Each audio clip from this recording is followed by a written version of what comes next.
Parents who have disowned or genuinely stopped loving your child. What happened? My parents disowned my oldest sister. She always struggled growing up more than us. She became a teen mom with a bad older dude, partied a lot, etc. But my parents helped her a lot. They do okay for themselves, but had a no co-signing rule for all 6 of my siblings and I still. They co-signed for her house, so she could get a head start. She didn't pay the mortgage for almost 3 years before my mom got served in front of all the other nurses at her work. My parents worked tirelessly to try to work out deals where my sister and her family kept the house and got some leniency, but to no avail because my sister never showed up for court dates. During this time, she paid $12K for IVF and got pregnant with her 5th kid. When my mom demanded some of the money back, she accused my dad and my brother of beating her sons. When my parents took them to Disney World, he didn't and said she'd file a police report if he asked for money again. They kept asking, cause it wasn't true. She awkwardly joined us for Christmas and punched my brother in the face during the meal for humiliating her oldest son by asking him if he wanted to work at my brother's company for good pay. Her oldest son is in and out of jail, and my brother was trying to help him after his release, but her son said he didn't want a job and got mad. She then called the cops and told them the same brother had illegal guns in his truck, and they came on Christmas night and searched his truck. No guns found. Needless to say, she is not welcome anywhere near any of us, and my mom still cries about it, but refuses to talk to her again. My ex-wife disowned my son. We both married young, when I was in the military, high school sweethearts. She became pregnant 6 months into our marriage. I don't think she connected with him at all after he was born. The most she did with him was Instagram photo shoots where she painted herself as #one mommy. When he turned 3, I left the military. A year after that, she ran for the hills. I remember it like it was yesterday. I sat down with her at a local restaurant to talk divorce plans. We split all of our financials and material items down the middle. We finally got to custody for my kiddo, something I dreaded to discuss because fathers never gain custody in my area, and she tells me I want absolutely no responsibility. I was taken back, and I asked if she was sure. She was. That one sentence hurt me more than anything else that happened during that time. My biological father wanted nothing to do with me, and now I was seeing it happen with my own child, but with his mother. I received full custody and she married within a year afterwards. She had another child too. Her parents try their best to be a part of his life, but she still does her best to avoid him. He's 7 now and used to it, but I know it weighs heavily on him. She sucks as, but it's life I guess. I just woke up and saw all the upvotes, messages, comments, and awards. I want to say thank you so much. I didn't expect this level of response. I don't usually share something as personal as that. My kiddo is a very awesome kid that has shown great resiliency beyond his years. He has rolled through the tough times better than even I. I can just hope he doesn't question his worth because of what his mom did. I know I questioned mine due to my own father leaving, and that has left scars that will not heal. Well, thank you all again, and you all have a wonderful day. Not my kid, but my sister I raised for several years. I was a senior in HS when my parents had my sister, completely unexpected. They were 58 and 55. I never really got to know her much as I went away to college when she was 5 months old and was in the Air Force by the time she was 1.5. I saw her twice on leave and got pics, but the way life was working out we never really got time together. Fast forward, our dad dies when she is 2, and my stepmother is raising her. She was a terrible parent, like the kind that saw one of her kids run away at 16 to halfway across the country, another run away at 15 and get married, and one that is just a loon who spent his life bouncing around whatever hot MLM program was out there as a career. She also convinced my dad to send me to a Pray Away the Gay camp in TN when I was 15. So when my sister was 11 and begging for help, I took leave and went to her. Surprisingly, my stepmonster was happy to get attorneys to draw up the paperwork for me to become my sister's guardian and even pay for it. So I'm raising my sister and things are okay until she is about 14. Then I caught her doing these videos online talking dirty, trying to get guys to jerk off. So that was a mess of trying to get those down and suing the people that hired her to do them. Ran away for a week, hiding out at a friend's house. Found her when she was caught shoplifting. A B charge at 14. Trying to steal the phone of a boy she was dating to see if he was talking to other girls. It happened on base, and I managed to talk it out of being a bigger thing. A second B charge with friends breaking into the NCO club to try to steal beer. I was told I had to leave base housing at that point. My security clearance was suspended to make sure she wasn't putting me in a position I could be compromised. Still 14. Arrested with a stolen military ID trying to get into a bar. 15 escapes rehab. 15 escapes rehab again. 16 things seem good, and she is taking school seriously. At 18 she was accepted to RISD, graduated with honors, and had an actual decent paying job with a web company with benefits and everything. Started getting stoned a lot, lost her job, sold her car to pay bills, lost her apartment, still hadn't bothered looking for work. Got her trust fund at 24, blew over $400k in 2 years, nothing to show for it. Had multiple cases against her for drugs. Was restricted to the state, but decided to go follow fish around anyway and sell molly. Got picked up for huking and possession out of state. Was returned to where she was detained and somehow released pending trial yet again. While awaiting trial she was caught holding enough packaged for sale heroin to qualify as a distribution charge. By then, I hadn't heard from her for almost 7 years and only managed to keep up with her reading the police blotter or from the occasional attorney that she had contact me to verify I would pick up her legal tab. I wouldn't. Against any logic, she was out of prison in under 3 years. I heard she doomed a bunch of people out to make it happen. She showed up at my house, asking for a place to stay. I said I couldn't have her in my house, but I'd get her a place for the night and then help her locate a place of her own. That night she broke into my house, nearly got shot by me while doing it, and tried to spin some story that she was looking for something she dropped in my house earlier that day, despite never actually entering my house. I told her she had to go. She threatened she would call DCFS and tell them I was abusing my kids if I didn't go with her to an ATM and give her all the money I could withdraw. Told her to GTFO before I exercised the castle defense law and dropped her. Took out a restraining order the next day, and in doing so found she once again left state when she wasn't supposed to have and violated her parole. So back to the clink. Since then she's been dead to me. I wouldn't say I've disowned or stopped loving my son, but it's real tough to find love for him. He's almost 14 next month, and he's currently out of our home at a treatment facility. He's averaged 2 arrests a year for the last 2 years, and he's attacked my wife several times, our daughter several times, and the neighborhood kids several times. He's run away from school, run away from home, and tried to push me off the roof of our house after threatening to jump off and hurt himself.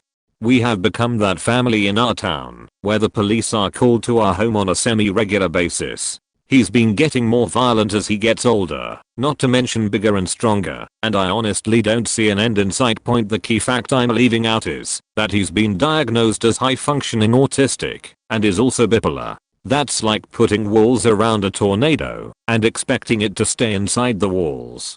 A lot of what has occurred he had little control over because of the way his mind is, where he's constantly at war with himself, structure versus chaos, and my wife and I have tried desperately to give him the best life we can while keeping ourselves and our daughter safe, but I'm tired.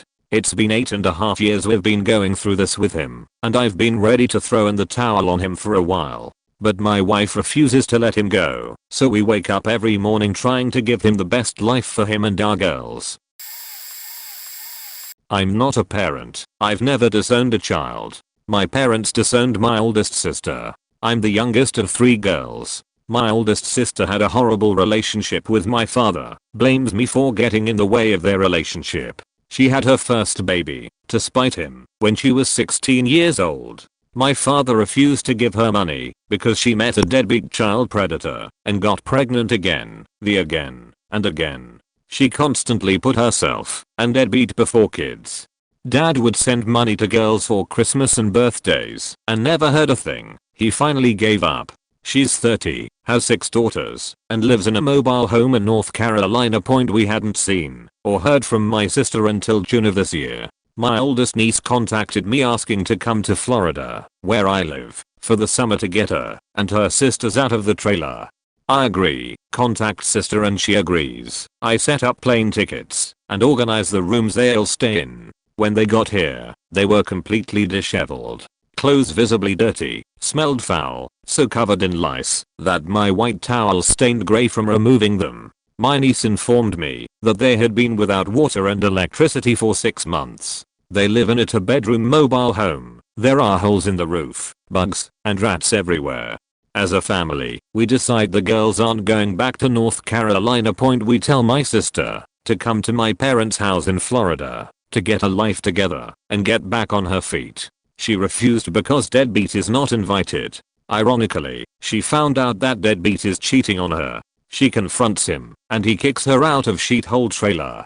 Deadbeat said, "I would rather be homeless than live with you." Sister now works for the dollar store and doesn't pull her weight with kids. At least the girls are safe now. Edit. I never really finished my point with the story. My parents had disowned my oldest sister when she moved to North Carolina with deadbeat for 6 years, until my niece reached out to me through Facebook. I had never even met my 2 youngest nieces until this event. I regret turning my back on my sister. I really hate her and what she put her babies through, but if we stayed in her life for those 6 years, we maybe could have prevented this.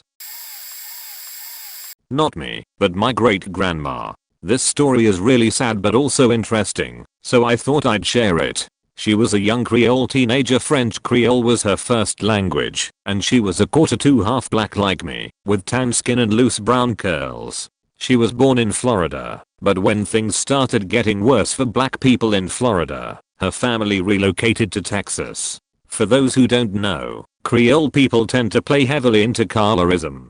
Although they are definitely mixed race, they prioritize light-skinned people. The looser your curl, the lighter your skin, the more white you look, the better. Her parents had high expectations for her to marry a wealthy, light-skinned man who would take care of her. Instead, she met my great-grandfather, a poor, dark-skinned man jumping from job to job working for farmers and trying to make a living. The two of them fell in love. They were just teenagers. Her parents threatened to disown her if she continued seeing him, and like a rebellious teenager, she refused. They wanted her to do better. She wanted to be in love. They might have broken up eventually if she didn't get pregnant. But she did, and that was the end of it. Her parents basically said, "You've ruined your life," and disowned her right there. The whole family disowned her. No one would speak to her aunts, uncles, cousins. Not a single person stood up for her. So she had no choice. The two of them moved to California so he could get a job picking oranges. He built a house. They had their first daughter. She was 16. She never saw her family again. My mother was disowned by her parents for her interracial relationship. Edit. There's been some discussion below, so I'm going to put it up here along with a little more detail. Yes, we are from the South, Arkansas. There are parts of this that are weird too. My mother initially lied to her parents and said she was dating an Arab man. This was fine, but they found out she was lying, leading to her being disowned. I guess in the early 70s Arabs were okay, but blacks were no-nos. They disowned my mom, but it was fine if we came over. My older sister was close with them, but me and my younger sister always felt weird going over there. They adored my older sister though, and she stayed over and went on vacation with them among other things. I remember asking my grandfather why he didn't like my mother when I was about 8 or 9 years old at a cousin's birthday party. He just walked away. These same people who essentially pushed her out of their lives were the same ones she took care of and comforted in their darkest times. She sort of went back to them, and they didn't push her away for what I'm assuming is they knew the end was near and they were trying to right their wrongs. I have no idea, just an assumption. She was there with them until their ends though. My mom might not be perfect, but damn, that made me look at her in a completely different light. Not the disowned child, but my older brother is. He has been a petty crook, as long as I could remember, into hard drugs since his pre-teens, and pretty much a full-blown sociopath. He treated every girl in his life like meat. I remember him as a teenager calling his girlfriend a slut, and because she didn't want to blow him. When he knocked some chick up years later, he had a daughter, and one of the first things out of his mouth in the hospital after her birth was she's gonna grow up to be a hoe like her mom. Let's just say, that child is better off not having him as a father figure. She's been adopted since then, and is living a happy childhood. Last time I checked, he treated my parents like trash. He would be in and out of jail and they would take him in whenever he was out. Then he'd find a job, lose it, and go back to jail. Rinse and repeat. He would get in physical fights with my mom, dad, me. He'd kick our dogs, cats, etc. We'd have to get new drywall to replace the holes he punched through those walls.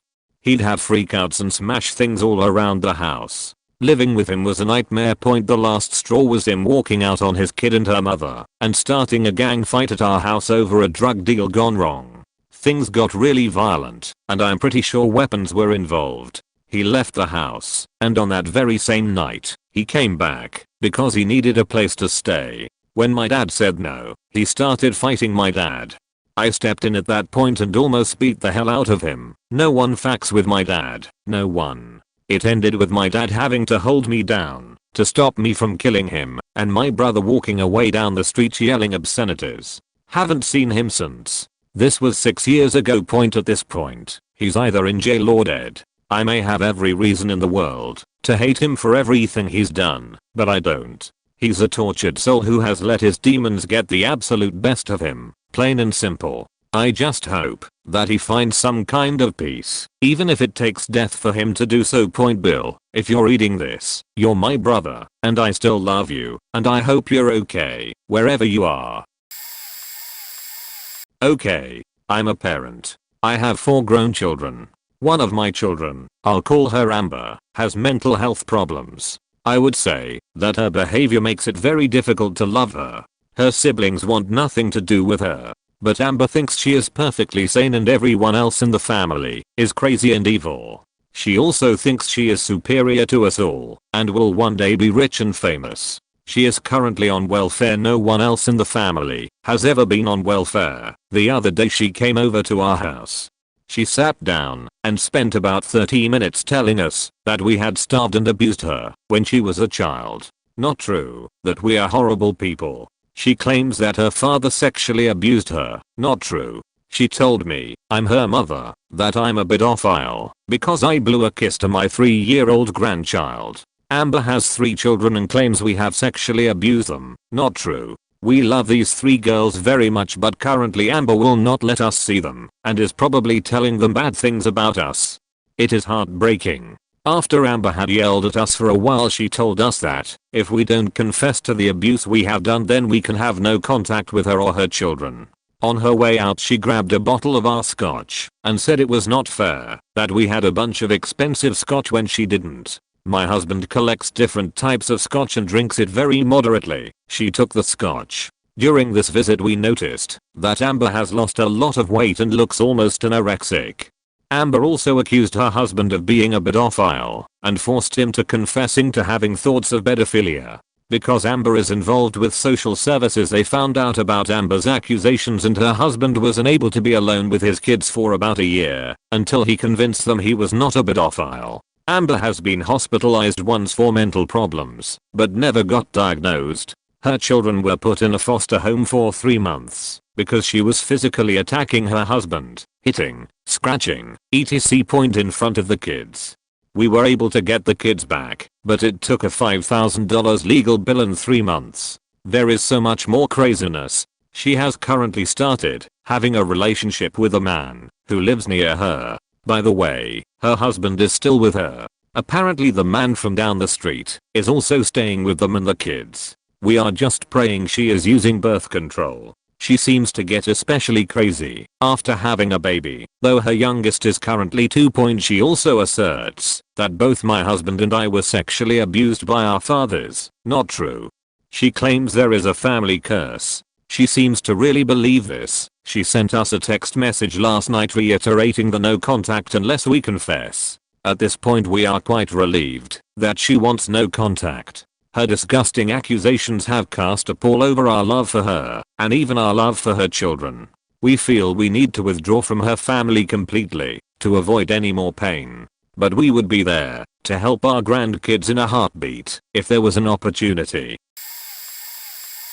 Other way round. My father had this incredible stupid bitch as a wife. She is just terrible. She left him, owed me quite a bit of money, cheated on my father, and on and on. After 3 years of marriage, she is around 36 and my father is 50. He did everything for her, and she just made him miserable, but he kept going. When she left my father he became really depressed, and I cared for him, hoping that he would get over the whole situation etc. We even fought the whole divorce together. He got better and everything.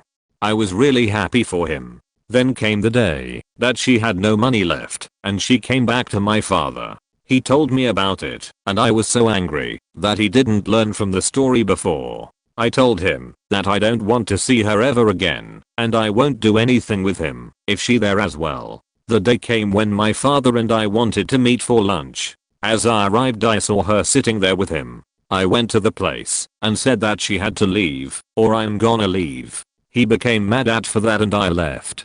He tried to do the same move again. I told him to fuck off and never spoke to him again. I never trusted this woman. It became better and then I found out about her cheating, lying and everything. She told me to fuck off when I wanted my money back. I won't trust her ever again, but I can't help my dad. I told him everything and he is still blind through those love curtains. I disowned my father. I don't believe that it nearly as difficult a decision as disowning a child, but it was tough. I grew up in an upper middle class perfect nuclear family. My parents were high school sweethearts. My dad was an operator at an oil refinery. My mom was an accountant turned stay-at-home mom. I'm a middle child. I have a 3-year older brother and a 3-year younger brother. When my older brother was about 10, my dad's drinking got out of hand and he became extremely physically abusive. A few years later, my mom divorced him after 23 years of marriage because she was afraid for our lives. My dad went off the deep end, started doing drugs, stealing, etc. Was involved in a few hit and runs. My older brother, who had received the brunt of the physical abuse, was manipulated into a relationship with my dad for a few years. To a lesser extent, so was I. He seemed to take an interest in us for the first time since we were little, but in hindsight it was just more manipulation and gaslighting. Won't go into all of the details, but my brothers and I eventually got wind of just what kind of sketchy stuff he was involved in. My little brother and I, who both had aspirations to get into law enforcement, cut him out of our lives completely. My older brother took a while longer. He was a kid who always just wanted his dad to love him, and so he was wearing blinders. He did eventually see the light and cut my dad out as well. A few years ago, my dad was living with his mom. My grandma had been manipulated by him for years, and they had a symbiotic codependent relationship. She was a prescription addict, and he was an everything addict. My grandma had a reverse mortgage on her home. She was diagnosed with lung cancer and given 6 months to live and moved into a nursing home. My dad kept squatting at her house, despite the bank coming to, rightfully, claim the home. Cops got involved and he was arrested. My grandma slipped and fell 2 days after moving to the nursing home. She developed a brain bleed and died a few days later. My dad had a seizure his first night in jail and was brought to the hospital, where it was determined he had a burst brain aneurysm. The doctors theorized that the aneurysm was the result of his drug use, and when he was scuffling with the cops during the arrest, his increased blood pressure and/or jarring caused it to burst. He's now in a nursing home and functioning at about a 6-year-old's level. He has some inkling that he's faked up royally and it is all his fault, but he really doesn't understand the specifics. He can kind of communicate and hold conversations, but they're bizarre and wander all over, and a lot of very strange words make their way in. I visit him a few times per year. I only do it because the person he became with addiction is dead. I believe that karma caught up to him, and he's earned his hell. I truly would not shed a tear if he dropped dead tomorrow. He's been dead to me for a decade. I do have some compassion for a sad, confused 58-year-old man who is alone in a depressing nursing home with no visitors. He knows he has kids and a wife. He doesn't understand they are divorced, and sometimes he even knows he has grandkids he has never been allowed to meet. So he doesn't understand why nobody visits him. I've started occasional visits not because I have any interest in having a relationship with him, but because unfortunately the doctors saved him when his aneurysm burst and we are left with a person who is paying for crimes he doesn't know he committed in a world he doesn't understand. He sometimes cries when he asks to see pictures of that little boy, my nephew, his grandson, and I have to explain, yet again, why he isn't allowed to meet him. He asks me questions about that cop, my little brother, whose name he can't remember. He looks so proud when I tell him that his son is rising through the ranks and just became a K-9 officer. It's like a shard of the dad he was 25 years ago has surfaced, and everything in between only exists as a convoluted fever dream. It tears my heart open as a human to see his suffering, but in a really twisted, sick way gives me satisfaction that his actions caught up to him, which makes me hate myself even more than I already did. I doubt anyone has read this, it wasn't supposed to be a novel. But that's how I disowned my dad, then kind of developed a minimal relationship with the ghost of his former humanity that now occupies his body. My heart goes out to people who have had to disown a child. I was extremely fortunate to have an incredible mom and extended family to support my brothers and me, yet I'm still damaged from my time with him. Having to choose between compassion and love for a flawed person and your own or your other loved one's physical and mental well-being rips something open inside of you and leaves you permanently scarred. Not the mom, just her 15 years old daughter. Often my mom used to say that I didn't love her. Each day it got worse and worse. The affirmations from her saying that started getting to me, and soon enough, I really did stop loving her. She's not an alcoholic, but there have been quite a few nights where she came home very intoxicated and said horrible things to my brother and me. She lies often. I've caught her stealing my money for her gambling addiction. She wastes $200 to $300 weekly on lotto tickets. About 80% of the time she's not even paying with her money. She is so irresponsible that she's been fired from around 6 jobs in the span of 2 years. I get called many horrible names daily by her. One major thing she does that bugs me is after her screaming session, she'll try to make it up to me, and when I don't reciprocate her affection, she blames a horrible relationship on me. Didn't wanna make this super depressing, but I guess that escalated quickly. Edit. Wow, I wasn't expecting this to even get the slightest bit noticed, but thanks guys. I don't think this is bad enough to call CPS, since I'm actually living with my grandma, grandpa, and mom. My brother is in college right now. My grandma is our main source of income, and we do have a healthy relationship. No, I don't have a dad to fall back on if you were confused about that as well. TLDR, my mom steals my money, calls me horrible names and is irresponsible.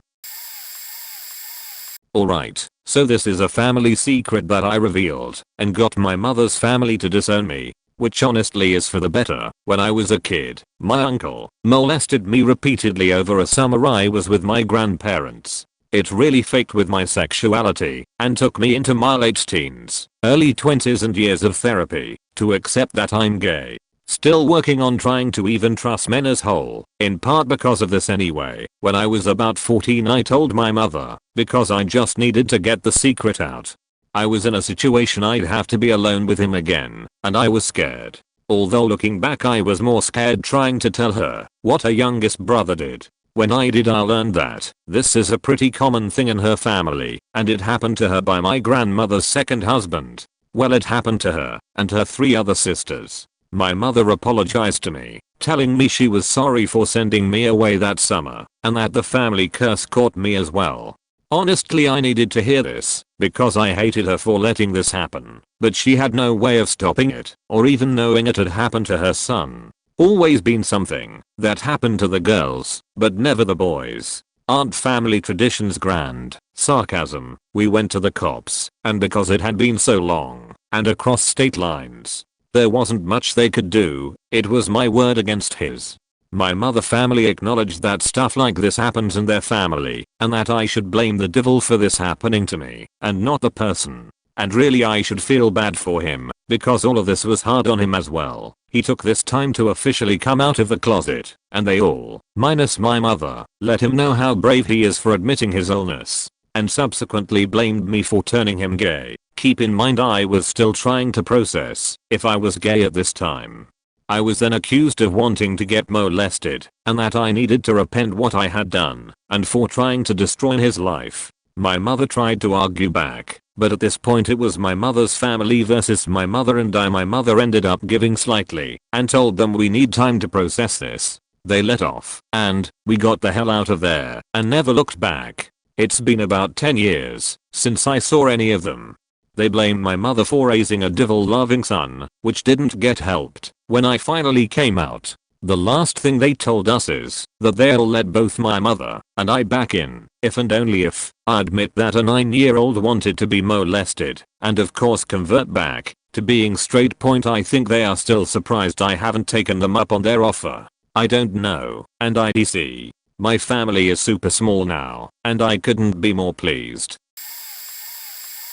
My parents have disowned me to some degree. We still talk a few times a year, but we are very low contact. During college they had gestured that I was going to be fully disowned after I graduated, so I built a life away from them. I figure they still love me, but my lifestyle choices transgender are untenable with their own. My dad told me we weren't related when it came to business, and didn't want others at his company finding out. My mom told me she didn't like being around me in public.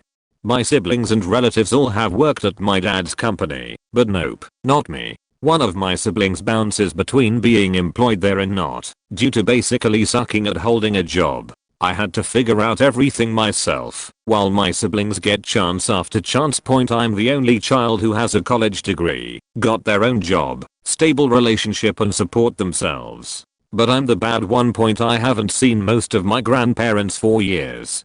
I haven't seen my oldest grandpa in about 6 years. I'm figuring one day I'm going to be told he died, and I'm not allowed to go to his funeral. Or he will die, and I just won't be told. I haven't seen most of my cousins in years. My uncle threatened me as a teenager over being gay. I'm in my late 20s, so when I officially came out, in my late teens, my parents stopped inviting both of us to the same events. Score +1 for my parents, I guess. I haven't seen those cousins in maybe 3 years. The closest collision with my uncle was 5 or 6 years ago. My dad was selling a car to him at the house, so my dad ordered me pizza then rushed me upstairs before my uncle got there. One of my other uncles is dying apparently, and I haven't seen him in probably a decade despite growing up seeing him 2-3 times a year, so I just have my siblings and my parents. I see them 2-3 times a year for a few days each over the holidays. They send me a text on my birthday, but otherwise we don't really talk about life. My parents have warmed up over the last 10 years, but when you go through your late teens and 20s thinking you have lost your family, you find another one. I would love to rekindle a good relationship, but I have no idea how, or if they are even interested. I can answer for my mother. I cut contact from her, but from what I hear nowadays she hates me for ruining her life. First awful thing I did, my mother purchased her first home when I was 12. She had always had this vision of me having a house and playing in the backyard as a child, and I think she felt like I was missing out by living in apartments all my life. Thing was, I had no desire to move out of where we were, and probably more importantly, she couldn't really afford a house. Plus this was just around the housing crisis as well, so the price was super inflated and dropped significantly a year later. We only lived there a year before moving in with her at the time boyfriend and renting it out. I apparently was the sole reason that she purchased that house. She did that for me. So it was my fault that she bought a house she couldn't afford. Second awful thing I did, she got pulled over while driving to a nearby city because she was swerving on the freeway. I was 13 at the time and had fallen asleep, but got woken up by the car shaking back and forth and almost hitting a semi while she was asleep at the wheel. I woke her up and she insisted on pushing through, and not too long after she was pulled over by an undercover cop. I watched as she was failing the sobriety test hard. She fell a couple of times trying to walk in a straight line. I cooperated with police and gave over the prescriptions she had in the car with her. So basically that was an act of betrayal. She was in the medical field and was struggling to find/keep a job that would hire her with a record, charged with child endangerment. So she was driving while heavily medicated, but I took most of the blame because I wasn't loyal to her and sold her out to the police. So now her finances are in shambles and can't keep a job in her field because of the awful things I did as a teenager. Her career is ruined because of me. A lot more happened to damage our relationship, but I think she would identify these two things as the main reasons. Having me as a child ruined her life. My son was in college and not doing the work. I was paying for school. He started withdrawing from classes in the last month of the term, then just hanging around with friends instead of going to class. He kept just enough credits to sign up for the next term, so I was unaware of his lack of progress until he needed to sign up for a 5th, then a 6th year to complete his degree. He eventually graduated, but looked for work so slowly it took almost 2 years to land any job at all.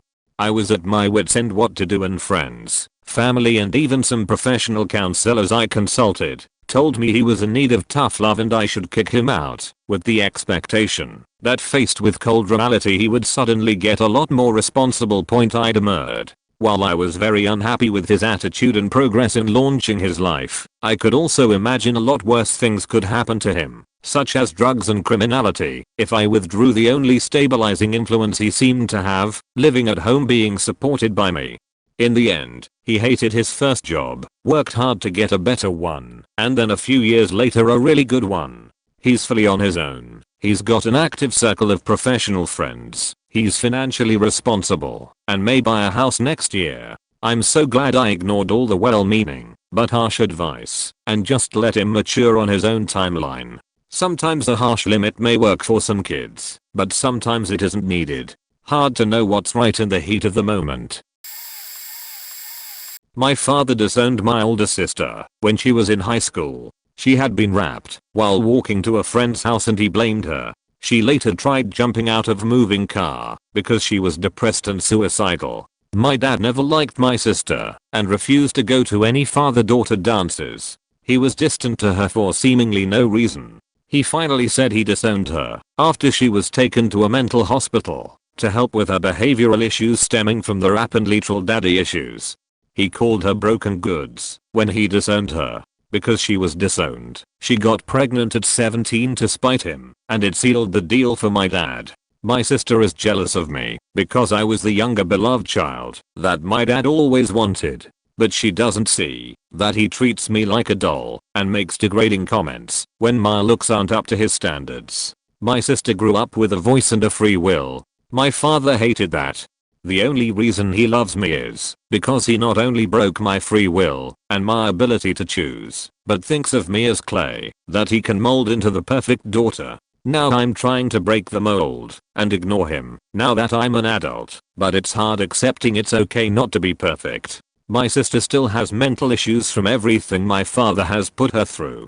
She's become literally crazy and she requires meds and a lot of therapy even now. TLDR, my dad disowned my sister because she was a free spirit, imperfect, and damaged goods.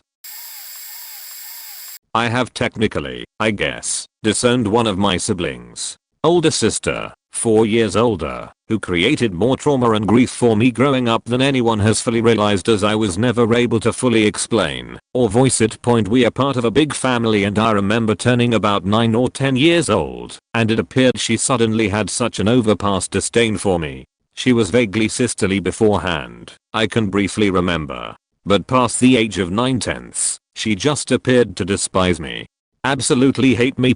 The only thing I can think of as a cause looking back now all those years later is either she had a strange jealousy of my closeness to our father, or perhaps it was a simple case of her being angry/unhappy of our parents' divorce, and I was weak and quiet and an absolutely easy target. It started off small, just her being short with me, possibly normal behavior for a girl transitioning into her teens. But it slowly got vicious, whereby she'd purposely wind me up to the point of tears and grin quietly when I got so upset, and would lie with absolute ease about it.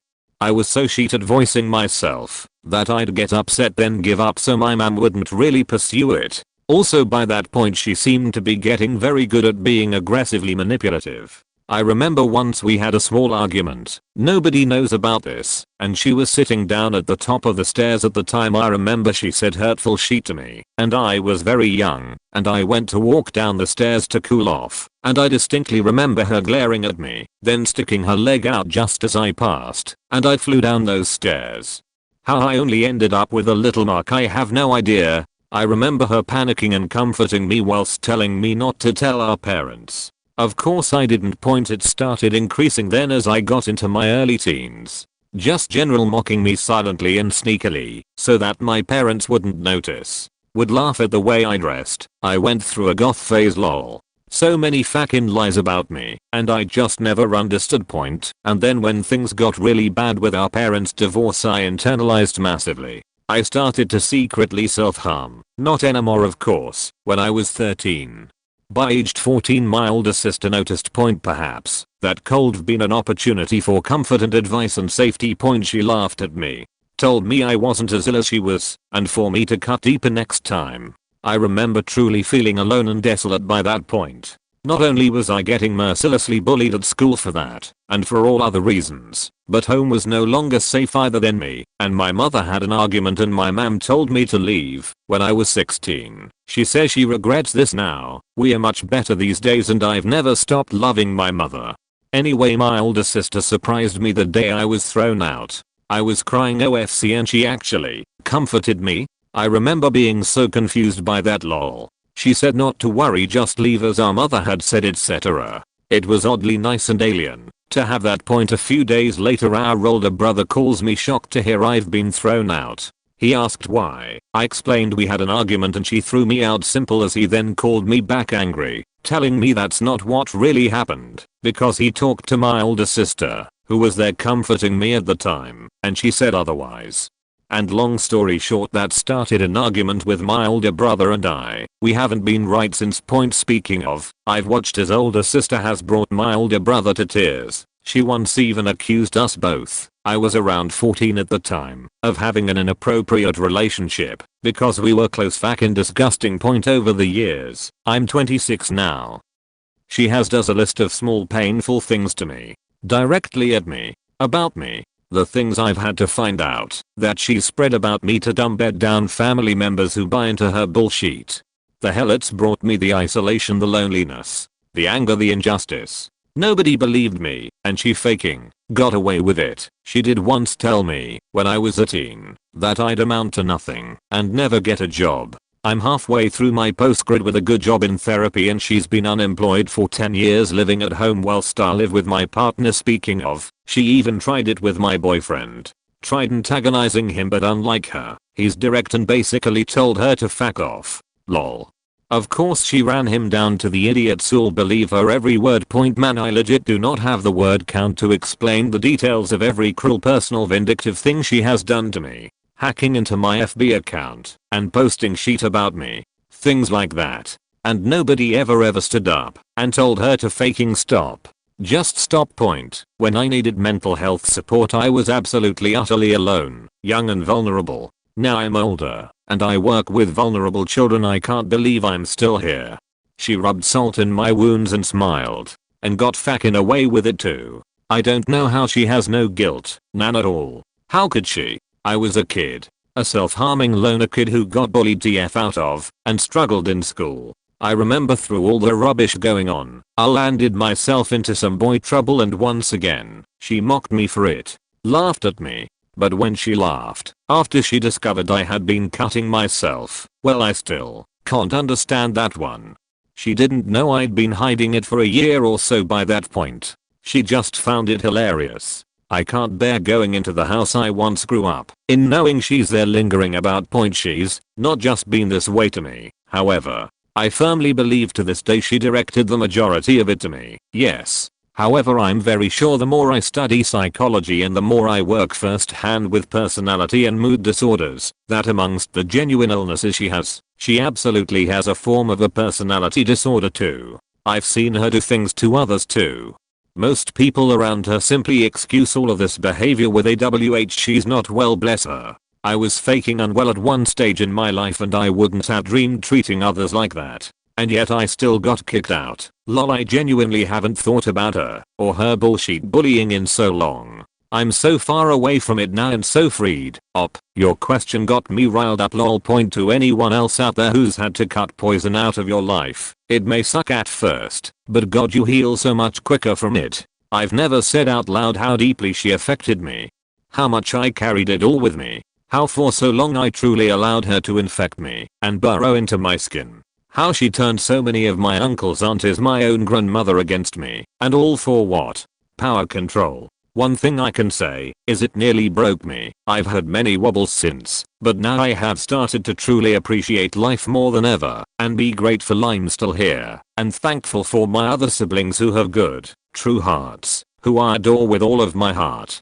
I'm sorry for her in some ways, sure, but my sympathies don't stretch that far when she almost truly broke me and I was a faking child. Shame on her. Others may never find out and that's fine, I don't need them to. I know what truly happened, and so does she. Point in fact, despite not talking to her now for only a few years, I know she's in the past sent me strange messages via Reddit. She made such an effort to burrow under my skin that she used to look for my diaries when I was younger. I was so lonely and confused and hurt that I'd pour my heart out in my diaries.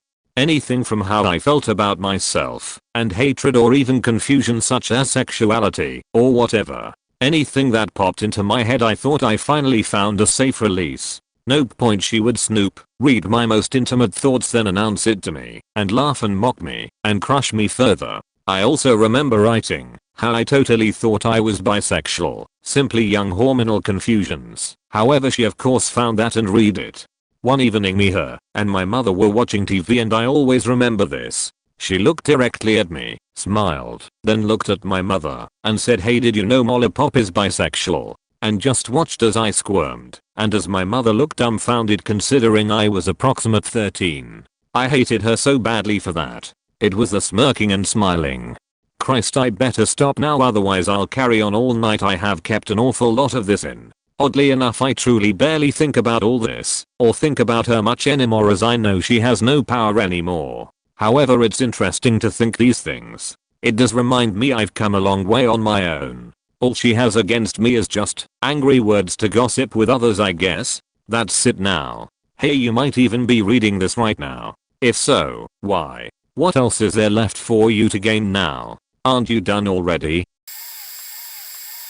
I wasn't technically disowned, but, well, I might as well have been. My mom and dad split up when I was like 1, and he was sort of a no-show except for birthdays and holidays until I was about 12. I never really understood why. Mom just wouldn't really say anything about him, except he was an asshole or something. When I turned 12, he started coming back around.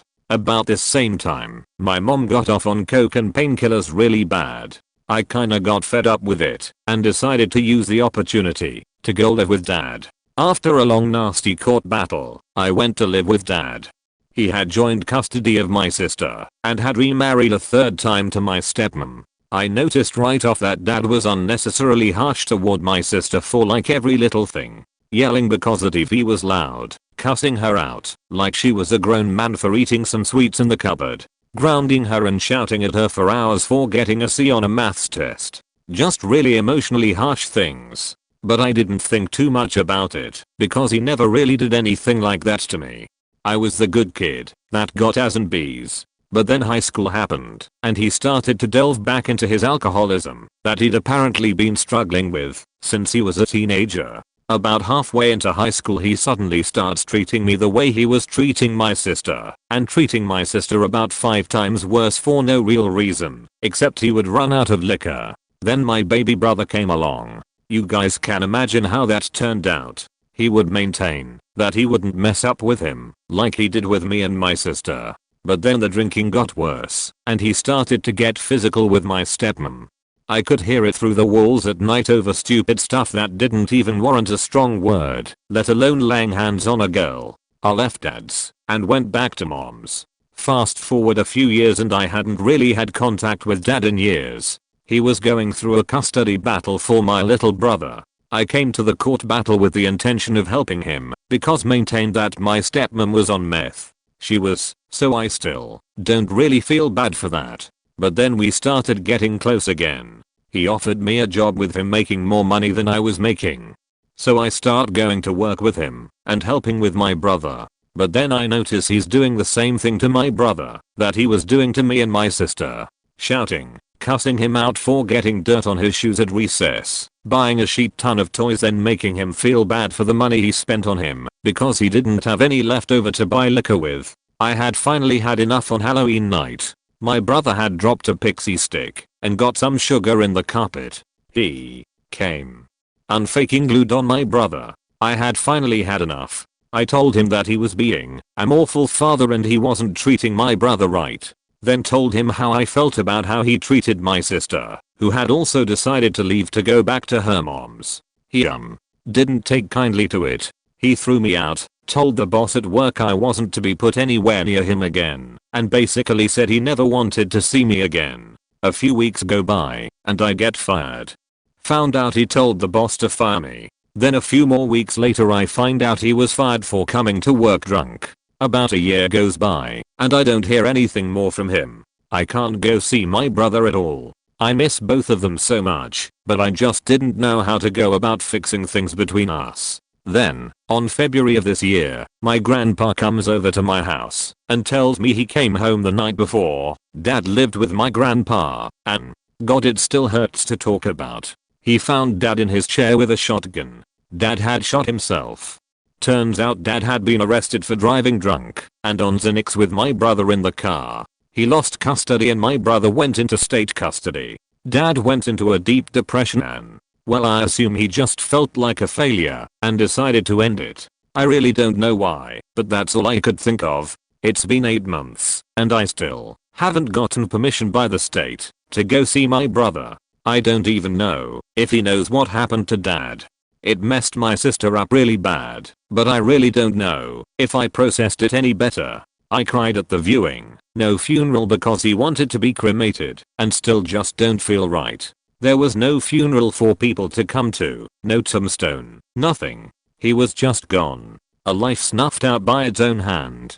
I think about him every day, and still, I don't know if I was part of the reason he killed himself. I don't know if he thought about me. I don't even know if he still loved me, and God, it hurts. It hurts to not know.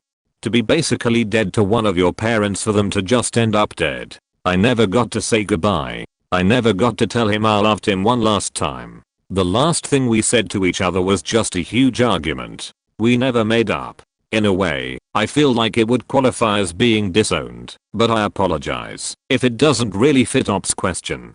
Just, if anyone is reading this, please, if you're going through something with a loved one, or you're not speaking to a parent, as long as you still love them and want them in your life, please try to get back into each other's life. You may not get another chance to. A cousin of mine was disowned by his parents and the rest of the family. He was a real piece of shit and did numerous things that eventually culminated in him getting disowned. Some of the things he has done got involved with a loan shark that was also linked to a gang. He owed some serious money, and it got to the point where family members were being threatened by either beatings, stalking, or even kidnapping kids. Thankfully his dad is a well-respected man and a successful businessman and brokered a deal. The piece of shit didn't think anything was wrong with what he did. He molested and abused co-workers at his father's company. This led to some long trials and eventually it was agreed that the family would fire him because he was too much of a liability. He has abused his family name and family status against authorities, friends, and family to get what he wants. He dragged his family's name through mud and even tanked business relationships because of it. Those are some of the things he's done that were big. He has a list of other shit that even I may not know of, or that are smaller in scale, and caused problems for his direct family and relatives. Eventually his dad gave him some money, a car, and a one-way ticket to the US. Told him if he thinks he can make it, and thinks that his father, is holding him back, then he can go. Haven't heard from him in almost a year now, but some shit occasionally crops up regarding him. I disowned my older sister. It was always it's either I get my way, or I'll throw the biggest fit. She would always talk shit about my parents, How they never give her anything when they really were. Bought her a really expensive dress for a beauty pageant when they were struggling financially, helped with taking care of her car, asked for money from them, and other stuff. The guys she would date were all assholes, and that would cause my dad to stress and worry about her.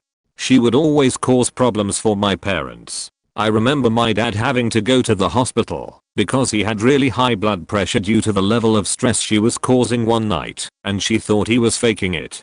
Besides that, she was one of my biggest bullies I had growing up. Our fights would turn into fist fights. When I was 19, my parents and sisters, I have an older and little sister, and I had our first family therapy session, and I basically laid out everything I have been feeling about her and my relationship with her.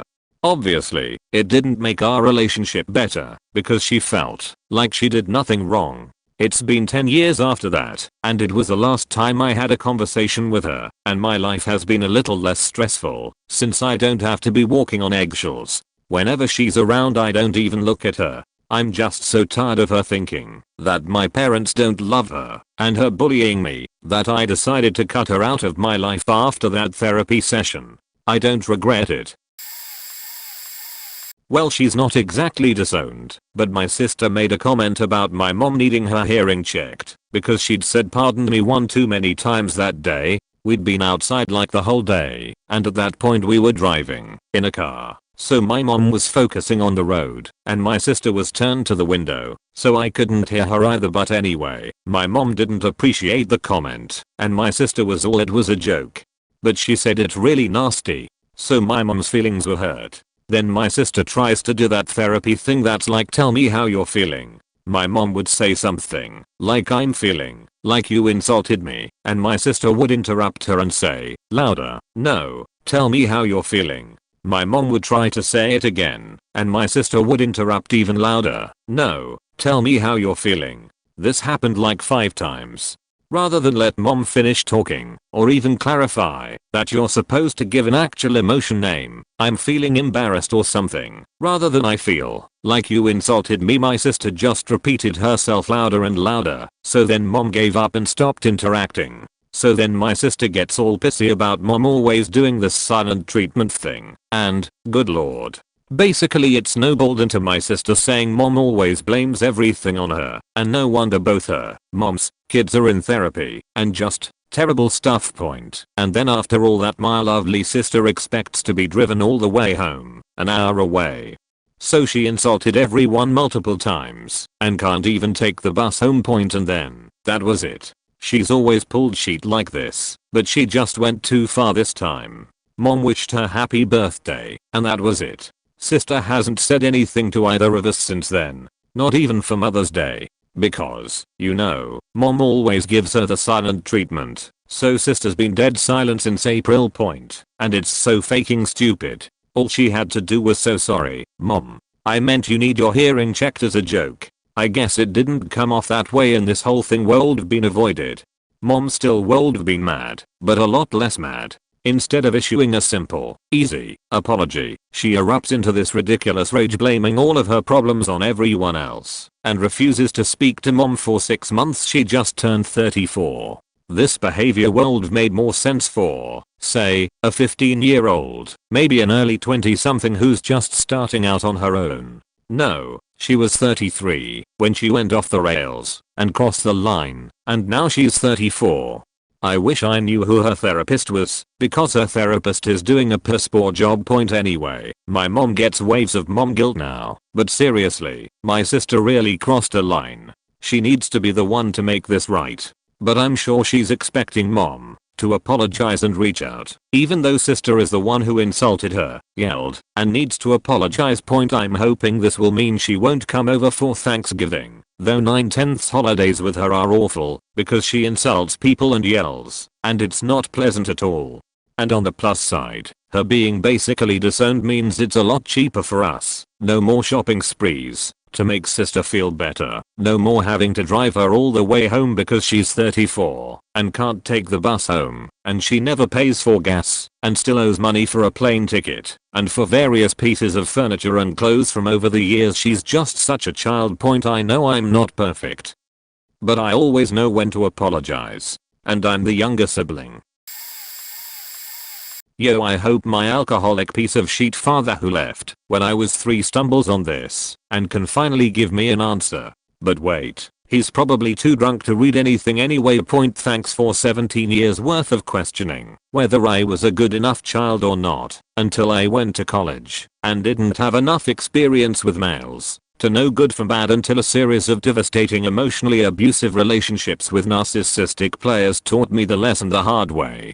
Oh, and thanks for the genetics that would later manifest themselves in me as an absolute intolerance to self-control after 2 drinks, which, coupled with depression and anxiety directly resulting from an abandonment complex and feelings of self-worthlessness from the whole. If my own dad didn't give a fuck about me enough to ensure I had a place to live and food to eat at bare minimum, what is possibly proof that anyone else would even like me? Shtick would further alienate people from my sheets house shenanigans and propel me into a substance abuse problem that left me with no physical addiction, but did leave me unable to tell the truth of what happened from hazy memories, being sexually assaulted 2 weeks before I turned 20, and various other random and semi-traumatic events like alcohol poisoning as a freshman in college, and being lost in a field and picked up by a cop at age 20.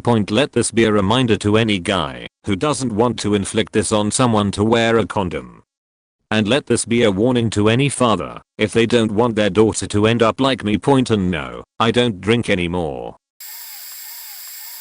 So I'm not the parent or even the child of this case, but I have a cousin who has been disowned by everyone in the family. She's the oldest cousin on my mother's side of the family and has burned so many bridges it's scary. Here's a list of things she's done to make everyone hate her. When she went to go live in my grandfather's Buddhist temple, she broke the washing machine, started several fires causes she was cold, set her room on fire, would secretly sell the monks' stuff, traditional/antique worshipping tools, tried to sell my brother's ashes, yes, you read that right, refused to have an abortion because she saw a horror movie about aborted babies coming back to kill their mothers, not saying that abortion is good or bad, just saying she's crazy, had a kid out of wedlock and refused to feed him the amount he needed because it cost too much. Her son is special ed and malnourished because of how she tried him as a baby. Constantly blames everyone else for her kid, dumps her kid on anyone who has sympathy for him, blames her son for all of her problems, is verbally abusive with him. It's really sad, has said several times, and I quote, "Sometimes I wish he wasn't so ugly, so people would just kidnap him already." Her words, not mine. Barely has a job and spends all day on World of Warcraft, to this day still has started fires because she likes to sleep with a hairdryer on at night under her pillow, got married and drove her poor husband away by constantly accusing him of cheating, stabbed an aunt at some point when refused money, tried to stab me for refusing to help her. She wanted me to get her a job at my job that wasn't a bridge I wanted to get burned, begged my mother to help her open a restaurant, then let her do all of the work before changing everything and telling my mother to F off once the restaurant failed. She came crawling back asking for money. There's a lot more to go on about, but those are some of the examples I can think of off the top of my head. Last time I heard about her, she lost her second child in the divorce and is no longer allowed anywhere near him. I know my grandmother still keeps in contact with her, but only for the sack of the child. No one else wants to even get close to that dumpster fire. I haven't seen her in over 3 years myself, but I know she will come for me one day because everyone owes her something. And about her son, many people in the family have tried to get the government to take him away from her, but nothing has happened so far. Granted, my mother is Asian and this all went down in an Asian country, not the United States, so things work differently there. I guess I can't say that he has disowned me or stopped loving me. My parents got divorced when I was around 6 years old. My dad was cheating on my mom with his secretary, a woman with the same name. He explained things to my brother, older by 2 years, and I seemed to want to be in her life. From that point on, until about 13 years old, I went to his and his wife's house every weekend. He started off living in an apartment. My brother, her daughter, her son, and I sleeping in sleeping bags on the floor of the 1-bedroom apartment. During the week all of us kids lived in a pretty average sized suburban home. After about a year my father and his girlfriend bought a townhome and renovated to add a bathroom and a room big enough for a bunk bed and a single twin, a room where my brothers and I slept, and there was a bedroom upstairs for my sister to sleep in. I'm not really sure what happened / how it happened, but when I was roughly 13 my sister, her boyfriend at the time, and I went to go see a movie. We ended up being late and not able to see the movie. So naturally we headed back to my father's house for the night.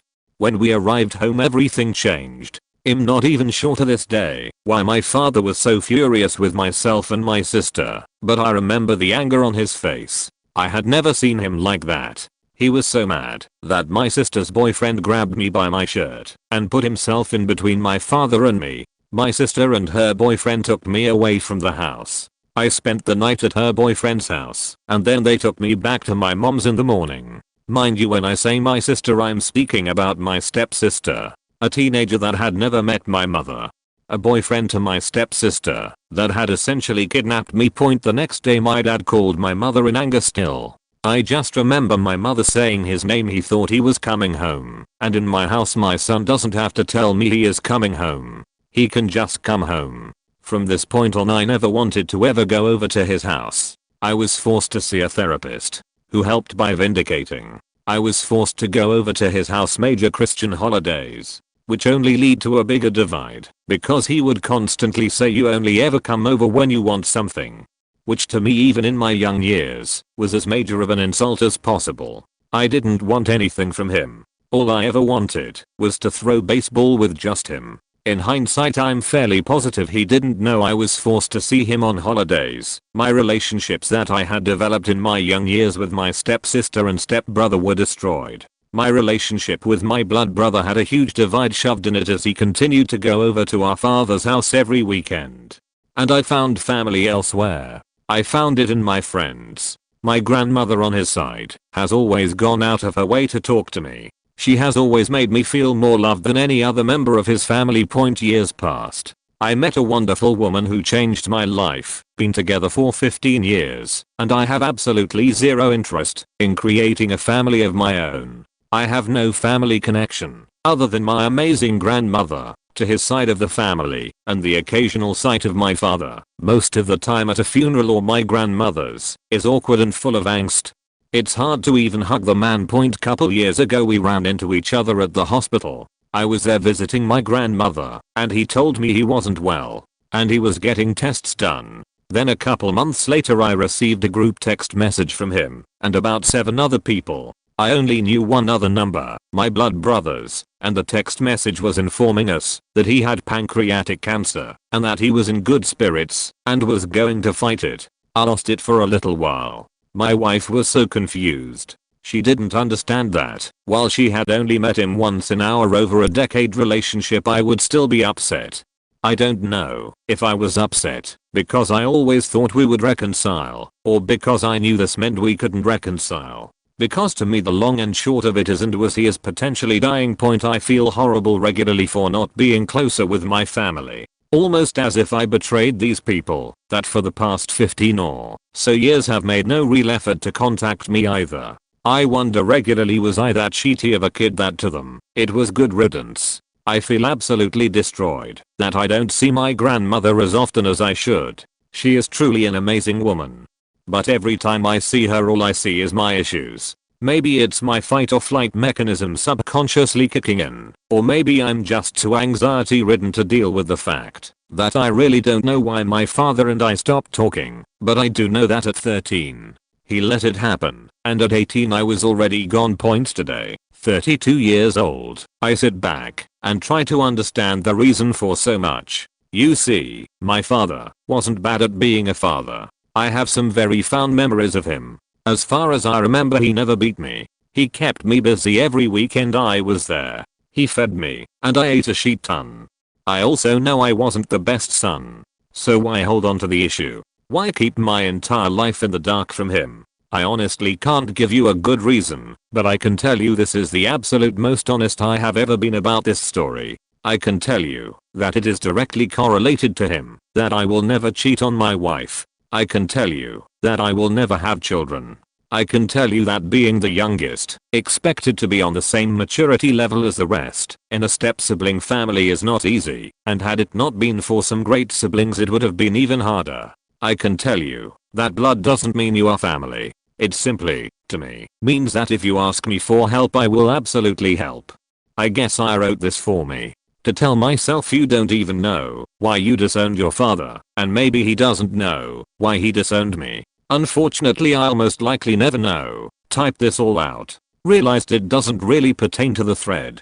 Posting it anyways as it's way past when I'm normally asleep, and I should most likely have a reason for needing extra coffee tomorrow morning. If you read my story. Sorry, I'm sure it's all over the place. I can definitely answer this, but from the other side of the story point, my father has always been hot-headed and violent when I was growing up. I always dreaded coming home, and as a result, I couldn't wait to be done with high school. I then moved out at 18, and have been living on my own since. This did not stop him from sending me long lecturing texts, calling me several times a day to check where I was, getting verbally aggressive when I don't pick up the phone fast enough, and nearly getting the police involved when I was attending a school banquet because I wasn't back at my dorm by 7 p.m, or leaving absurd long comments on my Facebook profile pictures about how to be a dutiful daughter. At the beginning of this year, I introduced my long-term boyfriend to the both immediate and extended family. I let my parents know that I was planning a 2 weeks long Europe trip with my boyfriend 2 months in advance. That really set my father off. He wrote me a letter, recorded me an audio, yelled in my face through gritted teeth at a public restaurant, and told every family member that he was extremely ashamed of me.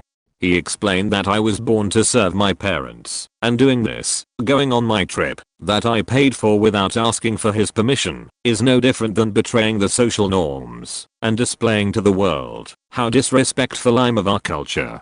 He has since cut all communication with me. I'm 25, Asian female, independent, working toward admission to grad school by the way. Not a child, but an entire portion of the family. When my wife and I first started dating, her dad literally said it's about time. This ideology stays the same for several years. Her dad even took me to the store to buy the wedding/engagement rings. Fast forward a couple years, my wife's oldest sister is kinda bitter that the youngest got married before her. Man. So she gets engaged to a guy 25 years older than her. He lives with the in-laws while waiting to get married. My wife finds CP on the family computer that is only accessed when he is there alone. So the family is informed. They take the computer to the sheriff's office. Unfortunately, even though they agree it was probably him, if charges are filed, everyone that has access to the computer goes to jail. That includes me and my wife as well as her entire family. So we just have it wiped. I dig and find out that the day this guy claims his wife and daughter died in a house fire never happened. Instead, the ex-wife had him arrested for inappropriate contact with his daughter. We tell the family. Somehow it ends up being me tearing the family apart. Fast forward a few years. I'm looking for work and will take anything. I ask my wife's dad to help because when we first got together, he offered to get me as a deliver driver for FedEx. Now he is not willing to help, saying I couldn't handle it. Few years later, the middle sister gets married to a complete douchebag. He makes a few comments about how he is better than me and my wife because he and his wife had a kid within their first year of marriage, while my wife and I battled infertility issues for almost a decade before having kids. I defend my wife and suddenly his wife, my wife's older sister, gets on FB talking about how she has been personally attacked, basically saying I was talking shit about her. I decide to set the record straight and now have every person I thought was a friend threatening to kick my ass and being told I'm not welcome in the family. To be honest, I actually feel better now that I'm not longer trying to figure out how to get in their good graces. And tbh, this is the truncated Clifford notes of all the BS that has happened. TLDR, I was awesome. Then I found the future sobbing law was a bedo. Now I'm the embodiment big ol' that is evil to the family and friends. Since I know my mom doesn't use Reddit, and since it seems to now be a mutual disowning, I'll share my story. Been dating this girl, few years younger, for about 3 years. Younger brother has been with his now fiance for about 6 years. My girl graduates college. Mom comes to town to attend and meet my girl's parents. Brother caught a ride into town with her. His fiance was out of town at the time. Mom drops brother off on her way home and asks to use his restroom. He of course agrees. She sees his bung on the way to the restroom. He wasn't expecting company, obviously. Asks what's that? A vase, he says. Mom looks at him sideways. I know what that is. Okay, he said. She leaves. Next day, my brother's birthday. Mom picks up a tiny grocery store cake on the way to his house to surprise him. Brother had been to a party for his birthday the night before and was sleeping it off. His fiancée had returned that morning. He woke up to find mom berating fiancée in his living room. Asked what she was doing, was handed the tiny cake with a fake cute as happy birthday, son. Now, let's talk about this. She picks up the bung from the night before. That is none of your business. They end up having a debate over what's right vs lawful, alcohol vs weed, and which is more harmful. Mom knows nothing about weed, grew up sheltered, and never questioned anything. Growing up, she was right. Everyone else was wrong. End of story. Anyway, mom proceeds to threaten his fiancé. Fiancé is super successful, teaches high school algebra, while going back for a master's, eventually to be a principal. Sure would be a shame if your bosses found out about it. Huh. Brother kicks mom out of his house. Fiancé is scared to death she's going to make good on the threat, leading brother to contact our dad. They've been divorced for years, to help him figure out what to do. Meanwhile, fiancé reaches out to me for advice about mom and to tell me she cut my brother out of our family cell plan. I'm with my girl and her parents, who are in from out of state for today only, but I assure fiancé that I'll talk to mom, who I have a really good relationship with at the moment. Next chance I get, in a parking lot, I call mom and ask what in the world happened. She immediately interrogates me. Do you smoke weed? No, but if I did, that wouldn't be any of your business. How could you threaten them over something so small? If I'd asked you yesterday, you'd have told me how proud you were of them, how she's a great teacher. How does this change that? Mom gets defensive, eventually hangs up on me, and also cuts me out of our family cell plan. Me, my girl, brother, and fiancé are communicating through the two girls now, and brother and I decide we need to meet up and talk, so we have to cut our evening with my girl's parents short. Head over to brother's place, and the more I hear about what happened, the angrier and more exasperated I become. We can't call her, so we decide to go over in person and give her the chance to apologize. It's about an hour drive to her place, and we get there after dusk. Mom answers the door and refuses to talk to brother and starts trying to dictate terms and demand we speak respectfully to her. We disagreed, told her she needed to listen or we were leaving. She starts yelling, hurling insults, tells me I'm just like my father, calls brother and fiancé drug heads in a drug den. I'm in sheer disbelief. I take the phone out of my pocket, chuck it on the floor, then take the laptop I've been loaning her and break it over my knee. Brother and I make it clear that we want nothing to do with her if this is how she treats people she loves. She insists she's the victim of terrible sons who can't see that she's in the right. We leave. I haven't spoken to her in over 2 years. Brother contacted her in March before his wedding to give her another chance to apologize to fiancé. She acted surprised and said she didn't know what she had to apologize for. The next day, she called him back, but he didn't answer. She left a voicemail saying she prayed on it and that she will apologize. Brother never returned her call, telling me if after nearly 2 years she hasn't thought about it enough to want to apologize. I don't believe her now. She just doesn't want to be left out. I agree completely. Mom was not at brother's wedding. Fiancé, now wife, is now a principal, and he's about to get his real estate license. My girl and I both work at a college in it, bought a house and a car, and I'm planning to propose next summer. It does still hurt, but we are all doing great without her. Oh fun. My youngest, 16 at the time, decided one day to beat on his mother over an argument. Granted, she can be annoying, but she basically went out of her way beyond normal. Well, he broke a door with her ribs. She sorta let it slide a bit. I wasn't home, or he would have been in the hospital. She didn't want to be home alone with him anymore. She didn't let me toss him out. My mother, his grandmother, basically said it's our fault we don't treat him right. About a year later, has 17 then, I had massive spine surgery. He was being a dick, so I took his PS4 cord. Well, he decided to rumble with me. I wasn't trying to fight, I mean seriously, 7 days before I was actually in 2 pieces. Well, he pushed me and threw a punch, and he got what he wanted.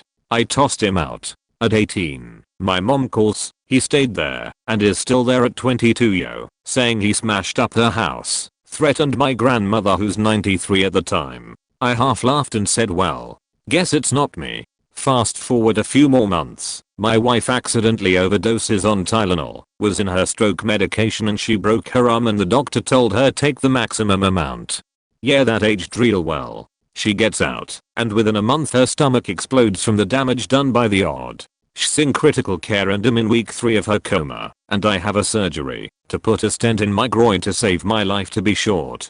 I'm at my mum's 2 days after and he's there. I go to walk by, and he won't let me by. He pushes me, and all common sense leaves my brain, and it becomes kinetic. His mom is dying, he hasn't seen her, and decides I'm weak again, so he tries to use that to his advantage. Cops come, blah blah blah, no changes, but I tell him fuck you, I'm done with you.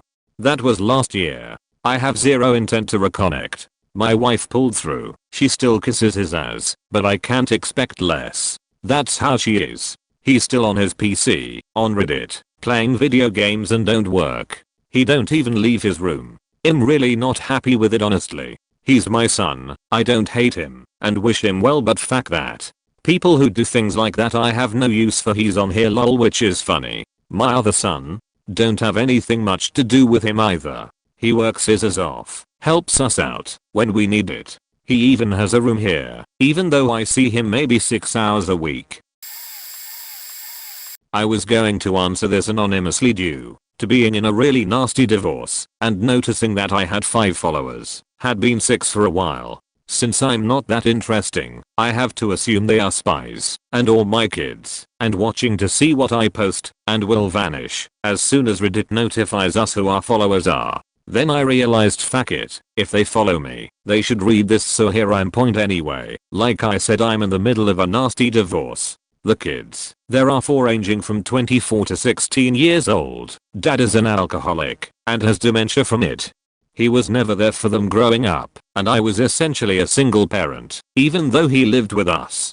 I was super close to my kids and would do anything for them. After the death of my mother, and 1 day short of 3 months following that my older brother's death in 2016, 3 months following that I got served with divorce papers by their father. He had a neighbor do it because he doesn't have even one friend. He decided I was cheating on him. I wasn't. But he makes up things to go along with his agenda and whatever he has made up in his head. Even after being shown the truth, he will still stick with his made up version of events and not tell or show anyone the proof I gave him. He went from being disconnected dad to Disneyland dad basically overnight. He figures if they like him best, he wins, and has told me this. He is the kid's buddy, not their parent. He has told them that they do not have to listen to me, and he incapable of parenting, so no one is. He has also somehow convinced all 4 of them that I'm the Antichrist. If I even try to talk to any of them, I'm met with malice and contempt. I'm not going to sugarcoat it. It annihilated me and fractured me in a way that I will never recover from. After countless failed attempts to try to re-establish a relationship with my kids, I have stopped trying. Self-preservation dictates that I can no longer allow people like who my kids have turned into to hurt me. So I have moved on and started my life over. I feel bad for them knowing that they will have to take care of their father as his dementia worsens, and once they realize the extent of it. Right now they are all too focused on the common enemy, me, and once I'm out of the picture they will once again have nothing in common with their father, and he will revert back to his true self, disconnected dad. They chose to cut ties with me based on lies from a mentally sick father, which I cannot change, but I can live my life and wish the best for them as they are going to need it. Navigating life is hard enough, but without parents it becomes horrific. Do I miss them? Yes, the kickers people they used to be, but not the cruel, petty, judgmental people they have become. Not me, but the son had a serious knee injury at age 16 in the late 90s, when the new opiates were being sold as the amazing non-addictive pain meds for all ages. I personally think he came out of the double knee surgery addicted. After that he fell into drinking, pot, and opiates whenever he could get them. He begged, borrowed, and stole to get Percodan, Vicodin, hydrocodone. Moved out at 18 because his parents were interfering with his life too much. His mother was out of town on a business trip and he kicked in her front door, stole all her jewelry and anything else he thought he could sell or trade easily. At age 19. Rehabbed at divorced parents' expense. All sorts of favors called in to get him into a vocational apprentice program. Did okay for a few months until he stole the general contractor's tools from the warehouse to sell/trade for opiates to protect themselves, his siblings, and the family friends he's basically disowned. Everyone has been warned to never let him into your house, car, or place of business for any reason. It's been an education point. You can't fix an addict. They can only do it themselves when they are ready. Many will never be ready. The Sackler family should be stripped of all assets, foreign and domestic, their names stricken from every charitable contribution they ever made, and should be jailed for life. The FDA commissioners that were taken in by the falsified studies on addiction should be in jail as well. My dad was generally pretty abusive. Like, mostly a normal childhood, but roughly once per month he'd drink way too much, and I'd have to get between him and my mom. Throwing furniture through walls and stuff like that. Like, I would get a bunch of cool stuff for Christmas, but I'd also have to tell my aunt that the hole in the wall was from me and my little brother playing football inside. The first time I fought him to protect my mom I was probably like 11. I've called 911 because he pushed my mom to suicide. They ended up getting divorced within 3 months of me leaving for college. I came home for spring break and he told me he threw all of the family photos away because my mom wanted them, including literally all of my childhood pictures. I had to sleep on the couch in the living room because he'd already given my bedroom to his new girlfriend's jobless 25-year-old son. I'd been gone for 6 months and my room had 100 Mountain Dew bottles with spit tobacco in each one. Filth. And my stuff was buried under all of it. I don't remember exactly what I said about the pictures, but he basically told me to choose between having a relationship between him and my mom. I told him I wasn't choosing, and he said I was kicked out of the family. I've seen him once since, and that whole fiasco was 8 years ago. Honestly, my biggest fear is that he brags about me when people don't know the truth, but who knows? I've come to terms with the whole thing about as well as is possible. Then again, maybe he just tells everyone I'm the asshole. Who knows? The crazy thing is, my dad's mom died when he was 13. His dad remarried within a year and kicked my dad out by the time he was 15, and my dad never forgave his dad for that. That's the part one really, truly, will never understand. I haven't disowned him, and I love him with all of my heart, but I can't have him in my life at this time. His wife absolutely hates me because my son has lied to her about me. She claims he'd go to her house and just break down over how awful we were to him. He didn't tell her the truth. Like how he would wait for me to get in the shower or go to bed and then get in my purse and take my bank card. He stole over $600 in 3 weeks before we caught on. He admitted it was him when I informed him that it was a felony, and if it wasn't him, I was turning it over to the bank to prosecute. I already knew it was him because I got the address of the withdrawals from the bank, and the clerk there knew him and told me he came in several times a week to use the ATM. We got new cards and I started carrying my purse from room to room with me. She doesn't know how he came in 5 to 6 nights a week between 1 and 4 AM, causing the dogs to bark and wake up the whole household, who all had work or school in the morning. He was asked to be in by midnight or stay at a friend's, but he refused. We didn't get a full night's sleep in more than 2 years. Or how he smoked pot with his friends by our garage while we lived next to a heavily police patrolled business, and my husband had a government job at the time and could have gotten fired if there was a drug arrest on our property. Or how he didn't make a car payment for several months, causing my husband's credit to take a ding as he was the co-signer. Or how we had to scramble to catch up the payments. Or how that car wasn't insured for over 6 months during that time, which was really stupid as he drove it more than average for work. or how a relative with a shop fixed the car, giving him a big discount, and agreed to let him make payments, which he stiffed him, of course. Or how he knocked up a booty call in my house. Or how he would get a cell phone from one provider, not pay the bill for months, until they shut it off and just say fuck it, and go to a different provider. He did this at least 3 times. Never paid the bills. Or how he gave all his creditors my number instead of his. I got numerous calls every day. That was just plain faking mean. That took a couple of years to resolve, and we ended up just getting rid of the home line. He was an adult while all this happened. He never offered to buy groceries or pitch in, and was very often hateful towards me because I tried to get him to straighten up. She doesn't know any of this though. She has no reason to doubt his side of things. He was free to move out at any time. He didn't. We ended up kicking him out. I was close to a breakdown and I couldn't do it anymore. He did write me a long letter from boot camp apologizing for all it, but it obviously wasn't sincere, since he's never bothered to tell his wife the truth. I have that letter here somewhere and have thought about sending her a copy, but I won't. It would cause an epic fight and there are children involved. I refuse to interfere in that. Plus, it would just cause more animosity between all of us, and I'd somehow come out looking like the bad guy again.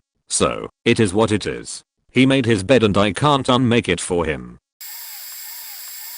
Buckle the fuck up. I have a story for you. I'm F24. My dad left my mother when I was 14 for another woman 16 years his junior. She already had 2 kids at the time, 8 and 5, both boys. My dad and her got married, and he really took over the role as the dad to these 2 boys. Their actual father was an alcoholic and not really stable. Together my dad and his second wife have a son when I'm 17, another boy. Well, when my half-brother was 18 months, little Miss Wife realizes my dad has run himself into a lot of debt and is drowning financially. My dad is not a well-off man, but she had to have the cars, the house, the nanny and all the other suburban things she wanted. It wasn't all her fault. My dad had the power to say no or leave her, but he went into debt instead. My dad is really bad with money. Well, if he decided to find a man who can actually take care of her and leaves my dad while he still has shared custody with his son, the other 2 boys are taken out of his life. I wasn't terribly close with his second wife or her sons, but saw them occasionally and really did like her kids. They were good boys and very sweet, but their mother was crazy. Fast forward to about 3 months ago. I have recently moved to Atlanta. Dad and ex-wife live in Austin, TX. After graduating college, I have a pretty sweet job. I'm renting a house with my boyfriend and 2 dogs. Was really settling down for the first time in my life. Then I get a phone call from an unknown number. I don't answer it, but get the voicemail. It's the eldest of her 2 boys telling me he's in Atlanta and wants to see me. I haven't seen this kid in 5 to 6 years, but sure, I'd love to call him back. He's staying at a motel and asks me to come pick him up. He's 18 now, pushing on 19. Yeah, so turns out he's not just in Atlanta. He's run away from home. He didn't know where to go, found me on Facebook or I was in ATL, and bought a bus ticket. He still had my phone number saved from when he was a kid. Asked if he could stay with me while he figured things out. He wasn't on drugs or in any trouble, he just couldn't take his mother anymore and had to get beyond her reach. I was the last person she'd expect him to go to. I get the whole story. His mother is short on money, so he got a job at 17 to help pay bills. Graduated HS with really good marks, but college is out of the question financially. He has to stay and support his mom. His mother is trying to control him and push him in the direction she wants him to go, so he'll be successful and she can mooch off him. Mom's current boyfriend, the man she left my dad for, is trying to leave her, but she throws hissy fits and threatens suicide whenever that happens. Things come to a head when his little brother bails and moves in with his dad, the former alcoholic, but now got his sheet together. He tried to do the same, but mom won't let him and is harassing him constantly. He cannot live any kind of life unless she deems it. He can't even date because no girl is good enough for her baby. So he packs his sheet, takes what money he managed to save and GTFOs. He hops on a bus north and eventually changes his phone out for a prepaid burner. He has no real direction until he stumbles upon my FB. At the time he was only a 3-hour bus ride from Atlanta. I set him up on an air mattress in our spare room and now we have an 18-year-old runaway living in our house. He reached out to his mom to tell her he's alive and well, but he is not coming home, nor telling her where he is. He's been here 3 months. He has a job, pays rent, and helps around the house as much as he can. He gets on well with my boyfriend and me. He is even planning on applying to XU this coming summer. His mother has disowned him. She has told anyone who will listen what an ungrateful little snot he is, and how could he just abandon his own mother like this. The only people who know where he is other than me are his dad and my dad, and neither are saying anything, though I do fear her showing up on my doorstep someday. He's a good kid and seems happier now that he's on his own, but you can tell his mother's hate is really wearing on him. More than anything, he wants her to be proud of him. It's sad. I'm not sure my story will completely fit what you are looking for, but thought it worth sharing. I haven't exactly disowned my son, but it's close enough I think. My son is a psychopath. And I mean that literally. From an unusually young age he met every single criteria for ASPD. His behavior became increasingly aggressive, inappropriate, and alarming as time went on. Eventually we discovered a long list of incidents and offenses, both violent and sexual, against his peers and even close family members, and we informed the police, social services, and the local mental health teams of everything we had found, and pushed for their help in stopping him and keeping everyone safe. He was placed into a secure home with constant supervision, and we have made it absolutely clear that we will never accept him home. We cannot support him because of what he has done and what he continues to do. Our priority is protecting his victims and potential victims and making sure everyone is safe and supported. He's incapable of empathy and acts without consideration for others and has caused so much harm, but at the same time, he's still our son and we love him and don't want any harm to come to him either, despite feeling like he would deserve it at times. It's particularly difficult to come to terms with as I was the victim of childhood sexual abuse. To be frank, the whole situation breaks my faking heart, but we just have to get through the days as well as we can, and my wife and I lean on each other. There is a lot more to the whole story, but I don't know if anyone would be interested. I'm happy to fill in some details if anyone wants, but for obvious reasons, a lot will be vague. More like my sister disowned me and my parents, but it's a long as fuck story. The short of it is that my sister has always been an entitled brat. She married an entitled sociopath and they lived complete free of all bills with my parents for nearly 2 years. When no one agreed to pay their way, they tried to screw everyone, particularly me, over and had delusions that my parents' home and land worth is somehow.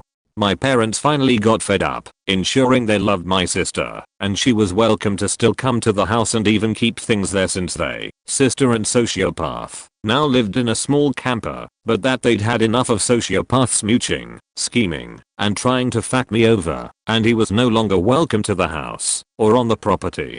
Sister disowned us, and said she'd remove family name from all her accords. Insert very redneck ideal of supporting a cheater's husband here. 10 months later, sociopath returns to property, gun on hip, riding a 4-wheeler, and escorting a bunch of people we don't know around the property trying to bait deer. Parents tell him to get lost, eventually having him officially trespassed by police. My sister and sociopath's delusions are so grand they argue with the cops that it's their house and land and they can do as they please on it. Sister responds with several nasty messages to my parents, again stating her delusions of ownership, and threatens them. We try to live on, but days later sociopath comes back to the property, goes behind our house, shoots off a high-powered rifle twice, and then leaves. It was some sort of threat, we figured, not much other reason, to spend only 15 minutes there, and shoot twice and leave. Eventually a restraining order has to be considered. When there's guns getting involved, there's really not much else to do. My father agrees to drop it, only after they stood up in court and swore to a judge they wouldn't even be back on the road leading to the house, and the judge threatening that the penalty for continuing to harass us would technically be elder abuse. My father is a bit older, which is far worse than violating a restraining order. Parents no longer felt the need to try and keep any ties open after all that with my sister. They thought it was all sociopath, but she proved to be manipulative, cruel, and entitled all of her own accord. My parents are amazing, Gracious people, I'm so very thankful for them. I hate that invited people, their own family, to take advantage of them. I think they learned a good deal from all that though.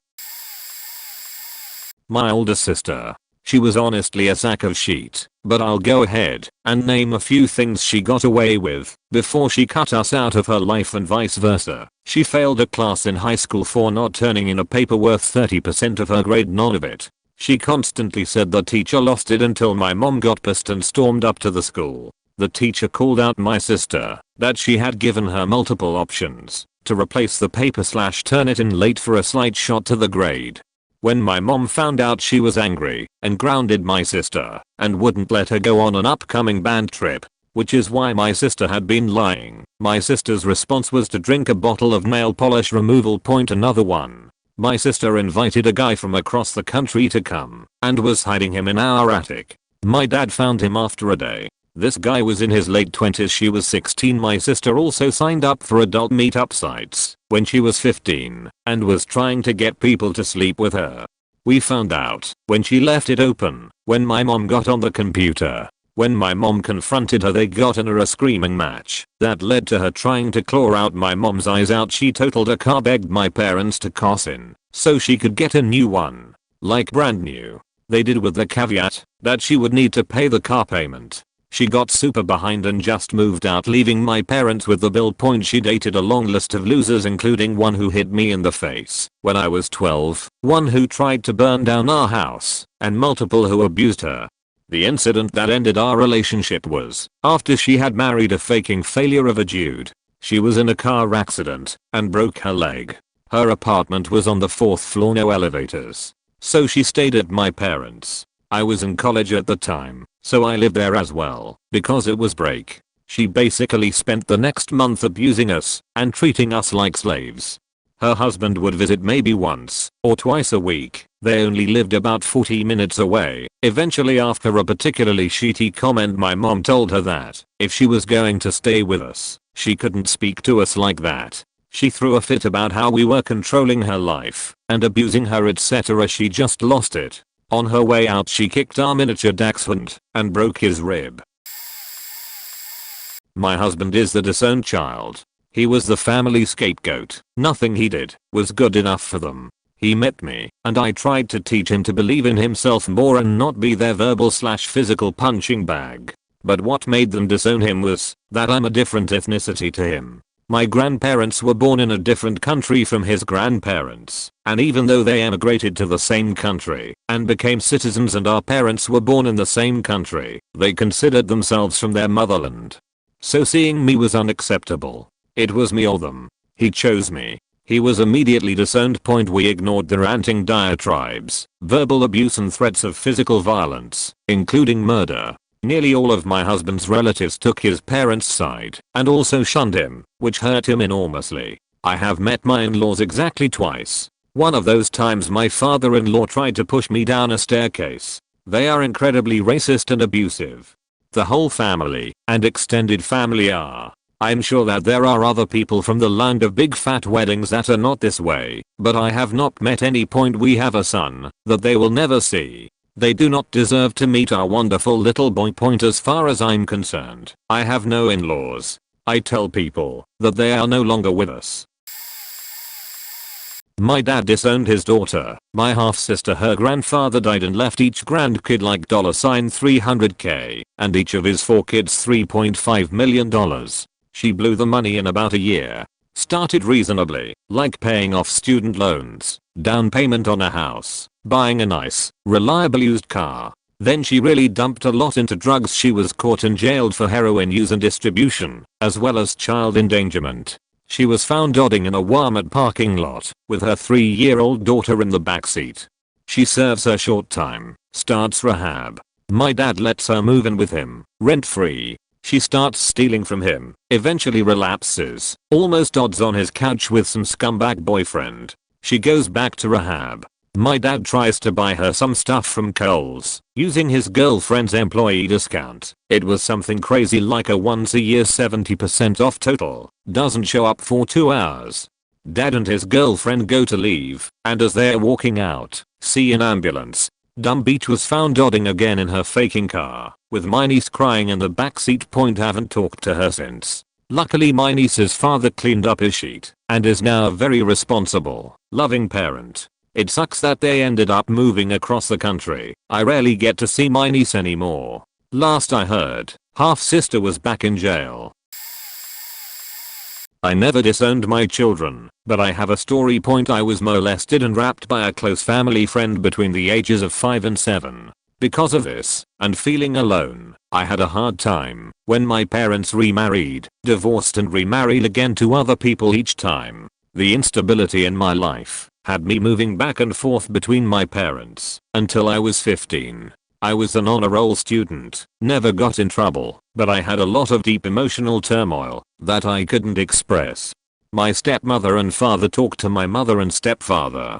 They informed me they had no room in their lives for me. I was sent, at the age of 16, to another state to live with grandparents who didn't want me. I had to get a job, pay rent, buy my own food and school supplies. Every penny my grandparents had to spend on me was written in a book that my grandparents gave to my father and aunts when they died, so they could collect the money. I now have no bonds with my sisters and brother. I'm not included in family events. My children are not allowed around my family because they get bullied and called names for being my children. I have absolutely no faith in men because of this, and I have no reason to ever allow my family to find out who I have become. Because of my experiences, I think baby boomers are the most selfish generation in history. My children will never be disowned.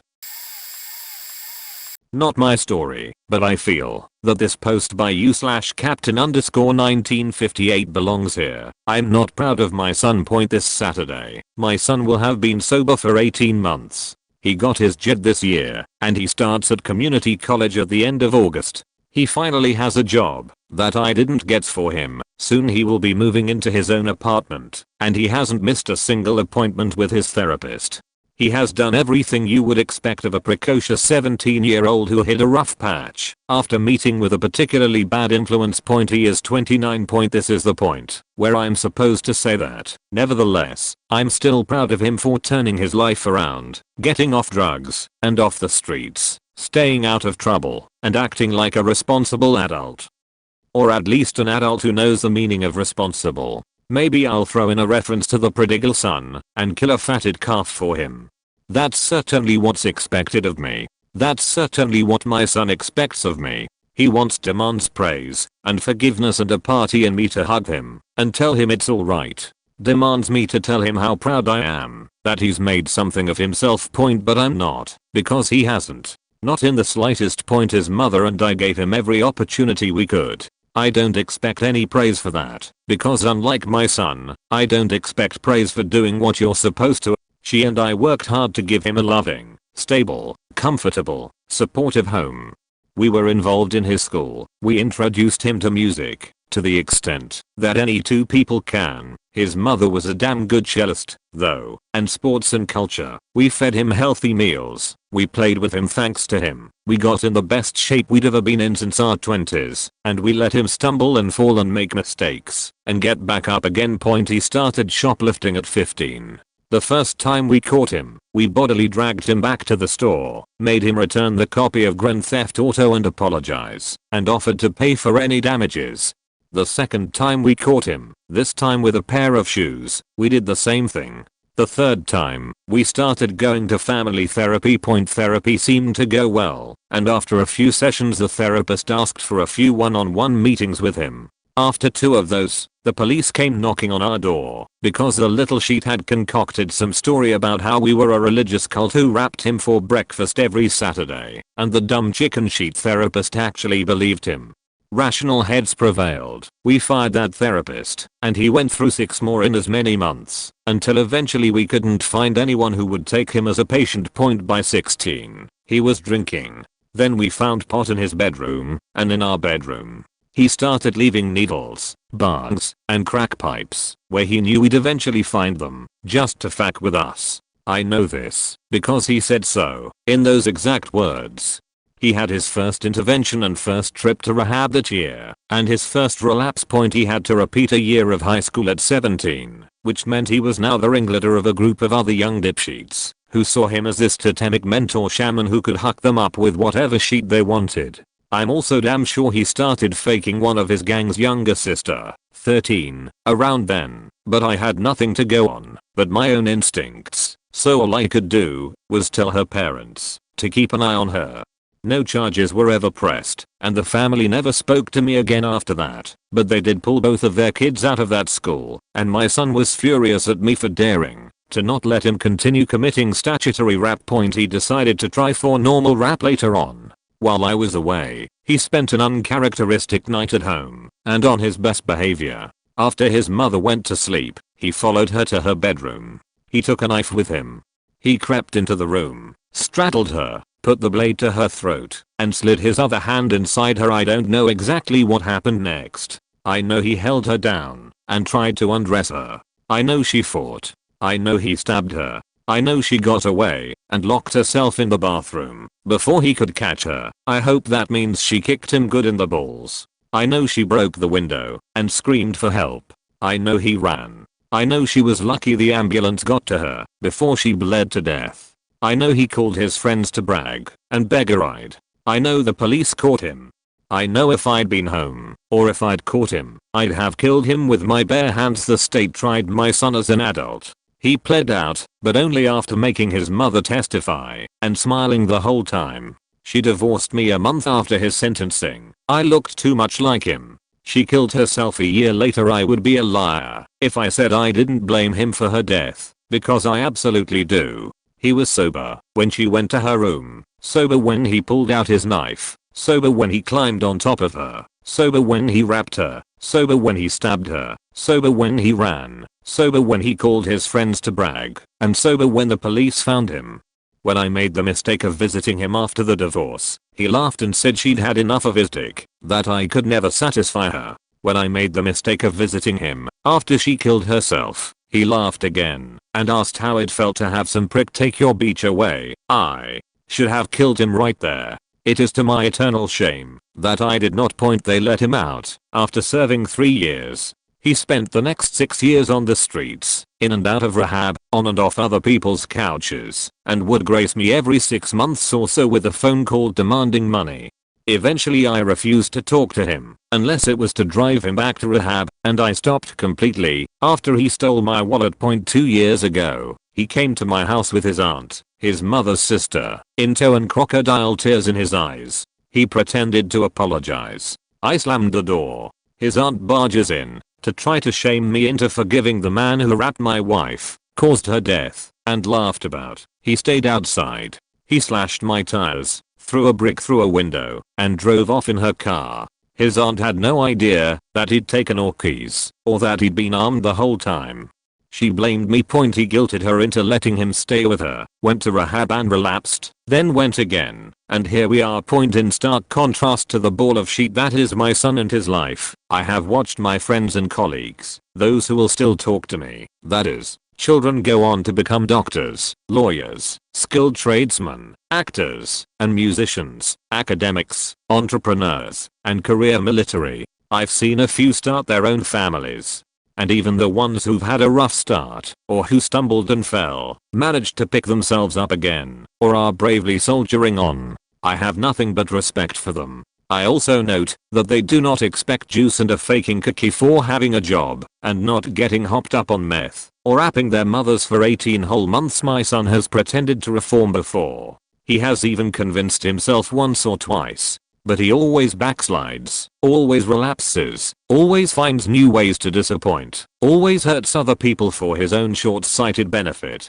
His aunt is already at the stage where she is pretending she must have forgotten where she puts a knick-knack or piece of jewelry, and has already told me to fuck off after I've warned her of what my son can, will, and has done before, and what he will do again, now that he thinks she is weak. When he fucks up again, when he hurts someone else with his ceaseless bullshit, I will not be there to pick up after him. I'm through with him. I'm through with his aunt. I cannot talk to her without being overcome with rage and shame as I see the stupid hope I used to have that my son would ever amount to anything, and I do not need any more disappointment and failure in my life. I'm not proud of my son. I'm sorry for inflicting him upon the world. Disowned my birth father. He and my mom got divorced when I was 1 year old because she found out that he had become addicted to heroin, stolen her credit cards, and ran up a bunch of debt on them for cash advances or items to give the dealers for drugs, whichever. Before the divorce he had started to get into weed, and my mom told him that he couldn't smoke weed in the house with me. Instead of just going elsewhere or stopping, he got garbage bags and taped them around the top and sides of my crib so that he could smoke weed in the house and I wouldn't be able to breathe the smoke in, despite the fact that it was asinine of him to do, and I cold suffocated. At 2 or 3 he used his court-mandated visitation time to take me to score dope and shortchange the dealer. He fled with me in the car, and he ended up getting us into a huge accident because he was trying to speed away. He said he thought it would be fine and that having me with him would discourage the dealer from a chase, so he tried to use me to get away with it, no consideration for the danger he was putting me in. After that he stopped showing up to his visitation. At one point my mom and stepdad found him in women's clothes asleep in a gas station parking lot, and he became irate when he woke up, and they wouldn't let him take me for a little while, so he tried to bust out the back window of my stepdad's car and the cops had to be called. He was also in and out of jail for most of my life, as you can imagine. I only have 2 real first-hand memories of him. The first was from my 4th birthday where he came, gave me an unsigned card, and immediately left, as if I was a major inconvenience to him, and he had somewhere better to be. After that point I didn't see him again until my second memory of him took place. The second memory I had of him was when I was 17, and he showed up to our house that he had somehow found the address for online and decided that he was going to break in. Not sure why, if he was going to try to take me again, or hurt my mom or to do some other stupid irrational shit. After seeing him, mind you it had been 13 years, I didn't really know him despite knowing who he was. He had become a career criminal, and I was scared of him and in shock. I actually fainted. It was a very stressful and traumatic event for me, and at that point I decided I was done. I decided I'd eventually be moving out of state far away from him. I legally changed my name. It was my 18th birthday gift from my mom to make it harder for him to find me.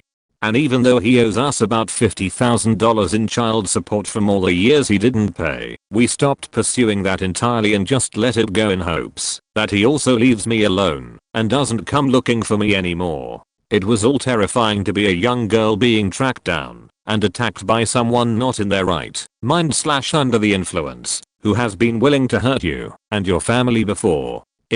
Being concerned for your own safety and well-being is a very good reason to disown someone. Not really a biological child, but my parents have always treated my sister-in-law, soon to be ex-sister-in-law, like their own child. They've always wanted me to have a sister, and another daughter, since I'm the only girl in a family filled with boys. Long story short, my brother and her got a child out of wedlock, and we had to organize a shotgun wedding. It battered my parents so much to have to go through the circumstances, especially in a country like Malaysia, where premarital sex is a huge taboo that is punishable by law. But they adapted. Pulled out all the resources they could think of to make sure the baby could have my brother listed as his father. Immediately organized a ceremony to tie the knot. FYI, we did suggest to abort the baby, and we knew people who could help us, but they, especially her, wanted to keep the baby real bad. This information will be useful later on. They alone organized everything, when it was traditionally and normally 50% organized by groom, 50% by bride. But they did it all because her family was so shocked by the pregnancy that they didn't have the strength or mindset to. My parents powered through, even if it hurt them. I remember how they told me how awful they felt, having to organize the wedding and raising suspicions by the judgmental family members. They just had to put up with it. Fast forward, all seemed well, and my whole family was supportive and accepting of her despite not being given a chance to get to know her slowly and accept her. My brother was ultimately ready to become a father and husband. He got his life together, got a better paying job, even though it was not his career choice, and she got a better paying job near our house and the babysitters. We call that a blessing after the painful process of bearing a child. Basically, my parents also let them stay with us It's normal for kids to stay with their parents in Malaysia, even after they've reached adult age, just a FYI for you internationals, until they've settled down and had enough money and stability to move out, which meant free food, electricity, and water. We also helped take care of their son. As I mentioned in the introduction, my parents loved her as if she were their own. She seemed to be the ideal daughter-in-law. Absolutely friendly, doesn't take shit, but extremely kind and caring, hardworking, and would help us do chores around the house. Soon enough, we started noticing their marriage crumbling.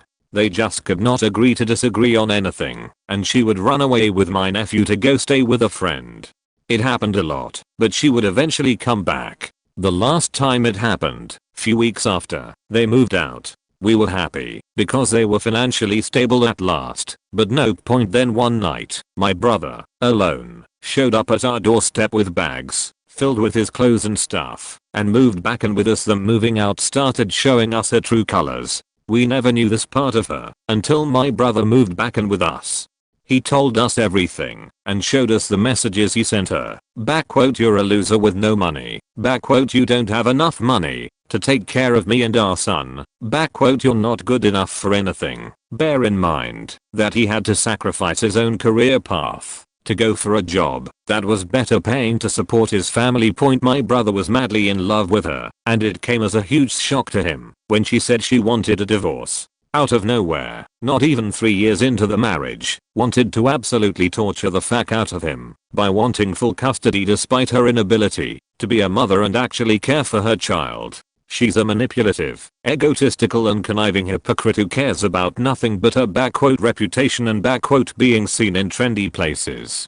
Like some faked up celebrity, she prioritized going to parties, sends my brother, and coming back at 4 in the faking morning despite having a child she's supposed to care for. My brother had to take care of their son on his own for the most part. He couldn't take it anymore, and that's why he moved back in with us. With the separation, they had to bounce between each other over who has my nephew for the week. And of all 7 days in a week, my nephew would be with us for 6. We knew this because my mom had to keep tabs. We also found out after her, if they had, that she was already faking another guy. Why she kept insisting on going to all these concerts and whatnot by herself and not letting my brother know who she was going with. My brother has been going to therapy trying to get himself to heal and tried to make things work to save their marriage. Things seemed to be okay until yesterday. They had another rift to the point where it pushed my brother to contemplate suicide. He has never had any thoughts or feelings like that, but he started detaching himself from us, and all of a sudden my mom received a text from him saying, "She wins. We are getting a divorce. I tried so hard and I'm tired. She wins. I'm giving her everything, even their son, apostrophe. He didn't come home immediately after work. He was missing for hours, turned his phone off, and no one knew of his whereabouts." My parents were absolutely devastated and had tried to call every single friend of his. I had to muster up the courage despite my anger to call the beach, who also sounded like she couldn't give two fucks that he was missing. I had to force information out of her to finally figure out that he sent her a message back about ending it all at 5:30 p.m. and she only told me at 8 p.m. after I pestered her for the 5 faking hours of not knowing where he was. Not once did she give a fuck enough to help send us contact numbers of his coworkers. My aunt had to faking call her and get her to give us their numbers. She didn't give a fuck at all to ask for updates. Didn't put any effort to worry that the father of her child possibly committing suicide. Speaks volumes about her character. He came home after what felt like eternity, but it was to leave his belongings behind and wanted to go out again. I could tell how emotionally distressed he was, and it took all my physical and mental strength to stop him. It was devastating as fuck for my parents to see their son, who was once a very happy and optimistic person, like that point. After everything we did for her and the baby, these are her main priorities: partying, getting rich quick, designer stuff, and being seen in trendy places. All the while wanting full custody of my nephew, when she has proven time and time again, through her actions and bad decisions, that she is incapable and treats my nephew like an afterthought that she can just pass to us when she wants to go partying. She has never been grateful at all about what my parents have done for her. It's been difficult for them to process, and it was only last night that they decided to disown her completely. She completely pushed their boundaries. One I never knew they even had. Point, we've been trying to gather evidence to make sure we have full custody of my nephew. Wish us luck. Point, apologies for the very lengthy comment. My stepchild. I took my young daughter to therapy and found out he was abusive towards her in the very minimal time they were alone together. This was amongst several other things such as violence, extreme theft, thousands of dollars, credit cards that belonged to us, finding a butcher knife and matches, not from our home. He had to have brought it with him, stashed in with his stuff at his grandmother's home, and his mom's absolute refusal to take him to therapy or get him any kind of help despite having him on 5 medications. At all times. He's verbally abusive, he's hateful, he's been violent towards every human and animal in my home, and his mom is pissed off that my husband left the abusive sideshow. That was their relationship over a decade ago when she cheated on him, so she's taught this child to hate us for abandoning them, and it worked very well, even though while he did leave his ex, he was always there for his son. We are not perfect, but we've tried to cooperate. We've always met our responsibilities from financial support to exercising visitation. He's always been a part of our family, but he's made it clear his whole life that we are less to him. Point. When I found out he hurt my daughter, I was done. I don't like him, and maybe in the future, we can all repair our relationships with each other, but right now, I honestly fear for the safety of the people that live in my home, so he's not allowed over anymore. Obligatory, not a parent, but was disowned by my mother when I was 4.5 months old. With my sister who had just turned 2, our mother decided she no longer wanted her family. She up and left with a younger friend of hers and moved away, leaving my dad to have a mental breakdown over it. He completely snapped, and in a fit of rage he took an axe to the family car while I was still inside in my car seat. Point, our grandparents, our dad's parents, decided to adopt my sister and I after that incident, and we moved in with them and still kept contact with our dad. There was no contact with our mother until I was 12 years old. She suddenly decided she wanted back in our lives. Child Protective Services gave us the option of having contact with her, but we both said no, and it remained that way for a long time. Our mother's sister got in touch with us on Facebook about 6 or so years ago to let us know our mother was dying of kidney failure. I chose to ignore it, while my sister decided to form a relationship with her. To each their own. Point, I'd love to know her reasons for abandoning us, but she passed a few years ago, so she took that to the grave with her. In the end, we were better off to have grown up in a stable house with loving grandparents who gave up their golden years to raise us, all things considered. I think I turned out alright. My sister not so much, but that's a whole other ball game. Not a parent. My mother disowned both me and my older brother for petty reasons. She disowned my brother for some trivial thing I can't remember at the moment. She disowned me for simply being annoying and not useful, let alone suffered emotional abuse throughout my childhood and teen years. She was never really a mother to me. I don't really like talking about the details. Feel free to Amma if you'll really want to know. She tried the parental alienation BS on me. Didn't work because I knew my dad from when I was very young. He's my hero because when I was born, my mother stated that she wanted to abandon me. I will never forget this sentence from my bio father: "You will not abandon my son." I love him near and dear to my heart. When I was 10, she had caused me a panic attack and nosebleed by smacking my head because I got a maths question wrong. When I was 11, my mother had stated in my face that she wanted to murder me and wouldn't care if she went to jail or not. That sentence sealed the deal / her fate and relationship / bond with me.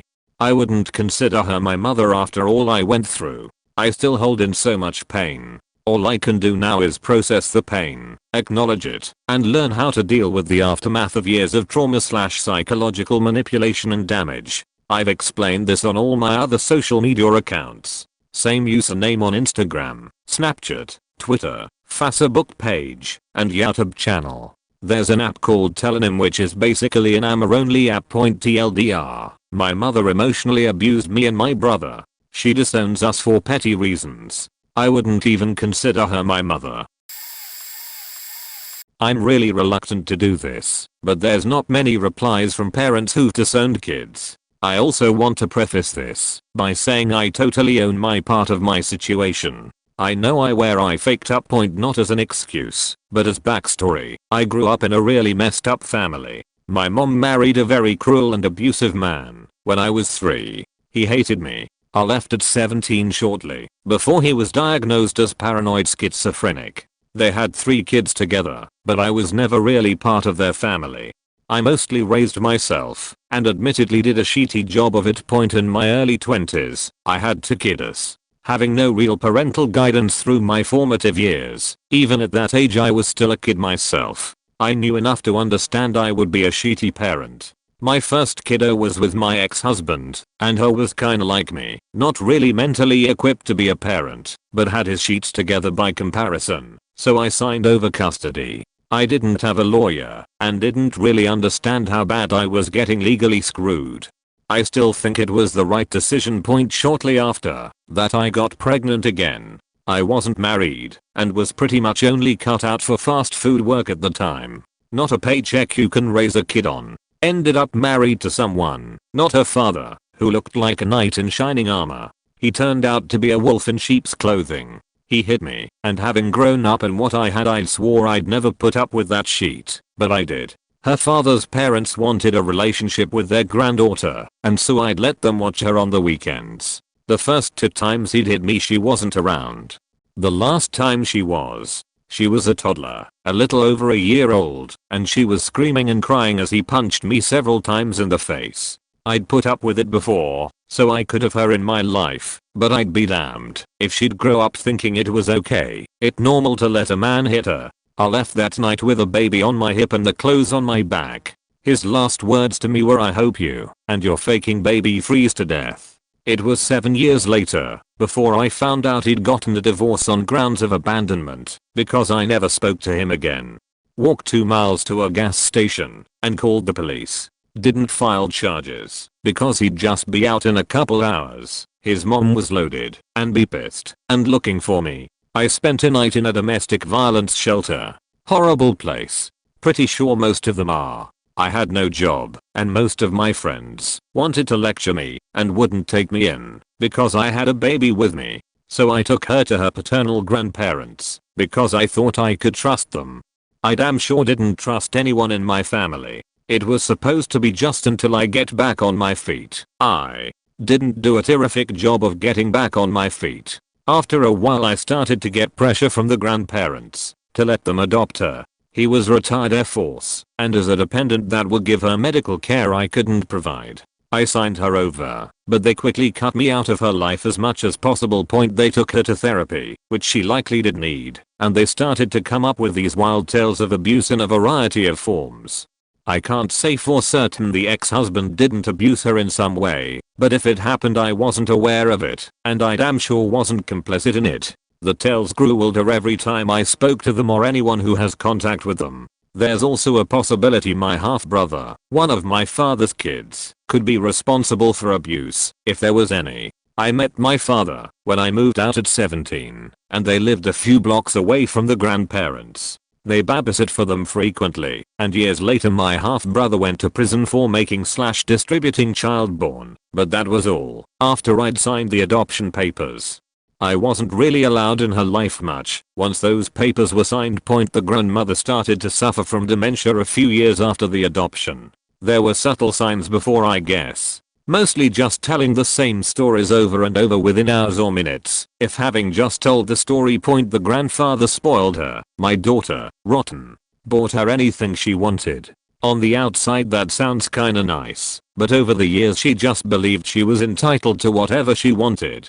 She never learned to care for herself, and as years passed she became meaner and meaner. On several occasions she's threatened to murder family who don't do as she demands. Take me here, buy me this. She only eats chicken nuggets, bacon, shrimp, candy, and occasionally Chinese. She mostly lived on massive amounts of sugar for years. She'd become abusive to her senile, sweet, but understandably frustrating grandmother. She's a hateful radical evangelical Christian because her grandfather decided to become a preacher.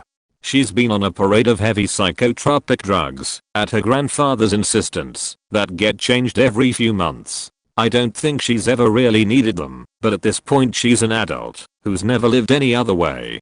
Taking her off them would be its own nightmare. She has no interest in ever getting a job, and her plan for once the grandparents die, I think the grandmother has already passed away, is to find someone online, to marry who will take care of her. I don't think there's a snowball's chance that anyone sane will take her up on it.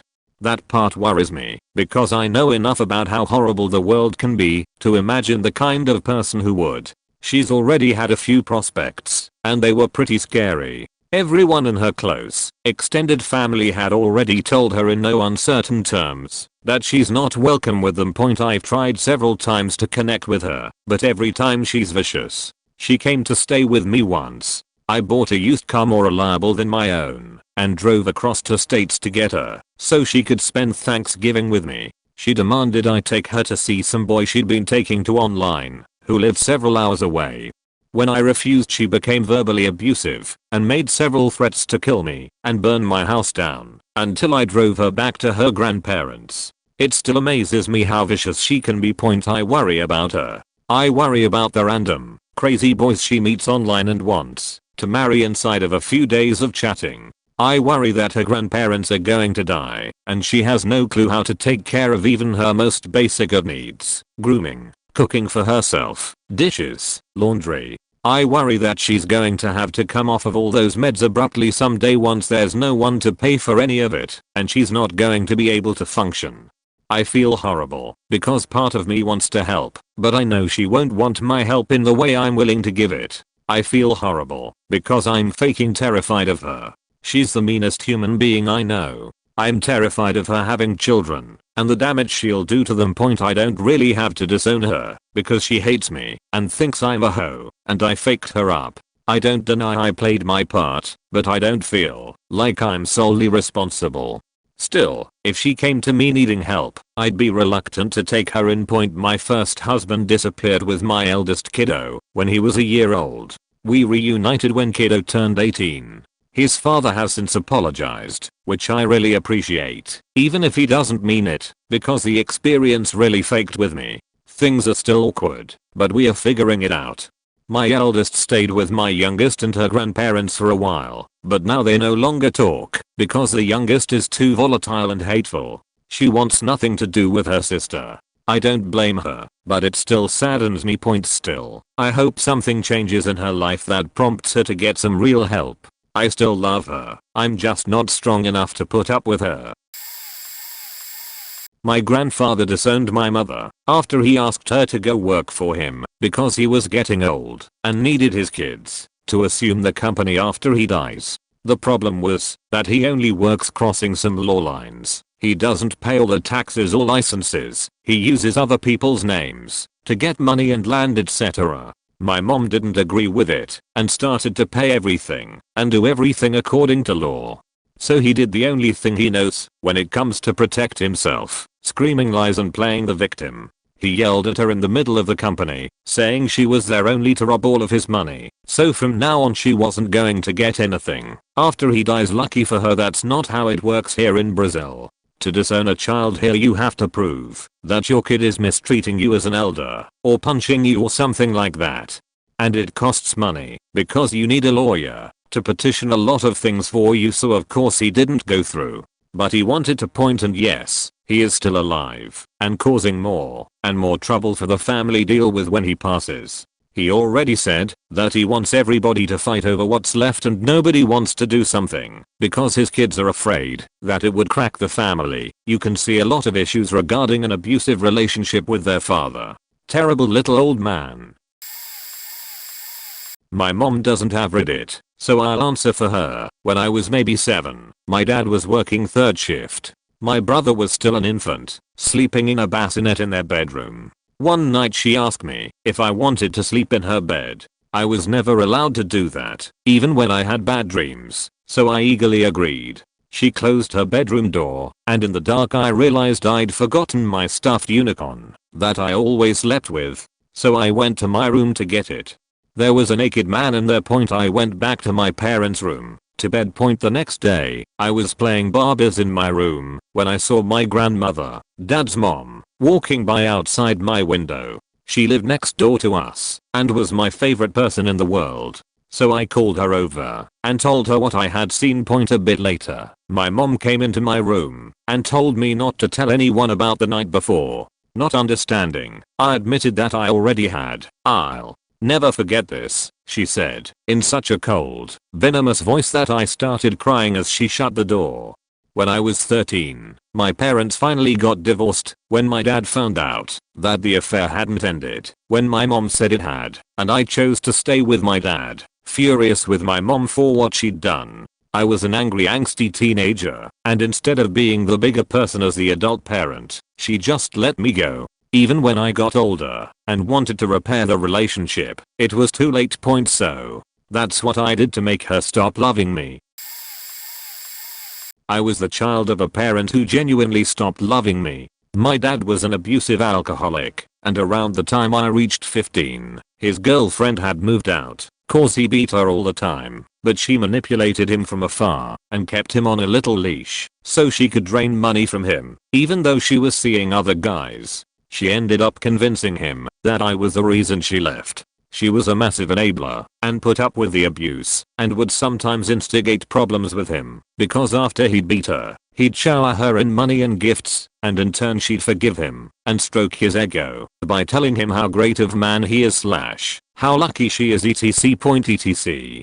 I'm not sure what brought this about, but his girlfriend started telling him how she'd move back if he got rid of me and how they could live the perfect life we've always wanted. Even went as far as comparing life without me to the Garden of Eden where all their problems would be whisked away. He decided right after my 18th birthday, which he didn't acknowledge at all, to kick me out. He called the cops. When I woke up one morning, the cop calling sheet is a whole nother story. They pretty much used calling the cops as kind of a trap card, like they'd call the cops just to win arguments with people. So I packed my sheet and left. The cops, for whatever reason, picked me up from my friend's house, confiscated my bags of clothes, CDs, and my games, drove me back to my house to stand there and argue with my dad, just to have them ask me if I had a place to go, then have that same friend come pick me up, repack all my sheet. They'd always go call the cops from the backyard or something out of earshot. Apparently he told this dispatcher that I threatened him and I was going to kill him for his TV, and I had people hiding in the trees waiting for him, so he was scared to leave. Just any old violent sounding bullshit to get a squad car to come out there. Anyway, the cops stood there as we argued and told us to wrap it up. My dad went off into some long drawn out generic explanation of how someday you'll go out in the real world and you'll figure life out and what it's like to be a hard working man. Most of what he was saying was just repeating random shit he saw on primetime ABC sitcoms over and over, and even the officer was looking at him with a confused look. I just basically told him to go fuck himself, and I left. We never spoke again. He went to prison twice after I moved out for beating his girlfriend, 90 days / 6 months. 3 years after I moved out he got into a fight with her one night and she called the cops. He barricaded himself in the house and he called his lawyer. His lawyer said there isn't anything he will be able to do and that he might be looking at a few years this time. He locked himself in his room and shot himself. I was the kid that was disowned. My parents were emotionally and mentally abusive, very minimally physical, mother slapping me. When I answered back I was going to go non-contact anyway. My then boyfriend came out as transgender, mother faker. She's amazing, and I'm marrying her next month. Well, my parents were not pleased. Called her freak, mentally ill, everything. Told me to move back in with them and dump her, and told me I had to make a choice.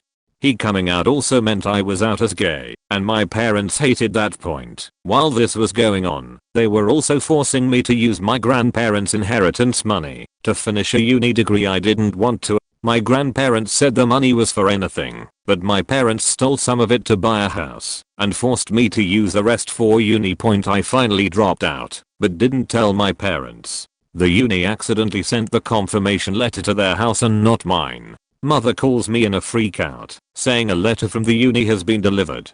Says she'll open it. I rush over, she gives me the choice come inside and open the letter in front of her and away from my friends who came with me for moral support, or never speak to her again. I chose a second choice. She gave me the letter, told me to have a great faking birthday, and slammed the door in my face. Point B's choice. I think they regret it. But while they keep calling my fiancé by her dead name and gender, and lie about everything, I'm sticking by their choice. Not me, but my sister. Seems to be a fairly common pattern, based on some of the other posts here. The minute she hit puberty, the rapid downward spiral began. She had a nuclear case of boy crazy. All of them much older, all of them variations on the dangerous rogue archetype. The first time I had anything resembling a violent altercation with anybody was driving one of these winners out of the house with a kitchen knife, to prevent him from continuing to beat her. One of them introduces her to meth. My parents resort to a troubled teens program, which they probably shouldn't have, but the issues with these programs were not as widely publicized back then. She reacts to this, somewhat understandably, by trying to run away from home and board a plane with her then boyfriend. They are apprehended at the airport. She pretends to get clean. They give her money. Dad buys her a car on the condition she pay him back over time. She spends the money on drugs in secret and keeps going like that until her life falls apart again and her ruse is discovered. This worked on my parents a shocking number of times. They wanted to believe so badly that it was for real. Every time she pretended to recover, each time it was just to throw them off her trail so she could resume doing what she enjoyed most. This continues for some years until she is arrested and put away for robbing houses with her dealer boyfriend. So far as I can tell, after she dated one dealer she decided that was the way to go, as it was considerably cheaper than buying. She excitedly invites me to come out and see their setup. She has always wanted my approval for some reason. I don't know why. We stopped being close pretty much as soon as she hit her teens. They are living on the corner of some guy's land who her boyfriend is buddies with, in a cluster of trees by a stream. They trap crawdads for food. No bike parts that I saw, so at least they weren't stealing bikes. Then again, they were far from the city. Instead they took up robbing houses, in particular guns, which were plentiful out there. She spends 3 years in the clink, is a model inmate, top marks in the various in-prison education programs, moves into house for women in her situation upon release with curfews, supervision, etc. Finally the round-the-clock structure she always needed. I want to believe she finally could have made a proper start to life. But deep down I'm skeptical, because every time she pretended to be putting her life together before, it was only for show, her real goal always being to return to her old ways. I never got to find out as she was struck and killed earlier this year by a drunk driver who fled the scene. That driver has not yet been apprehended. It hurt, despite everything, because I still remember when we were kids, when we would swim and catch frogs together, and she taught me to ride a bike. I want to blame the meth, because I have seen it turn excellent people into terrible ones. The ridiculous alternative is that only shitty people ever get addicted to meth, which is unrealistic. The truth is that she already had problems before the meth. She was in search of easy happiness and instant gratification with no thought for tomorrow. That is a fast road to ruin, which she found out too late. The other common element in a few of these stories is autism. The funny thing is I'm high functioning autistic and have often felt like a tempest in a teacup emotionally, having been subjected to a lot of bullying. But I never hit anybody. I never came home in a squad car because I had my sister as a reverse role model, showing me everything not to do. Didn't happen to me, but it did happen to my partner. Start off by saying that we are a same-sex couple. We met in high school, in a small town with small minds. Her family is religious, Muslim. She also grew up religious. Her family found out about us, pulled her out of school, and sent her to live with her sister within the week. It was a 10-hour drive away. They smashed her phone, took away all her access to the internet, and started pre-searching her mail. For the next 8 months, we had very limited contact. Lots of smuggled phones, sending mail to her friends' houses. Lots of times getting caught talking. Lots of times she was abused for it, physically and mentally. I finished high school, immediately moved to the city to be with her, got a shitty job at a fast food place, saved enough money to get her a new phone and pay for the credit point my first paycheck. I caught the train to the inner city. She finished school early and took a bus to meet me there. That reunion was something I'll never forget as long as I live. Happy tears, hope for the future, being able to hear her voice in person. Her family found out I was in town and we were meeting up again. They grudgingly allowed it to happen, knowing I would follow wherever they sent her. Didn't acknowledge me, refused to speak to her. Home life was hell. She finishes school, we both start uni, we move in together. Her entire family pretty much disowned her at this point. Don't talk, refused to see her. It was horrible, but I was thankful she was finally out of that abusive home. A few years pass, and her sister says she wants to reconnect. They do, and slowly their relationship begins to repair. They don't bring up religion or the gay. Then sister decides she wants to meet me properly. We do, and it goes well. There's a lot of hurt and anger and forgiveness. From that point on, my partner and her sister were close again, and I was too. With her sister's help, her mum comes around and starts to drop her shitty attitude, and they start to get along too. Her father hasn't spoken to her since, which she prefers. We've been together 8 years and we are getting married soon, hopefully. Her mum and sister will be happily coming to the wedding. It's taught us that it doesn't matter where you come from or what your background is, your family is where love and support is. My parents are disowning me because of their religion and have already disowned my brother for being gay. I was raised as a Jehovah's Witness. My father is a elder, which is basically a priest. I decided I would no longer want to participate in the religion, but since I'm still in high school they won't kick me out. I currently have no internet. I was told I'm no longer allowed to eat dinner at my house. They also told me, because I'm spending more time at my friend's house, big shocker there, that they will be disconnecting my phone service too because I don't pull my weight around the house, even though I'm never home, and I'm just waiting until I graduate, and then they will never speak to me again. Luckily I've made friends outside the organization who will help me start my life. Now the story of my younger brother. He was actually my cousin whose father died, and he was sent to live with us because his mother was a terrible person. I loved him like he was my little brother. Well, one day he comes out as gay and my parents the very next day load all his things into a van and drive 9 hours to where his mom lives and just basically throws everything out and drive off. I still talk to him, but things aren't the same. He's actually the reason I decided I no longer wanted to be a part of the Jehovah's Witnesses, any religion that thinks it's okay to kick a 16-year-old child out for who they are attracted to is not a religion, cult, for me. My mom doesn't know why she keeps disowning me, but I do. Since I was roughly 14 over 15 she's always had a problem with me. A chunk of it is I didn't behave and talked back to adults, which she hated. I argued when she wasn't making sense, and I didn't back down. I literally just mimicked her attitude, and she didn't like it. At 15 she tried to kick me out when my dad wasn't home. She was probably drunk or on pills. Anyway, she screamed, I screamed, rinse repeat until my dad got home, and I was grounded for something. Every episode was like this. Then again at 18, 20, 23, 25, and then there was this huge chunk of time where I wasn't around, and our relationship wasn't strong. I lived at home at various times in my adulthood, and whenever she got tired of me, it was time to start to leave. Recently she's kicked me out of the family, which is literally her, my grandma, and sister. I've been questioning her power over my grandma, who's recovering from some medical problems.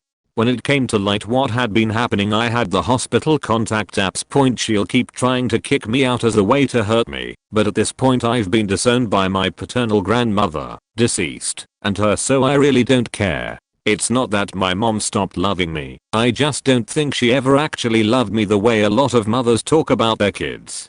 She's a narcissist, bipolar, drunkard, and an opiate addict who grew up with tough love grandparents, never knew her own mother until she was 16 plus, and didn't know how to raise kids. Even now she won't speak to me, but rather my sister, which is funny in its own right. Sister was written off for the last 6 years because she wouldn't tolerate the abuse. Loss of power over us means we don't exist as her kids. I guess I was 6, living 500 plus miles away with my parents, and she disowned me for not visiting her regularly.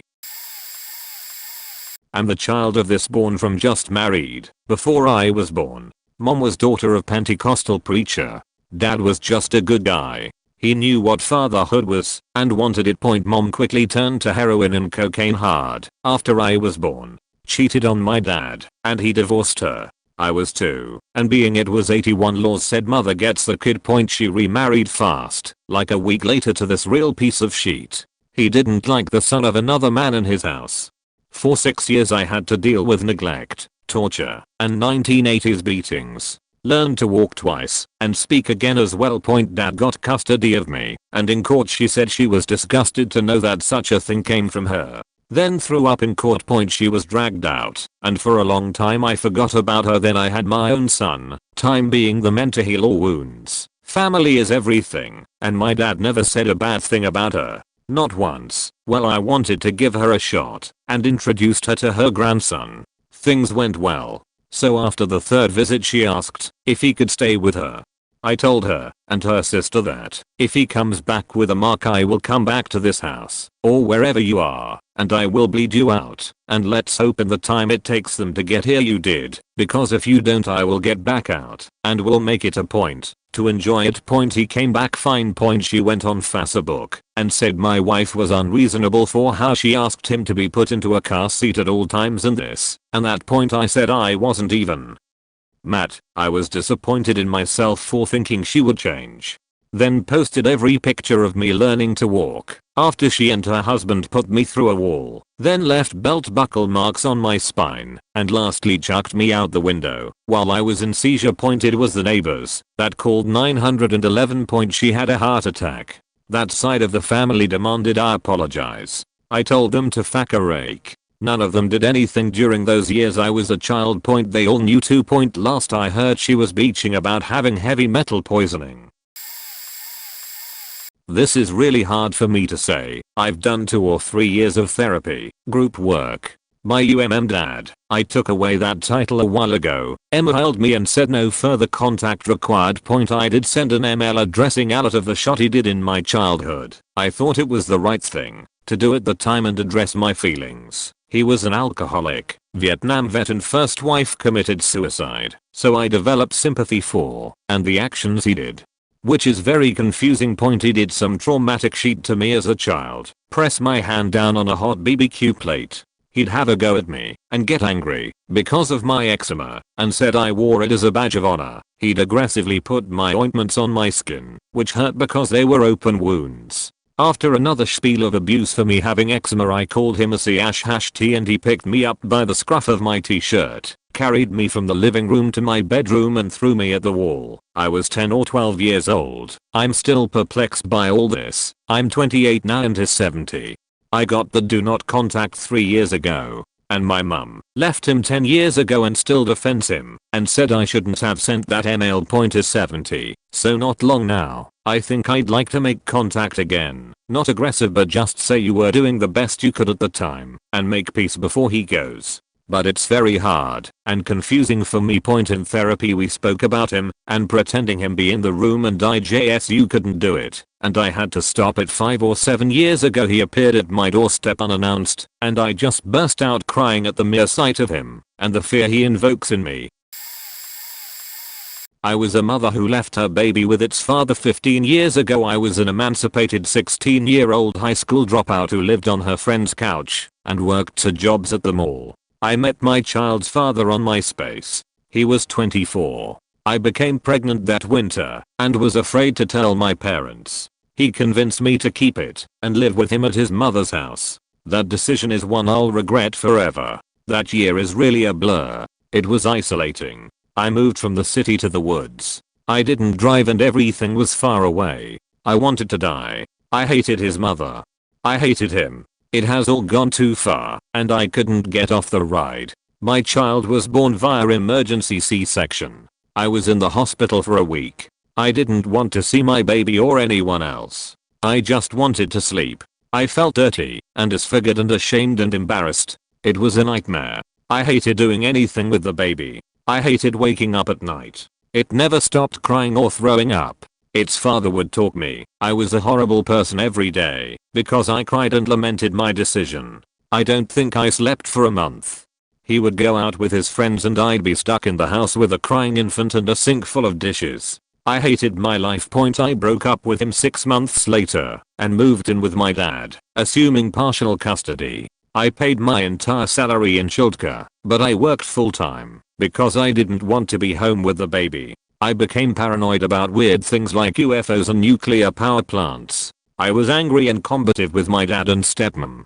On the days when the baby was at its father's, I drank until I passed out. I tried to take courses at the community college, but the baby and work had me overextended. I had no money, even though I worked full time and lived at home. I have always had a strong immune system, but I was seriously ill constantly that year and lost my job eventually because of it. I wanted my life to be the way it was, but I felt too guilty about not wanting the baby to sign away my rights. I had a nervous breakdown one day that involved me screaming at the father on the phone and threatening his mother. She got a temporary restraining order against me and I had to go to court to have it dropped. I don't remember much of how things happened, but he basically refused to let me see the baby without his supervision and I didn't want to be around him, so I just never followed up or spoke to them again. My dad urged me to sign away parental rights, but I felt too guilty. I'm in my 30s now. Life has brought me to another state where I've been in a wonderful healthy relationship for a long time, gainfully employed and am genuinely happy and healthy. I don't have any other kids. I look at the 16 to 18-year-old girl that I was, and with a lot of therapy, I've forgiven her. My residual guilt is offset by knowing that I didn't have a chance at a life in that situation, and my baby didn't have a chance at having a healthy mother to give it love. I thank myself for leaving when I did, before I killed myself or ruined my child's life. My partner, my family and my friends back home know about this situation, but I don't mention it to new people in my life. I don't care if you think I'm an evil person for doing this. I've done years of work to reconcile this. The people in my life know that I'm a loyal friend, daughter, sister, partner, and colleague. I could not be a good mother when I was an emotionally immature and mentally ill child. Maybe I will be in the future. My older sister is now completely disowned by me. As kids she was relentless. Like from a young age my brother and I were told to give her what she wanted otherwise she'd have a tantrum. She got new clothes and jewelry, and I had hand-me-downs. She thinks I was the chosen one / was spoiled / had everything handed to me, but I worked from the age of 16 and paid my parents' rent from that age. She constantly made fun of how I looked / dressed / hobbies, just everything. She would goad me with insults and abuse, and when I snapped and screamed at her she would laugh in my face. Flash to 2 years ago. I was a single mother working full time. They lived rent free with my elderly dad while her husband worked. Her husband flipped and screamed death threats at me because I changed my Netflix password and wouldn't tell them. Abuse continued for months, including texts saying watch yourself when you walk out the door in the morning. Bang bang, slutch over faking Netflix. My dad died, and her husband sent my other sister and I a photo of a coffin saying ha ha ha. Other siblings and I barred him from the funeral and shit got horrible. He was in the process of arranging some sort of hit on us when we went to the police. Since the threats were all through social media and there were 4 of them in the house, and sister refused to tell them anything, nothing happened. She told me the threats and abuse were what I deserved and what did I expect to happen. After I antagonized him. After my dad's funeral I blocked her off everything. They're divorced now, and she's trying to convince other sister to have a relationship again. She's depressed, divorced single mom, had to get a job, ex is being a dick. Too bad she didn't think of that when I was working full time, grieving for my dad, helping my autistic son grieve his bestest buddy, and worrying I would be murdered on my faking doorstep in front of my kid every time we left the house. Not the parent, but the child. My mother married stepfather, a beater when I was a wee tot, and he ended up sexually abusing me. It was a near daily thing, and it ended up giving me PTSD. I had told my mother what happened, and she always had ignored me and laughed it off. He eventually found out that I told her. I forgot to mention I was about 5 at the time, and he came into the bathroom while I was showering and threatened to kill me if I ever told anyone else. My stepfather abused me sexually and physically, while my mother abused me emotionally and physically. When I was in, maybe, 4th grade, two of my best friends, they're important to the story, at the time had come over for a few nights. Those few nights were enough to make my stepfather think that it was alright to force all three of us young children to undress and serve his every wish.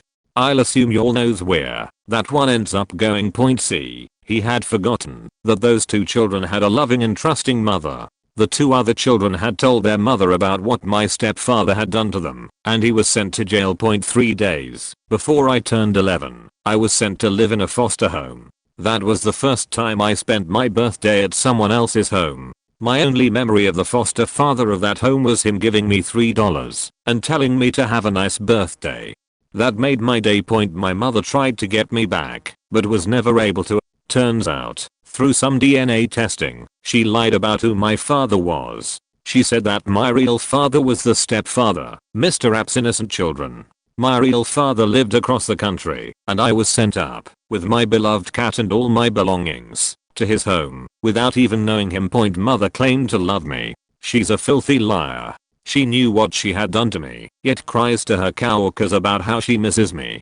One of them texted me recently, and I tried my best to explain what my mother had done, and that no, I will not speak with her again. The coworker tried many times to get me to consider, without even listening to what I had to say.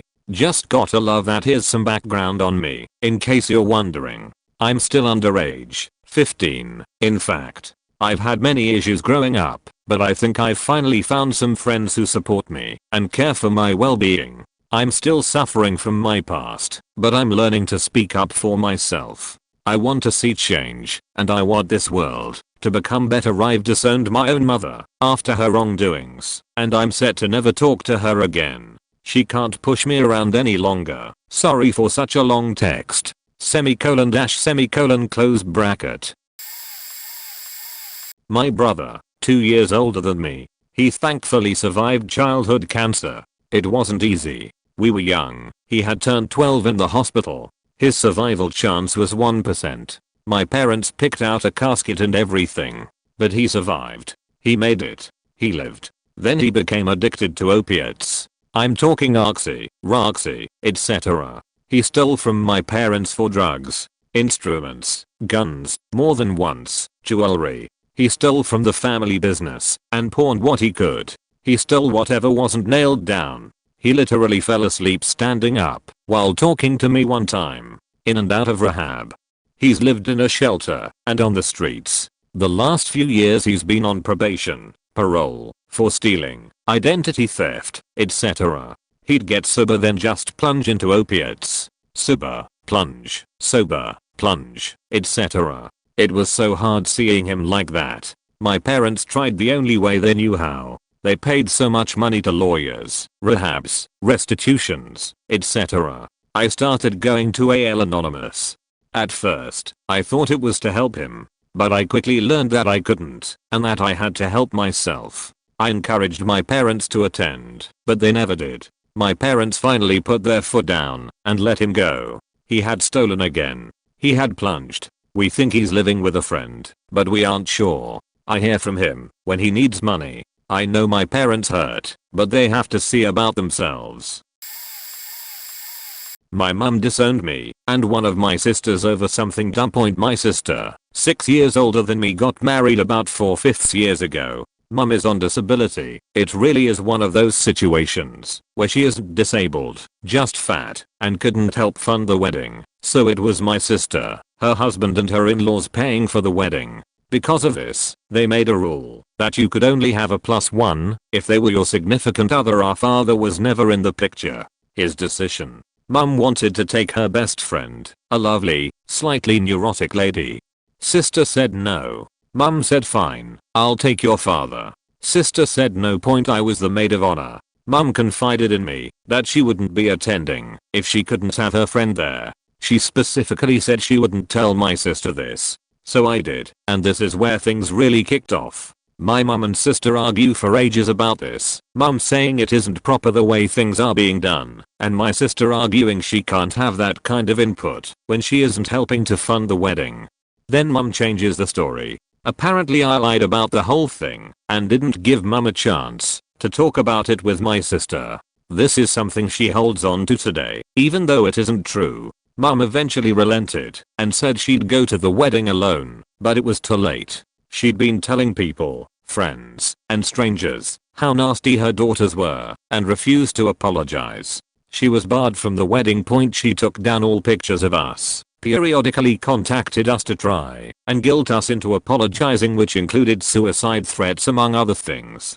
A few years later she had the audacity to yell at me for not telling her my sister was pregnant, as if that was her business, and yelled at me in a crowded shopping center. She also contacted my sister 2 days before she gave birth to stress her out. We'd have forgiven her had she apologized. She still thinks it's everyone's fault but her own, and she disowned us both.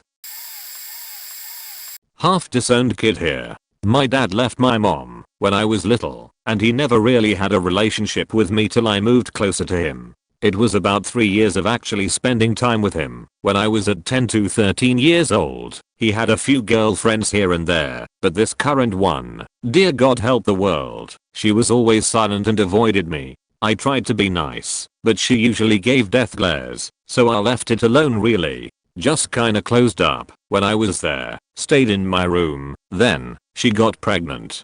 When she had the kid and the kid was able to walk, she would pull her away from me, complain I was around. I was a horrible influence, that I ate her food, she didn't have a job, and didn't pay for shit. It got bad. My dad would go to work, and she would lock me out of the house for hours. I would have to find stuff to eat outside. I told my dad the things she had been doing, but he always turned it on to me and called me a selfish bitch at one point cause I didn't want to clean my animal sheet covered bathroom. She actually kept a few animals in my bathroom and they shat everywhere, and they expected me to clean it. No. They had gotten into arguments while I was there, and I remember clear as a bell her screaming at my dad, well I don't care, she was here first. We are here now. We are your family. You need to ditch her. I couldn't go back to my mom's cause there was some personal issues, so I was already depressed enough as is.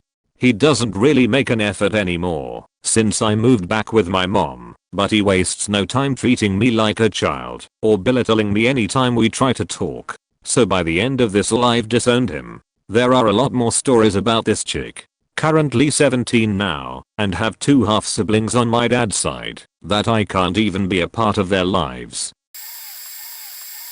Strap in kids, this is a long one. For context you need to understand that I'm from New Zealand, and we are able to live and work in Australia freely. Also I wouldn't say I've stopped loving him, but I'm done being a sucker. My ex-wife cheated on me and left me to raise our then 2 years old son, now 21. At 5 years he was diagnosed with Asperger's syndrome.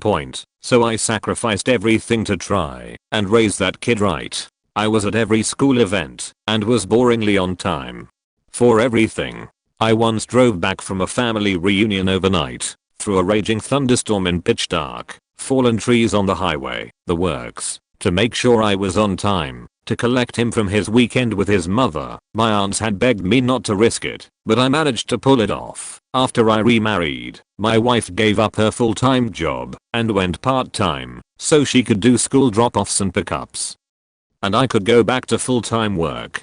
Because of this my ex decided to sue for custody, something she dragged out for years. Although she was unsuccessful, she essentially wiped us out financially. By the time he turned 18 and she could no longer harass us, I essentially had nothing to show for the previous 30 years after leaving school. He didn't want to go to university. He fluffed around for a year or so and didn't find a job. He was capable of doing so. I was out of work so accepted a job in Australia.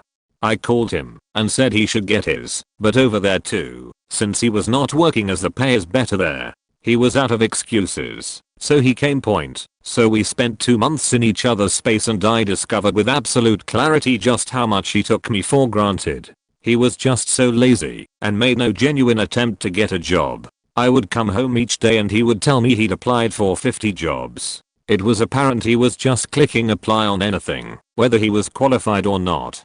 His cover letters and resume were full of mistakes, and it was clear he just didn't care. He lost the key to my apartment. He showed up to meet me for lunch before an interview, and I kid you not, had his tie on backwards. He couldn't have shown his contempt any more clearly. Finally I lost the plot one day and yelled a string of unmentionables at him. He immediately contacted his mother, who paid for his ticket home. He waited until I had paid for our dinner that evening before he told me. I just felt utterly used.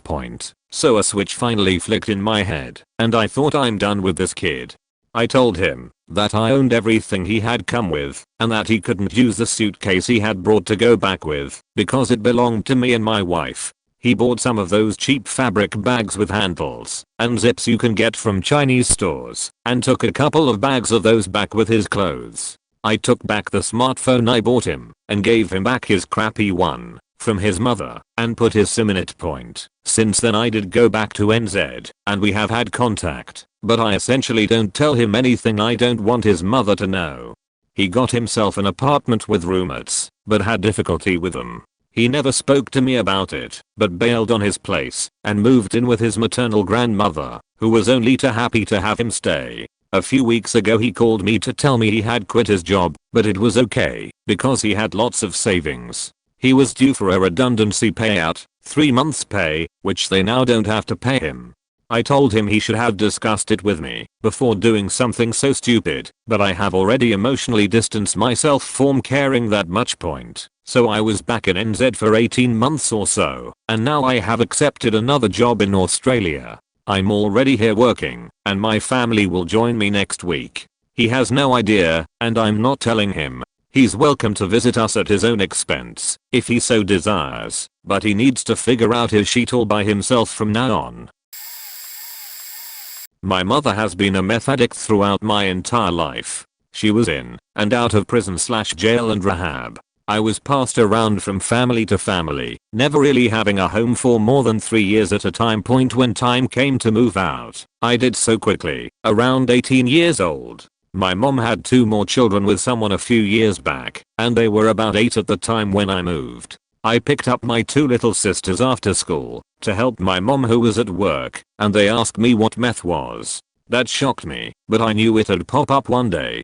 I asked them why, and they said that mom was driving them to school one day and kept saying, meth, meth, meth, meth, meth. I dropped them off, waited for my mom to get off work and confronted her. She acted like she didn't know what was going on. I told her to give me what drugs she had, and I'd flush them down to toilet, or call the cops. She didn't help, so I called the cops. They found meth residue in her car, arrested her, and she screamed about how terrible a son I was, and that how I was ruining her and my little sister's lives. Haven't spoken with her since. It's been about 6 years.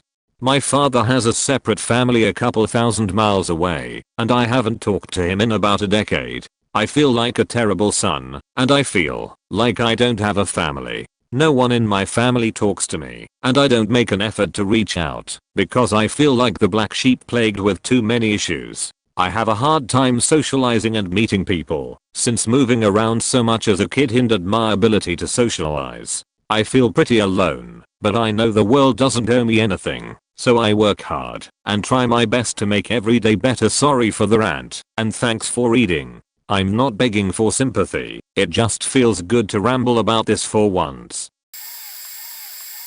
I'm not his parent, but I stopped truly loving my father fully a while ago. I love him, but not like I used to. He's incredibly manipulative, emotionally abusive, and always turns everything around on me. If I try to tell him how I feel, he tells me I don't feel that way, and I'm only saying these things to make him feel pity, and I need to stop lying. Then I tell my friends I don't like him, he gets word of it, and corners me to yell at me about how I'm hurting his feelings, and that I don't want to be his kid. We were moving that day, and he told me that if he saw me stop moving, that he would beat me with his belt. It was 98 degrees outside. He continually tries to make everything my fault. Brother's doing bad in school? Maybe it's because I'm too loud and obnoxious at home. My room is messy. I'm just a shitty person. Better clean that up before I go into a depression I'm already balls deep in. I'm waiting until my mother buys a house so I can move in with her permanently. I can't leave my animals behind, and nobody near me can take them. I worry about the ones I can't take with, the two Betis, my dog and cat, and the Betty. Betis were ill for a long time, I nursed them back to health. Dog is kicked full force if she licks the couch, even if by accident, and the cat has literally been thrown out of a room. The dragon is so malnourished she can't walk. I do my best to help them, but they don't belong to me. They're my stepmothers and she will do anything in her power to have control over me. She threatened me so bad I thought about calling my mother or the police because I feared for my safety, but she was right outside my door and wouldn't leave until I have her my phone. I don't feel loved here. I don't feel safe sometimes. But in my state, I'm still too young to make that decision unless there's a bruise on my body somewhere. Or unless I'm diagnosed with PTSD or show profound signs of psych trauma. People think I'm joking when I talk about my depression because I'm friendly and laugh a lot. My friends, my mom, my animals, they're the only ones that make life worth it anymore. Sorry for the long rant. It feels good to say this out loud.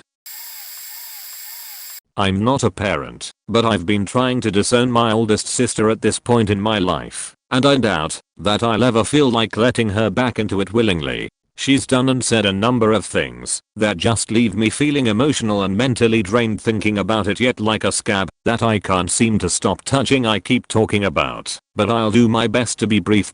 So let's begin. I think I started to realize that she might be crazy when she asked me if I could help her move out from her shared housing in LA. I, not having anything planned for that weekend, agreed.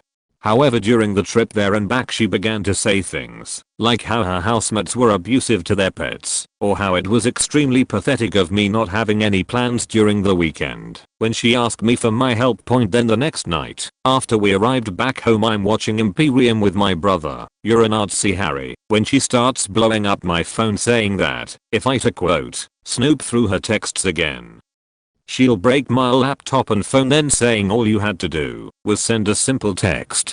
To provide some context, she was driving and asked me to read to her the messages in her school's group chat on Facebook about giving away from furniture she didn't need, where I read it aloud, then read aloud my response on her behalf. After that I put her phone down before going back to listening to an audiobook I had downloaded for the trip. She then says that she has a right to privacy since it was the United States, then says that I owed her $200 since my dad offered me $100 to go on this trip instead of him.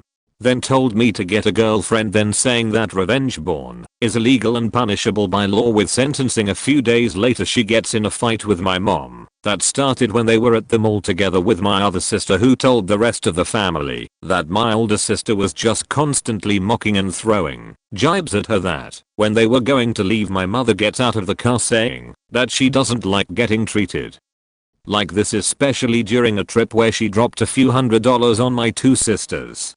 My older sister just leaves her behind, and my older brother goes to pick my mom up cause I was in class at the time. A few hours later my mom gets furious that my older sister locked her out of her own room when she needed to get ready for work despite getting her old room back, which sparks a fight that I had to break up. Fast forward some time later, she apparently gets evicted from her apartment, where she apparently took her landlord to court saying he was harassing her, which she loses. She puts the stuff she can't take with her into storage, then drives home when my parents are in another country, arriving at 4 in the morning seemingly out of the blue at the time.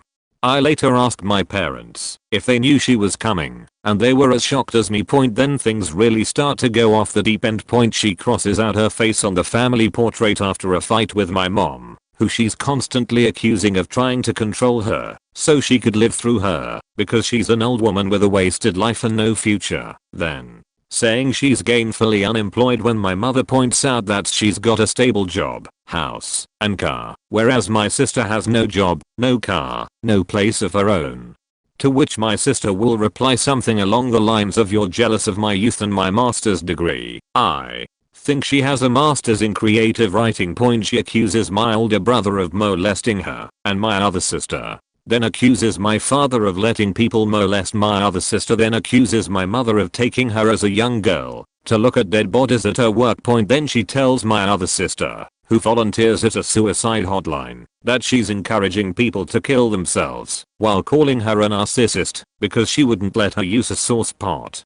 One day she's saying how my other sister never repaid any of the money she wasted on some game or something, but my other sister came out to correct her, saying she did repay it back by working at my father's workplace. My older sister freaks out, spitting at her, calling her a hoe that needs to get laid. I know it doesn't make sense, I'll just repeating what I heard, all while trying to essentially climb over my dad to attack her, which was when I came in to break the fight up. Though I get angry and screamed at her when she tried to push me away by putting her foot on my chest.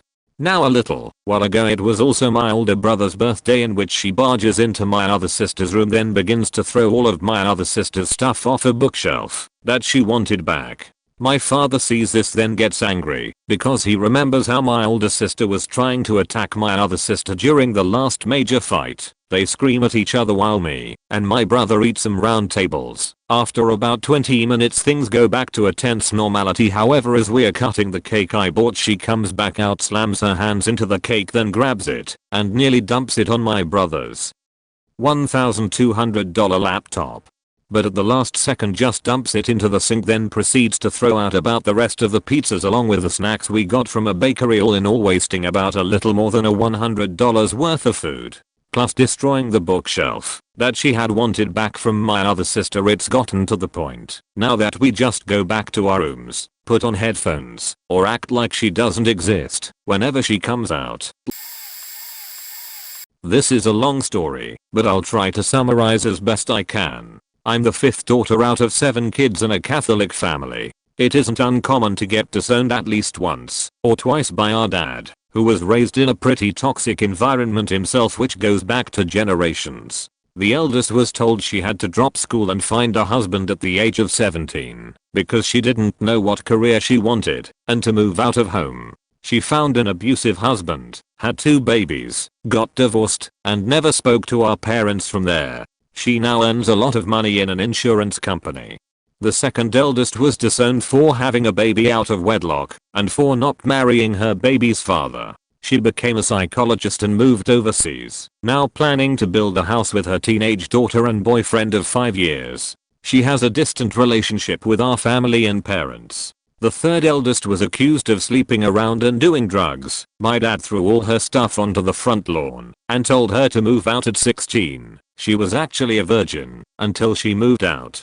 She did a lot of drugs, got married and divorced, slept with many guys, and is a constant emotional roller coaster trying to get past her daddy issues and mental issues. She has a great career, but she is unhappy and suicidal. The fourth eldest was tired of being emotionally abused and moved out to live with third eldest when she was 16. She did a lot of drugs and so was disowned. She earns a lot of money, but is 100k in debt, and is also a constant emotional roller coaster with borderline personality disorder. She struggles to get past her parental issues.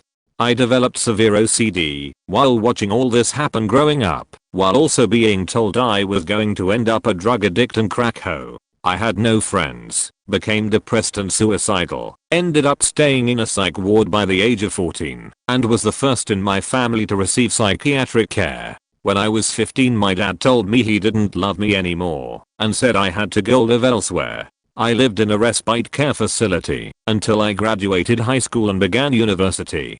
I have a distant relationship with my family in order to protect my 1-year-old son from all that toxicity, but I still talk to my parents here and there because they have started to improve their behavior and grow up a bit, though they deny any claims of abuse and still don't own up to or apologize for any of it.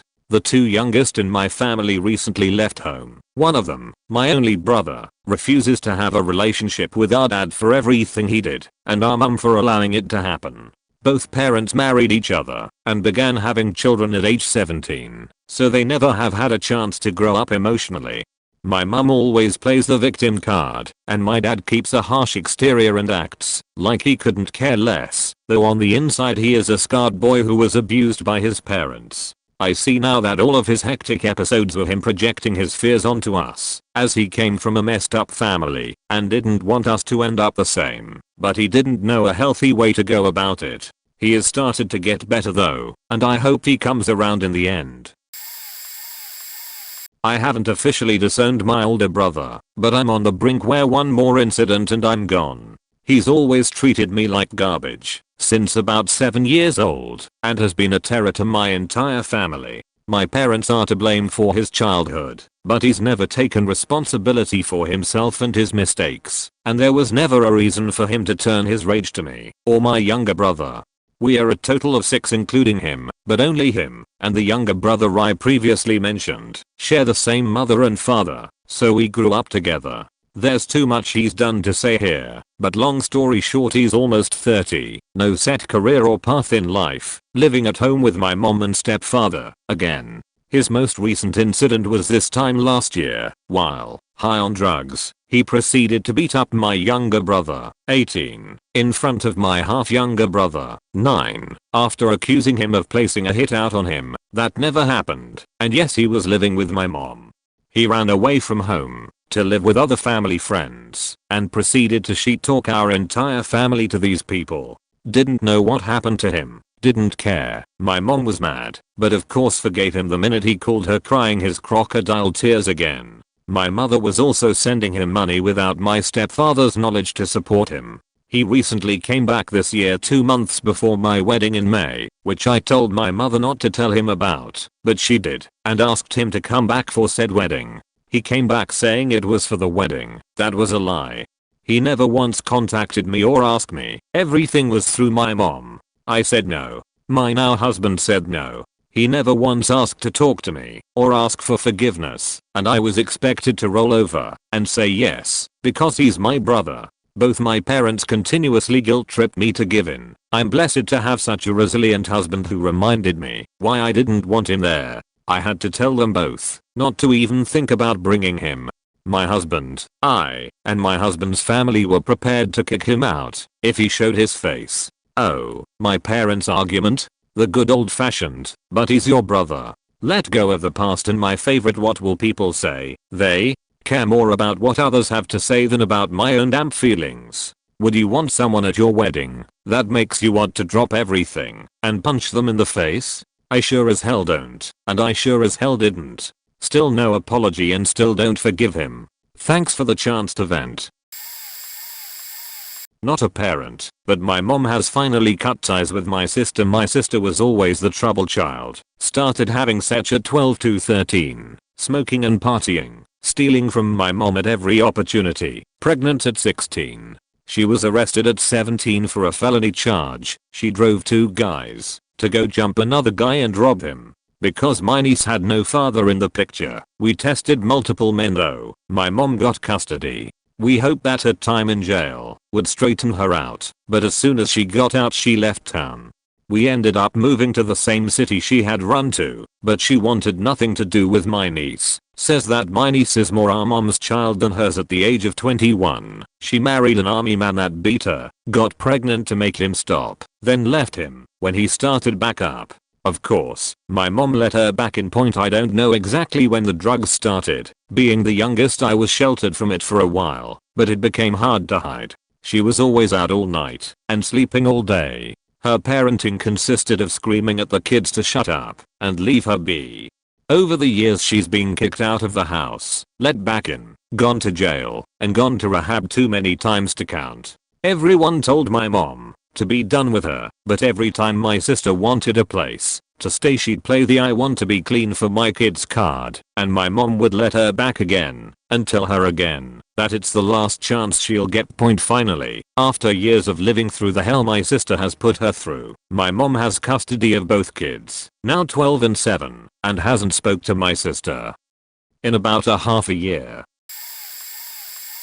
Had a Mauritian French girlfriend when I was 25 to 26, had gone back to school in the US doing a super specialization. She was older, 38, than me and had 2 kids, teenage son and daughter. Tom, fake name, was 15 when we started dating, was quite an entitled young man to start with, but kinda kept getting worse.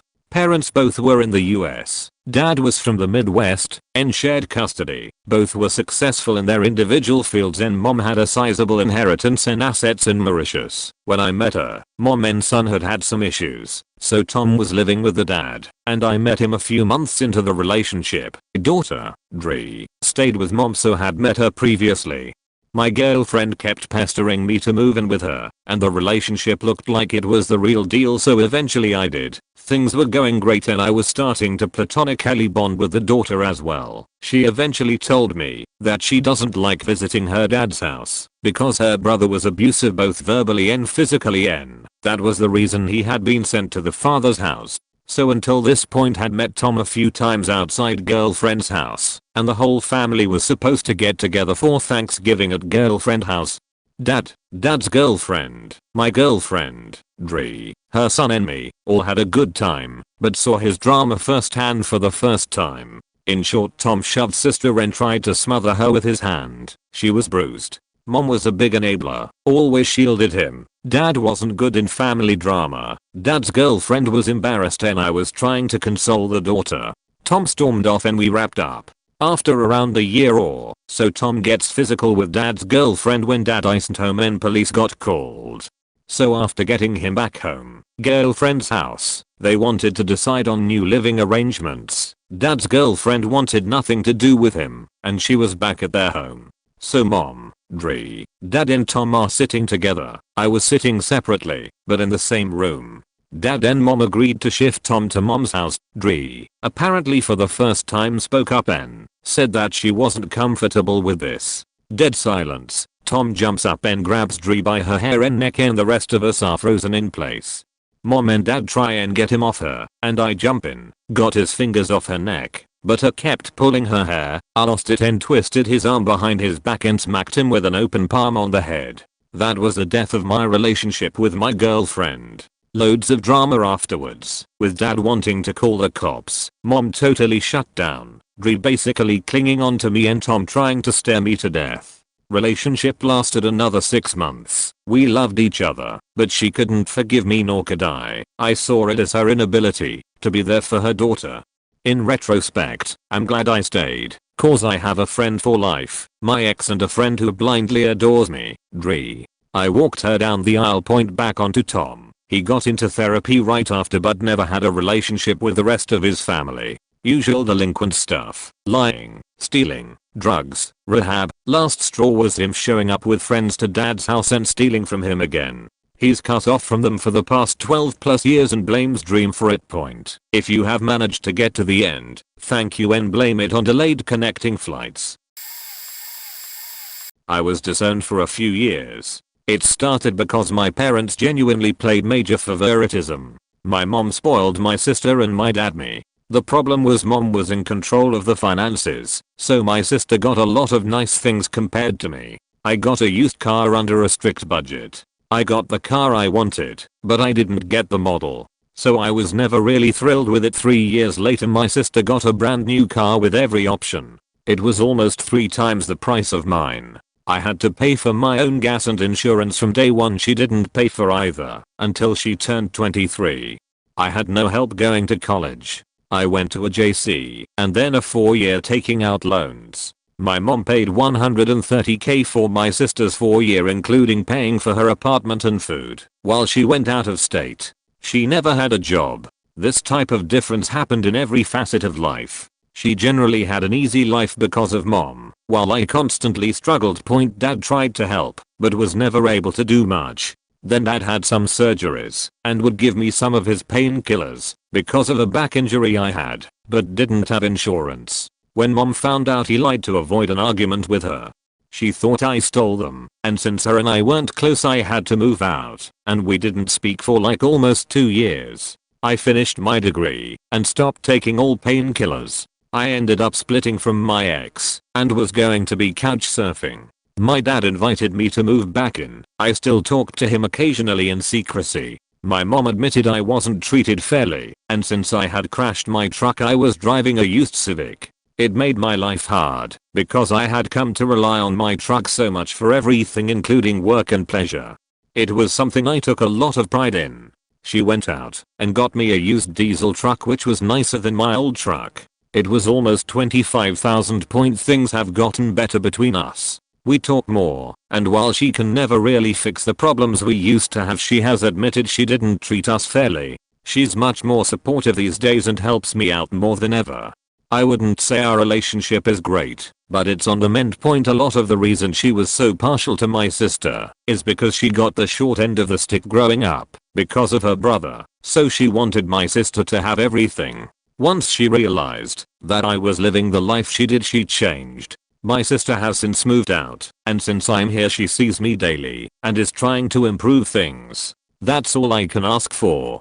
I pay all my own bills, she just pays for the truck. It took me from being super depressed to actually happy.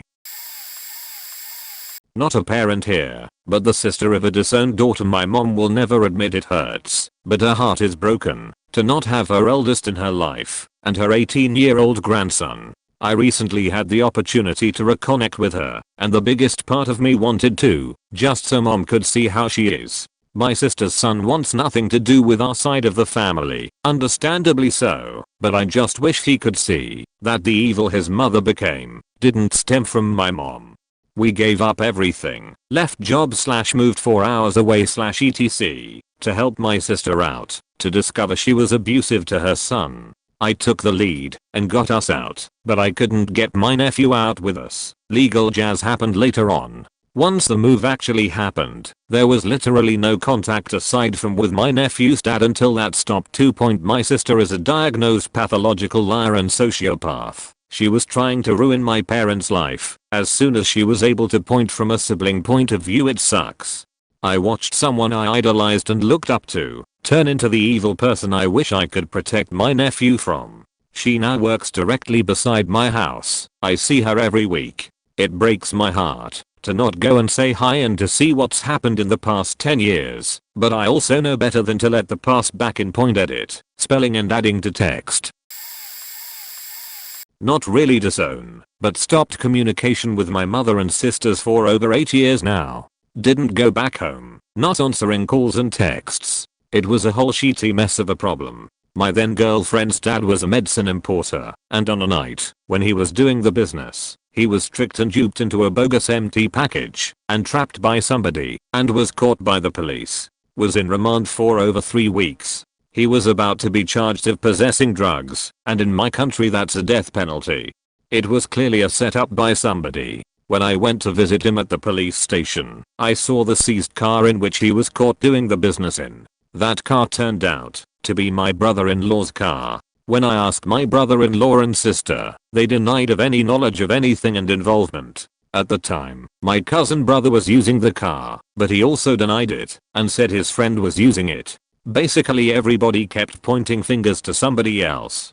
Then, along the trial, my brother-in-law called me and told me and my girlfriend to pay some amount of cash to the officers to release my girlfriend's dad, or else he will get jail sentence or death penalty, practically blackmailing me. He really had some connections with the higher ranks at the department, so he used this as advantage. Me and my girlfriend's family rejected the offer, and eventually the case was dropped due to insufficient evidence. Her dad came out emotionally beaten up, her entire family in trauma. After he came out, people kept calling him to ask for money because of his release, and even threatened him. Due to this pressure, he got heart attack and had to go bypass surgery. Along this period, I had to stop talking to my whole family as I did not know who was telling the truth or who was behind this entire thing. In this 8 years, many bad things have happened as well, which even forced me to stay away from my family. I'm currently married to my wife and have a child. Sometimes I miss my mum, who might not have any idea of what's going on, but I can't open that can of worms. It's killing me every day and has affected me in every ways possible.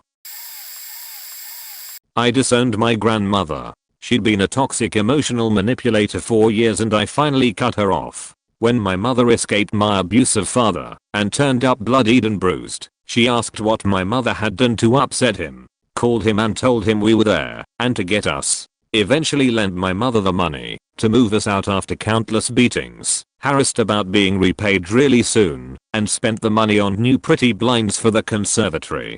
A few years ago I found myself in a similarly abusive relationship and asked to borrow a small sum to not be homeless. She kept pushing for more and more information about the relationship, assessing how worthy or at fault I was, then accusing me of pressuring her, then dangling the carrot of help with more emotional manipulation, with me desperately trying to not be homeless. I wrote this all out to her and blocked her everywhere. She was never going to help, just enjoyed the opportunity to judge everyone as usual. This all resulting in an emotional breakdown and having to live in the corner of my mother's bedroom for almost a year, which I eventually clawed myself out of the darkest pit and wouldn't wish that sort of despair and humiliation on anyone else. Not as bad as for many people here, but just was so cruel to dangle salvation and love and told you're unworthy fact those people. Disowned. My mum moved to Australia in the 2000s with my family, and about 6 months in my mum started acting weird, getting more aggressive and angry about the tiniest things, and taking it out on me. I'm the oldest child, so I always cop the sheet. Something happened, my fault etc. But it was getting worse. One day she threw some CDs at me and one cut my throat. She refused to take me to the doctors or hospital and told me to get over it. When my dad got home she told him I fell and cut it on some wire out in the back garden. This was just the start of it all. Later that year she found me asleep on the couch, and for reasons I'm still unaware of, she punched me in the head. Fast forward a few years and countless physical attacks and mental abuse, and I have a 2-year-old son. I'm 21 now, and due to lack of work, I lost my rental property and had to move back home. Now she has him to use against me too. Last year her and my sister pulled knives on me and backed me into a corner. I've never hit a female before in my life, but I threw a stun punch on my sister and dodged past her, ran outside and called the police. They came and did absolutely nothing. I was removed from the family house for a week, then had to go back. I still live there unfortunately. I'm trying to find a housemate so I can get out of there again and for good. I don't class her or my sister as family. They don't deserve the air they breathe. One day I'll get away and I can finally get rid of them, but for now, I'm stuck constantly watching over my shoulder and living in fear of being held at knife point again. Fact, I hate some people. I know it's not exactly the right question for this, but my dad was disowned by his teenage daughter, my half-sister. My dad lives abroad and did all her life. The mother, who I'll call K, and he weren't married, unlike his former marriage with my mum. I've always loved my dad for the financial support with me and my mum. He paid for my mum to get to work, general bills every now and then, which was all helpful as I was diagnosed with epilepsy at 10 and my mum needed some extra support to help me. He wasn't the best dad to me, but he did his best, and it's clear that he cares for me and my success. None of this, however, was given to my half-sister or K. It was less about money and more to do with resentment. My mum recalled the one time we all went to meet up. I was around 10, my half-sister was around 2, and the atmosphere felt cold. My mum told me of times my dad would compare them as a means to belittle K during their relationship. Very pathological and frankly one of the shittiest things I know he's done. In my early teens, K and I occasionally talked about meeting up. But that was all it was, talking. My dad hardly flew over to see me, let alone K and my half-sister, and every time I asked if he spoke to her, he would become passive. About 2 years ago, on her birthday, I was now 21, my dad flew over for the first time in a couple years to see me and my half-sister. He didn't know how old she was. We both spent the night at hers and K was very lovely to me, but still has some resentment that my dad clearly had favoritism for me than his daughter. I can't even begin to imagine how, as a mother, that must have hurt her. A few months later, I got the news that my half-sister had told him he wanted nothing to do with her. She had been getting along just fine with him being 6,000 miles away. He told her to think it over. The next week she rang back to say she hadn't changed her mind. I tried to message K and offer to stay in my half-sister's life even if extended. It was long and frankly emotional, but it seems she didn't even read it. With no other means of contact her, I decided to call it how it is and leave them be. I'm planning that once my half-sister is 18, I'll send her a message and ask about meeting for a coffee or a chat. I still have her on Instagram, but I think she doesn't know. I don't want to message her because I want to respect Kay's wishes. The fact she didn't respond to my offer and leave them be, along with my dad doing the same point. There's no bad blood between me and them, and I'd be lying if I said I felt I faked up by not pulling my pants up and meeting them sooner, but I'd want to make things right. For now, I'll leave them both be. When I was about 10 years old, my sister decided she wanted to marry her then boyfriend, but that my parents should continue to pay for everything related to college. They balked. She left.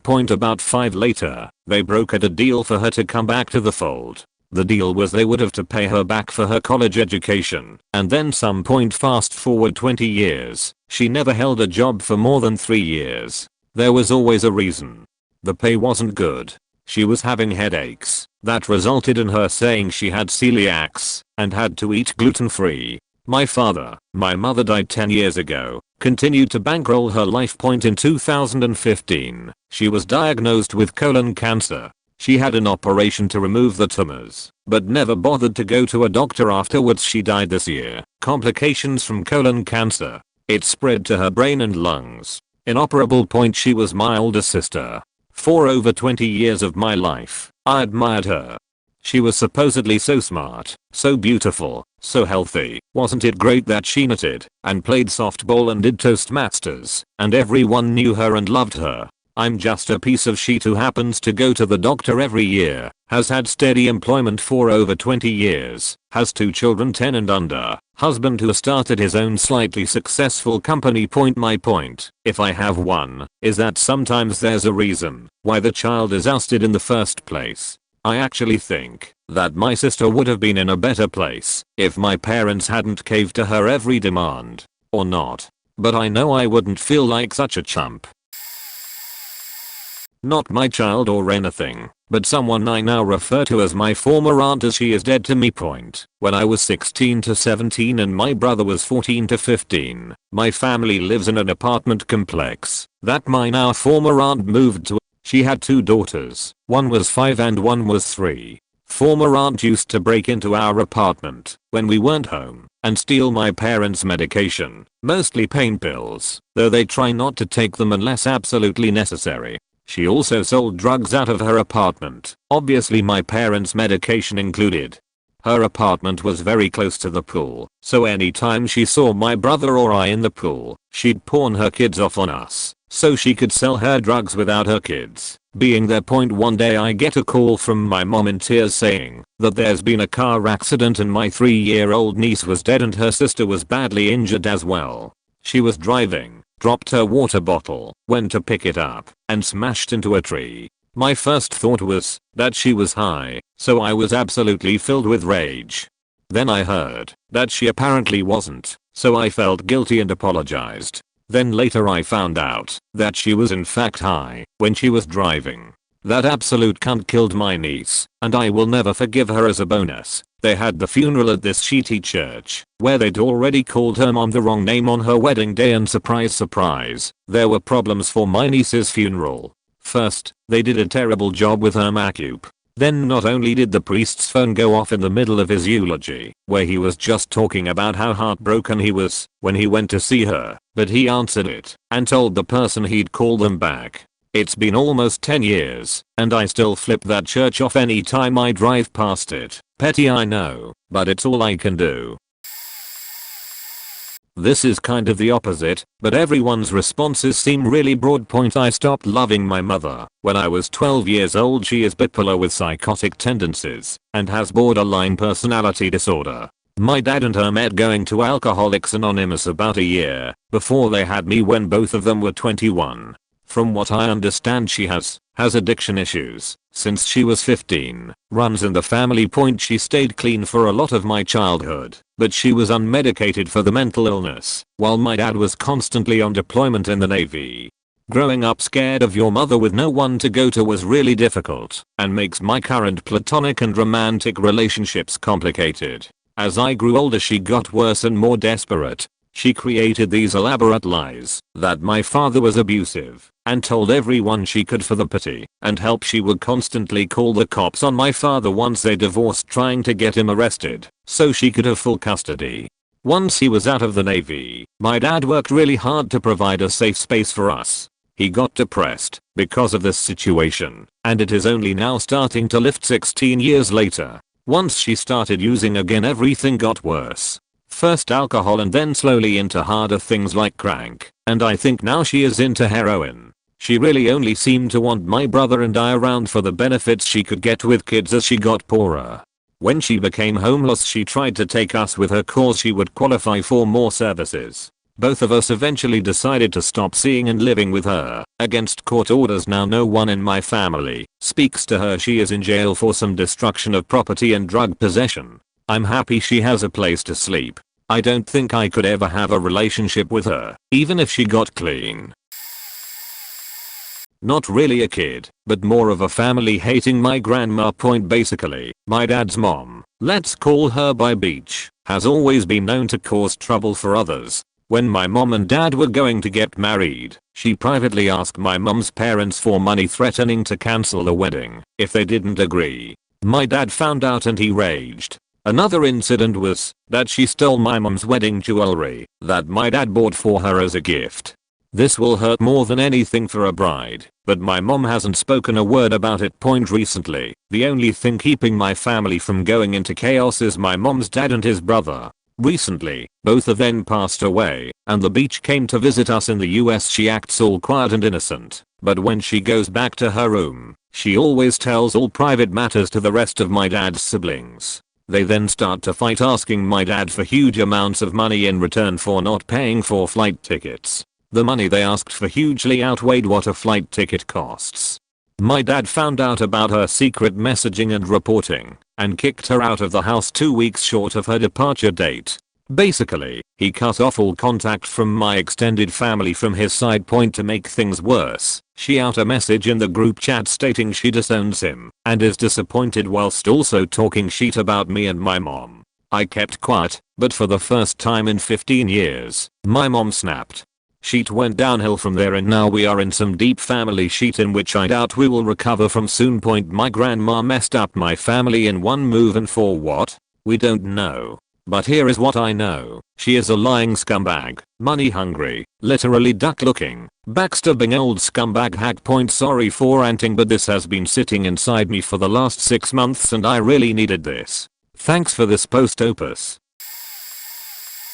My parents disowned me a few times. The last one being final and far more mutual. They were fairly abusive, and a week before my 18th birthday, a social worker and school psychologist suggested I moved out early, and they helped me plan it for that day. I called into work, found a roommate, best friend of 7 years, packed up and left. I left a note and everything. I even came back and talked about it the next day. A few weeks later they disowned me because it hurt them too much. Whatever. Moved on with my life. Once they heard I was taking a trip to Canada, they were faking astounded and wanted to get back into contact. So I did. Thought all was forgiven. Life was good. They seemed like they changed. Then I made some good life decisions. Dumped a deadbeat guy who tried to force me into a marriage, which they knew, and above all, moved out of state to make life better. They moved to low contact, LC, after that. So very low contact with them once I move kills me because they didn't even tell me. They just stopped talking to me, stopped responding. I had become very anxious, already had severe anxiety and depression, and developed a lot of codependent traits both with my parents and then at the time my new boyfriend. So I'd want to contact them once a day, but I'd rarely hear from them. Then they heard I was taking a trip to the Netherlands, where my new boyfriend was, and now I currently live. They pretended to be happy for me, but tried to talk me out of it. Didn't work. I come back from that trip and have to drive immediately back to that state because someone passed away. My uncle. I miss him a lot. My parents are both drunk and my mom keeps crying because of me, but I chalked it up to the funeral/celebration of life. She told me later, while drunk they drove my underage brothers to a different party and got even more drunk. I met them at that party. Family Christmas party for mom's side. There they tried to tell me about my car insurance that I pay for and have in my name. I didn't have physical proof yet in my car because I had just switched that day. They tried to start a fight. I told them no, if that's going to happen I will leave. They were astounded at my backbone and boundaries and sat me down, apologized and told me it wasn't necessary. 5 minutes later, they asked me to move back in. I told them no. They were infuriated and we began fighting. My mom and I get into a small pushing match because I'm trying to push her off me as she tries to restrain me from leaving. They apologize again after and give me a hug saying they just miss me. We talk it out a little point beforehand. We agreed I could stay 3 days with them so I could watch my younger brother wrestle. I made a 2-hour trip to grab my clothes and things for the trip. Halfway back down, my old roommate drove me for the sake of my parents. They told me, and I quote, "You faked up too much and find somewhere else to stay," because my mother was crying. We couldn't turn around because it's late and it was dangerous with her driving home alone through mostly wilderness in the middle of the night. I also had my dog with me because I couldn't find someone to care for him again after my trip from the Netherlands again. So for those 3 days we lived out of my car and couch surfing until my biological mom, who I was staying with, could basically accommodate again. To keep an already longer story short, right before I drove back up those 2 hours, I went to grab my diploma from my parents' house so I could go to university, and they said they never wanted to speak to me again. This time, I told them the feeling was mutual. Now they stalk my social media and try to mimic my Instagram posts and keep tabs on my life. TLDR, parents didn't like my shiny new spine and never wanted me to speak to them again because I wouldn't move in with them after making positive choices for myself. Not me, but my father was disowned as much as possible by my grandparents. Disowning in Belgium is not easy. It is impossible to completely disown your children.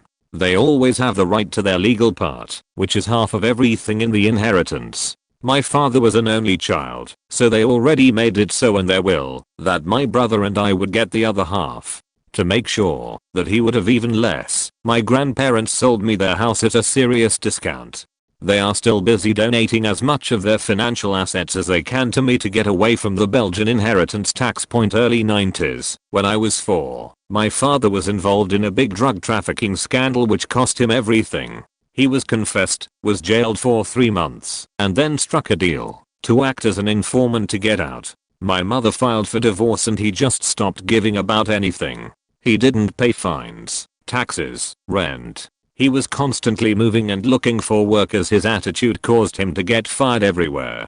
Over the years I broke contact with him, but my brother, who had a psychological illness, was used by him to keep contact with his parents and to give him access to easy money and pain medication. A few months ago, he discovered a way out of his self-caused mess. In Belgium there is a system called collective debt mediation. A lawyer takes control of your wage, pays off as much as possible of the debt, rent, etc. and gives you some pocket money to spend as you wish. If you can do this 5 to 7 years, depending on the depth of your debt, you will be declared debt-free. There are some strings attached, of course, as you need to have a full-time job for a year to have this, and keep working there over the course of the mediation. When he lost his job last June, it was the final straw for him. He felt as if the entire world completely turned against him, and he took his own life, leaving us with a huge debt to inherit. The notary was still working on the refusal of the inheritance, taking care of all the legalities. When my brother overdosed or killed himself, we still don't know. Because of this, we can't even enter my brother's apartment to get a picture or anything, as it could be seen as the acceptance of the inheritance of my brother, which is piled together with the thrash heap of my father. Sorry for the rant. It is still a bit unstructured in my head. I went through a lot. If you guys have any questions, feel free. My mother basically disowned my brother and I. When we were kids she left my father for another guy, a real piece of shit. After that it was all downhill. Quite a long story I won't get into, but she basically stopped paying attention to us and focusing 100% on this guy. Whenever we pissed her off, broke the rules, etc. We were 8 and 9-year-old kids. She would tell her boyfriend to hit us, and he did. It was almost as if she enjoyed it. She would sleep until noon, making us stay in bed until she got up. making her boyfriend work 2 jobs, while she did absolutely nothing besides spend his money. Never bought us anything, never gave us anything. Stuff like making dinner for us, birthdays, and holidays were always a huge chore for her. One time in the summer, when I was 12 or 13, I stayed with a friend for 3 days/nights. Well, when I got home she never even knew that I left. My brother ended up going to live with our grandmother and I went with my father. My mother eventually married her scumbag boyfriend, had 2 kids with him, and divorced about 5 years ago after almost 15 years together. Well, guess what? She is now all alone and makes every attempt to connect with me. I'm not interested. I do stay in touch with her because she's my mother, but I can never forgive her for what she did to us. Even though I have tried, and I would like to forgive, something inside me just won't let it happen. Unfortunately, I don't think I will ever love her like you're supposed to love your mother, even though I have tried. And it's all because of her piece of shit boyfriend. Hope it was worth it. This would be my father's post, I imagine. My 10-year-old daughter was living with my alcoholic ex-wife, and my new wife, who really didn't want to be a stepmother, thought that it looked bad that I had a kid that wasn't hers and that didn't live with us. We decided have her come live with us, not to help her situation, but once she got old enough we would have an in-house babysitter and maid that we didn't have to pay, and it would look better on us. My new wife spent the next few years berating and belittling my daughter, all while claiming that she had adopted her to people that knew our situation, to make it seem like we actually gave a shit about my daughter. I was in the military and knowingly left my daughter to be emotionally and verbally abused by my wife. When I would be deployed a few times a year, we got angry with her every time she talked about her mother to anyone who was still in her life, but that wasn't our truth, and made her feel like an inconvenience, no matter what she did.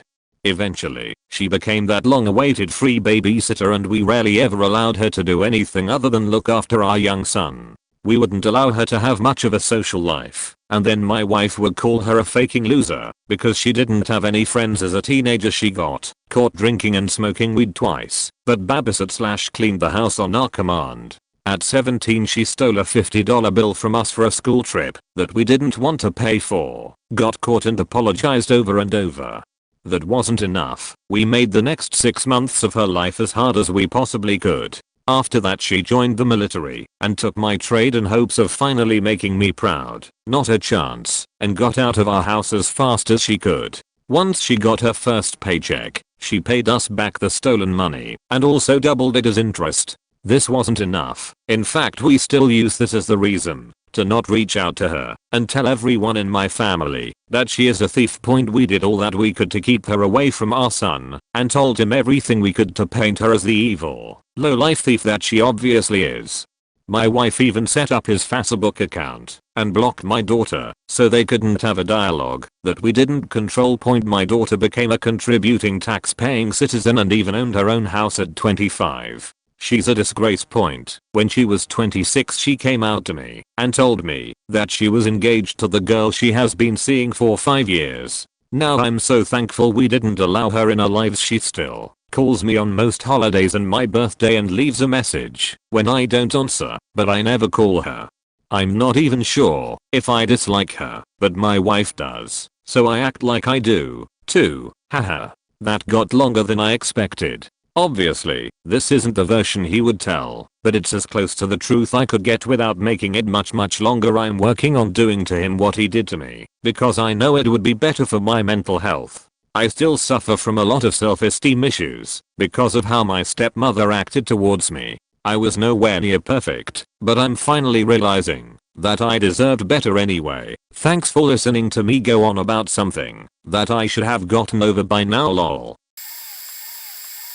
My biological father disowned me, divorced me as he put it. Some backstory: my parents divorced when I was about 5, saw him every summer and every other Christmas. Had stopped speaking to him between the ages of 15, 17, so this happened about 5 months after reconnecting with him. He physically and mentally abused my mother during their marriage, so I've never really been close to him. Not really much to the story. He has this thing about all his kids keeping his surname, a control thing I'm sure. A few days before my 18th birthday I spoke to him wanting to know more about his side of the family. This was due to me considering a name change to my mother's maiden name, as I had more of a connection with her side of the family than I did with his. I think he knew this was where this was heading, so decided to try and prevent it by being blunt. This happened over a phone call. You do know what will happen if you change your name? No, I did. If you change your name, I'll have nothing to do with you again. There was a back and forth of me trying to comprehend how a father could say and do that to his flesh and blood over a surname. Then it turned to anger, and the last words I said were, "You're nothing but a sperm donor. Enjoy the rest of your life." And that was that. It has been 7.5 years, and honestly, I'm a lot better off without him in my life. I recently found out from my older brother, they're close, that he said he regrets that day. My response: tough sheet. When a bridge is burned for me, there is no rebuilding it. I became a father for the first time last year, and honestly, I've come to dislike my father even more so having become one. How a parent can disown their child cause of a faking name change blows my mind. PS. I should note, I knew what would happen in the phone call, as this happened to my older sister when she was 17. They didn't talk for 14 years after that. Disowned and estranged from my mother. I acted out a lot as a kid, civil disobedience for the most part, wildly depressed with a slew of other mental and cognitive issues I never quite understood. Parents tried to do everything for me, all the while making $1 out of 50 cents. Dad was diagnosed with cancer on New Year's when I was 16 and died 3 weeks later. I watched him deteriorate every step of the way until his death, probably the most traumatic thing I've endured to date.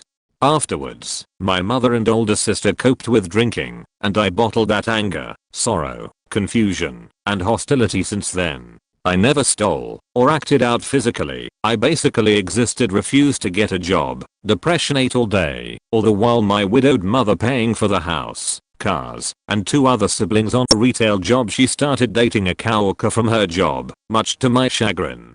He was an even more verbally abusive twat than me, also heavy into drinking, adamantly against this guy. He removed me from my home at the time. I'm missing a lot of bits and pieces from the story. I don't like talking about it since that point. I lived on the streets for 3 years, graduated high school, and then into a car for 2 more. I'm 23 now, and there is zero contact between the two of us, and probably never will be again. I was disowned for learning how to be independent. Mother was mentally ill, but high functioning. To get through long drives, she'd have conversations with personalities she knew well. After a while though, she stopped being able to discern if the conversations actually happened or not. I didn't get to learn this information till a couple years later, after my first year of college. I had a job lined up and living arrangements for the summer. It just wasn't the job or arrangement my mother imagined. I told her. She thought I was coming home and working at a place nearby that I hadn't contacted in 2 years. Learning otherwise, she felt betrayed. She had made plans for as if I would be able to help around for 3 months. To get me to come home, she took everything out of our bank account, turned off the phone, and said to not come back. So, I didn't. And when I found a solution for financial aid within a couple months, she fought with the college to not allow it. I have the college's response I was b***ed on, essentially telling her to fuck off and support someone's goals for education, blown up to a laminated poster I still own to this day. Being disowned hurt a ton, but it was also the single most greatest turn of events in my life. I learned how to take care of myself very quickly, know when to rely on others, and how to recognize social/familial toxicity. We patched things up for a while a couple years later. I think she enjoyed having me back in her life for a while. After a year or so though, we had another complication. This time me saying I respected her as a person, but she hadn't been my mother for 7 years, and her taking that somehow as I never wanted to speak to her again. She caused my siblings to cut contact because of that. It wasn't till she passed they were able to read the message I sent firsthand. I got the biggest of hugs and apologies at her burial. I didn't go to the wake or funeral, also denied my brother's request to let her down one last time. Hahaha. Love that guy. I'm probably too late, but I'll still tell the story. Not mine, but my grandma's. We are Polish. My grandma didn't have a good start. She was born in Germany during war, Her mother was working for an old German family. She says they were nice. My great-grandmother got pregnant with someone, but they weren't together after all. I don't really know why exactly, because it wasn't common back in times, but I'm guessing the man got sent somewhere else. That couple that my great-grandmother was working for couldn't have kids, and they wanted to take my grandma, but she didn't agree. So after war they moved to Poland. Some time passed, and my grandma's mother found a new husband. The man said he won't take care of a child that is not his, so he said that my grandma has to be out. So she got kicked out of the house at the age of 9. She was working as a maid for a family in one of bigger Polish cities, and actually she said it wasn't bad. They were nice to her, and she spent Christmas together with them, but it became bad when her distant family contacted and said they'll take care of her. She was a teenager at this point. She still had to work for them, but she wasn't allowed to eat with them by the table during Christmas, and they treated her really bad. For some reason my grandma really loved her mother, and I remember her always praying extra time when it was her mother's birthday. It was horrible to be a woman decades ago. In rural areas of countries like Poland they had no voice. For me it's the opposite way around. I stopped loving my parents as much recently. Not my mother. My relationship with her is stronger than ever now. I stopped loving my father as much though. I moved in with him when I was 17 because I was having issues with my mother. I was smoking at 18 because of stress. I hadn't smoked since I was 15, and I fell back into it because of a bad breakup. I hid it well for months. After about 6 months I met my current partner. I'd had 2 sexual partners while I was single, and my stepmom started to make me feel as if I was too promiscuous, sleeping with an old friend as a rebound, and then another guy I met on Tinder. My new boyfriend got me to stop smoking and replaced it with vaping. My dad and stepmom took a hammer to my first e-cigarette. My sister was constantly hiding important stuff of mine while I lived there, like medication, my clock card for work, and my bank card. My parents just said you shouldn't leave your stuff out instead of reprimanding her. Not even lightly. At 19 I moved out of their house and got my own place. It's my first place and I needed to learn to support myself and look after myself. My dad made me feel guilty about moving out because he forgot about it. Old head injury, and he was at work for my moving out day. Since I moved out a year ago they've only contacted me at Christmas if I forget a birthday, and one time to let me know a family friend had died. My mother contacts me more, and I didn't get along with her for a large portion of my childhood. They stopped wanting to celebrate my birthday after my 18th. Even just a small family dinner, which has been a tradition on both sides of my family for years, and for my birthday gifts I only get a £10 knick-knack, and for Christmas I only get something worth £20 or £30, while my siblings get £50 hoodies or stacks of video games or £100 sneakers. So in conclusion, I don't love my dad and my stepmom as much because they make me feel bad about myself and my decisions. The most I've heard of them in a year was when a family friend died, and they spend way more money on gifts for my siblings than they do on me, and it's probably because of the whole "you're grown up now, you don't need lots of Christmas presents." Not my kids, but my parents disowned my oldest sister. We grew up in an upper middle class family in a decently nice area. She was a really sweet person growing up and had a few things going for her. She was an all-star caliber softball player with multiple scholarship offers from major D1s. Never had good grades though, and she was a very driven person, always seeing things through to the end and giving 100%. Admittedly, she was an overweight person, never really had a lot of friends except for a tight circle of people from high school. After high school, she lost a lot of weight, close to 150 pounds, and looked like a completely different person. Since she lost weight, she started doing things that, in her words, I couldn't do because I had no life.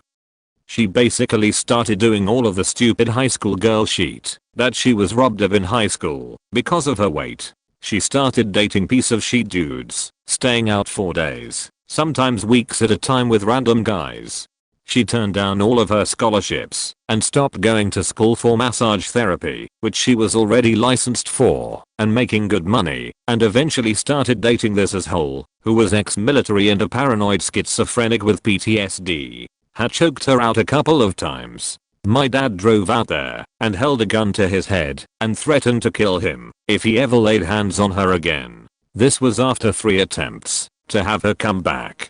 She moved out with 14k in her savings, an 800 credit score and a 12k credit limit. She then moved to a piece of shit area with the asshole she was dating, and within a year her entire savings was gone, and her credit card was completely maximumed out. She had been paying for the asshole, who had 3 DUIs and a felony hour charge, because he refused to get a job and contribute. My parents intervened and gave her a chance to move back in, which she took. Moved back in for 3 days, then snuck out while we were all gone and stole 20k from my parents after that. They disowned her on the spot, hired a lawyer, and sued her into oblivion. She had to pay out the lease on her apartment and basically is homeless now. I try to contact her every now and then to see how she's doing, and all she does is ask me for money or a place to stay. It's upsetting, but sometimes it has to be done.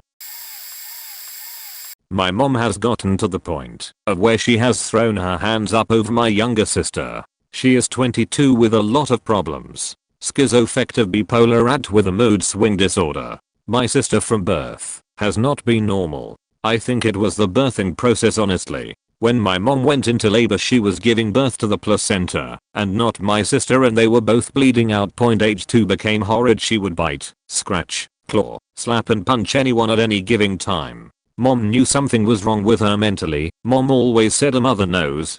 By age 5 they ran tests, and to no avail. She was normal, just classified as spoiled. Mind you, our father was labeled as a drug lord and had a lot of money. Dad never loved us girls. He always said he wanted boys not girls, and that because I was not blonde hair and blue-eyed, black hair and blue eyes when born, I wasn't his. By age 7 to 8 they found out she had a mood swing disorder due to thyroids and put her on Wellbutrin, and when I say it made this child crazy, she lost her damn head. She chased me around the house with a butcher knife, and I had to lock myself in the bathroom till my mother got off work and could diffuse to her best ability the situation. Back then us kids didn't have cell phones, and we sure the heck didn't have the home phone connected to our hips, so therefore I couldn't call my mom. Age 13 to 14 I think was around the age that she had hurt my mom and caused my mom to go to the ER to get a medical checkup, and her finger was nearly broken.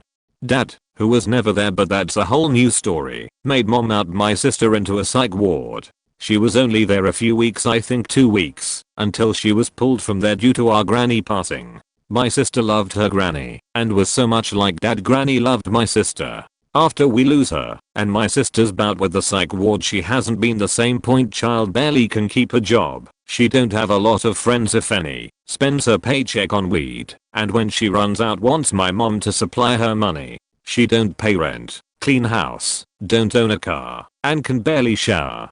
She don't want the meds she prescribed because she just don't like them. She wants weed to medicate with, and once a month, maybe twice a month, my mom has to call the cops because my sister is yelling belligerently at my mom, calling her a hoe, piece of shit, hope you die, and so on. The things this child says, it's beyond horrible. I've moved away to another state because before my mother got a dose of her I was to blame. The straw that broke the camel's back for me was she attacked me on the porch, scratching and bruising my arms and chest and trying to push me through the screen off the porch.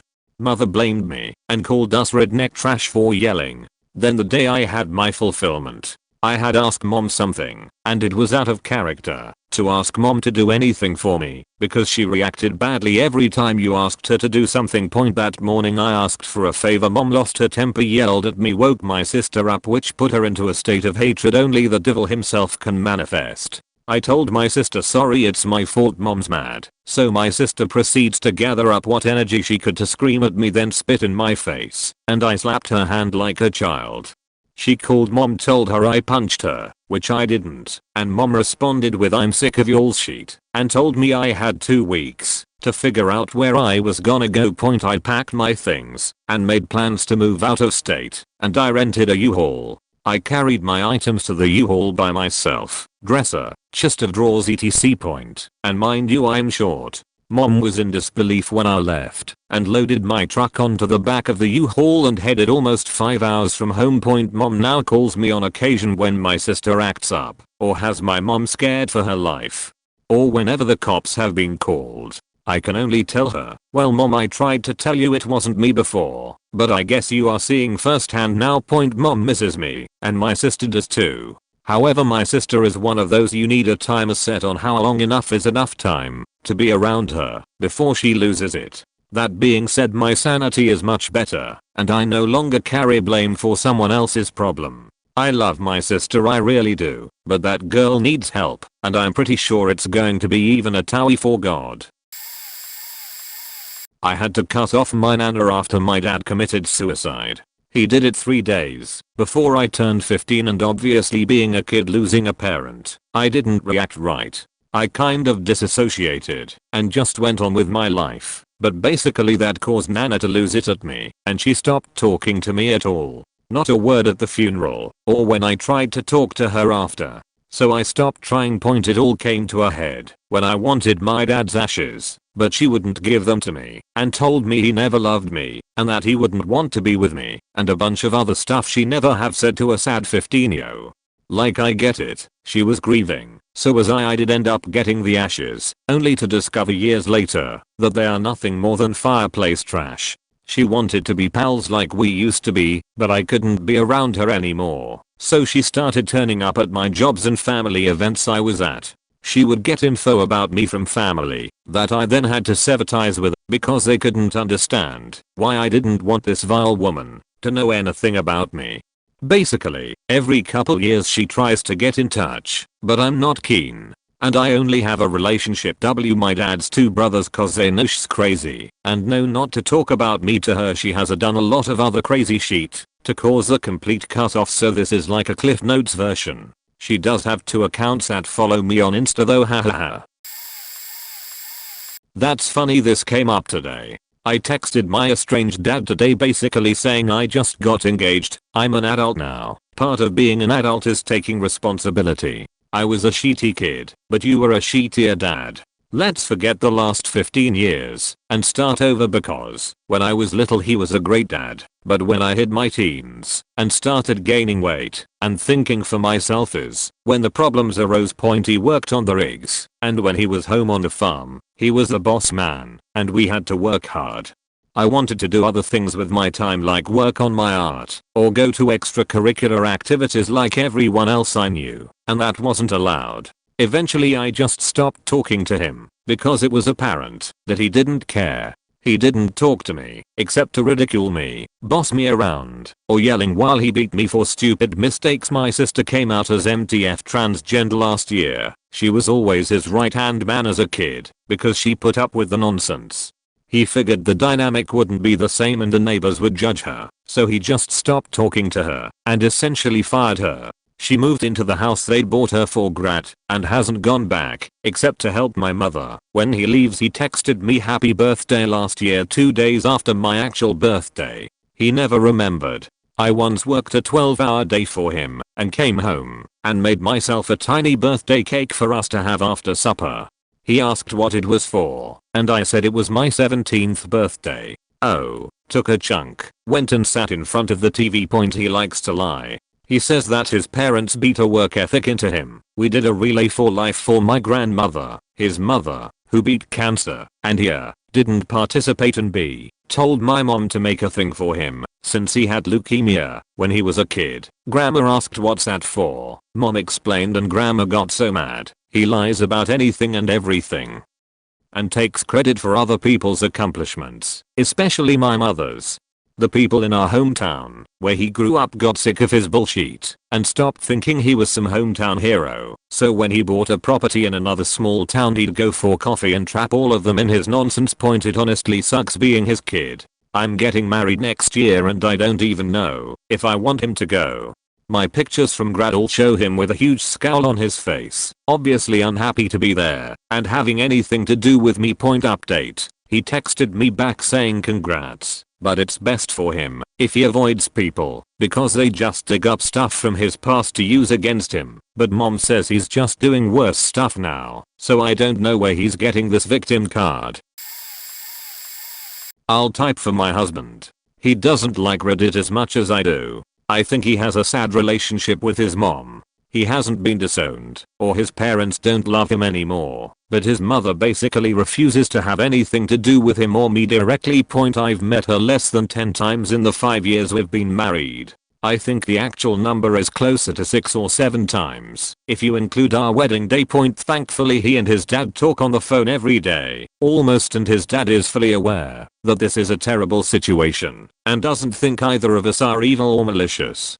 But from what we can gather, my husband's mom started suffering from some kind of breakdown mentally. She was verbally and emotionally abused by her family her entire life, and I think, if that wasn't the case, maybe this downward spiral wouldn't have ended up with her not speaking to either of us. It all started with, I'm pretty sure, me showing up in the picture. We lived out of state from them, and I met his parents twice before we married less than a year later.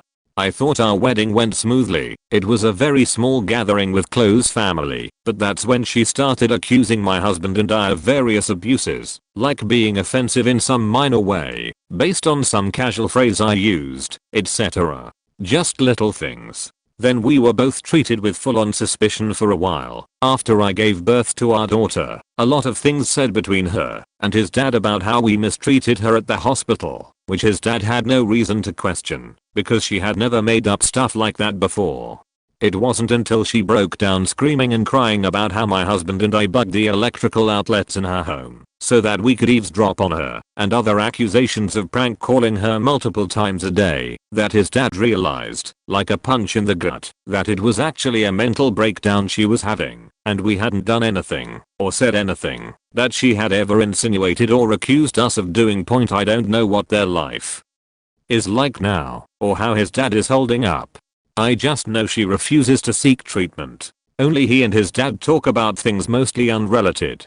His dad and I don't have any kind of relationship, probably because it's super awkward between us, since I was basically accused of some kind of manipulative harpy for a while and he's likely extremely embarrassed, and I don't know the guy, so I'm not comfortable phoning him up like, yo dad.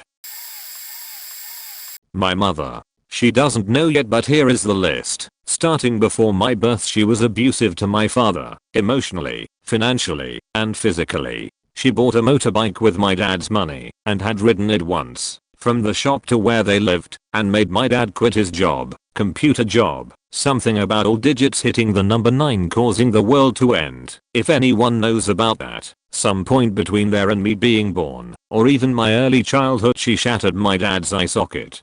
I'm not sure I am my dad's. We'll get to that later. When I was younger than 15 months old, she threw my cot at a wall because she couldn't find something. I was in it. She was abusive to me and my little sister, had many bad boyfriends until she got married to a man I shall refer to as Twat. Now Twat had 2 kids. Both of them are pieces of shit.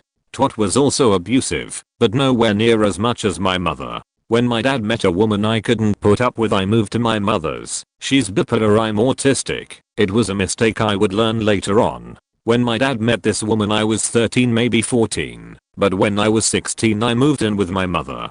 During this time I locked myself in my room to avoid being worshipped by my over-attached stepbrother, who I now realize may have had a crush on me. I'm a bi-curious male, and to avoid being mocked by my stepfather and God-worshipping, mental disorder denying stepsister. After 2 years living this way, my stepdad dragged my little sister out of her bedroom by her hair because of an argument. My mother yelled at Twat. The only time she proved to be a decent mother.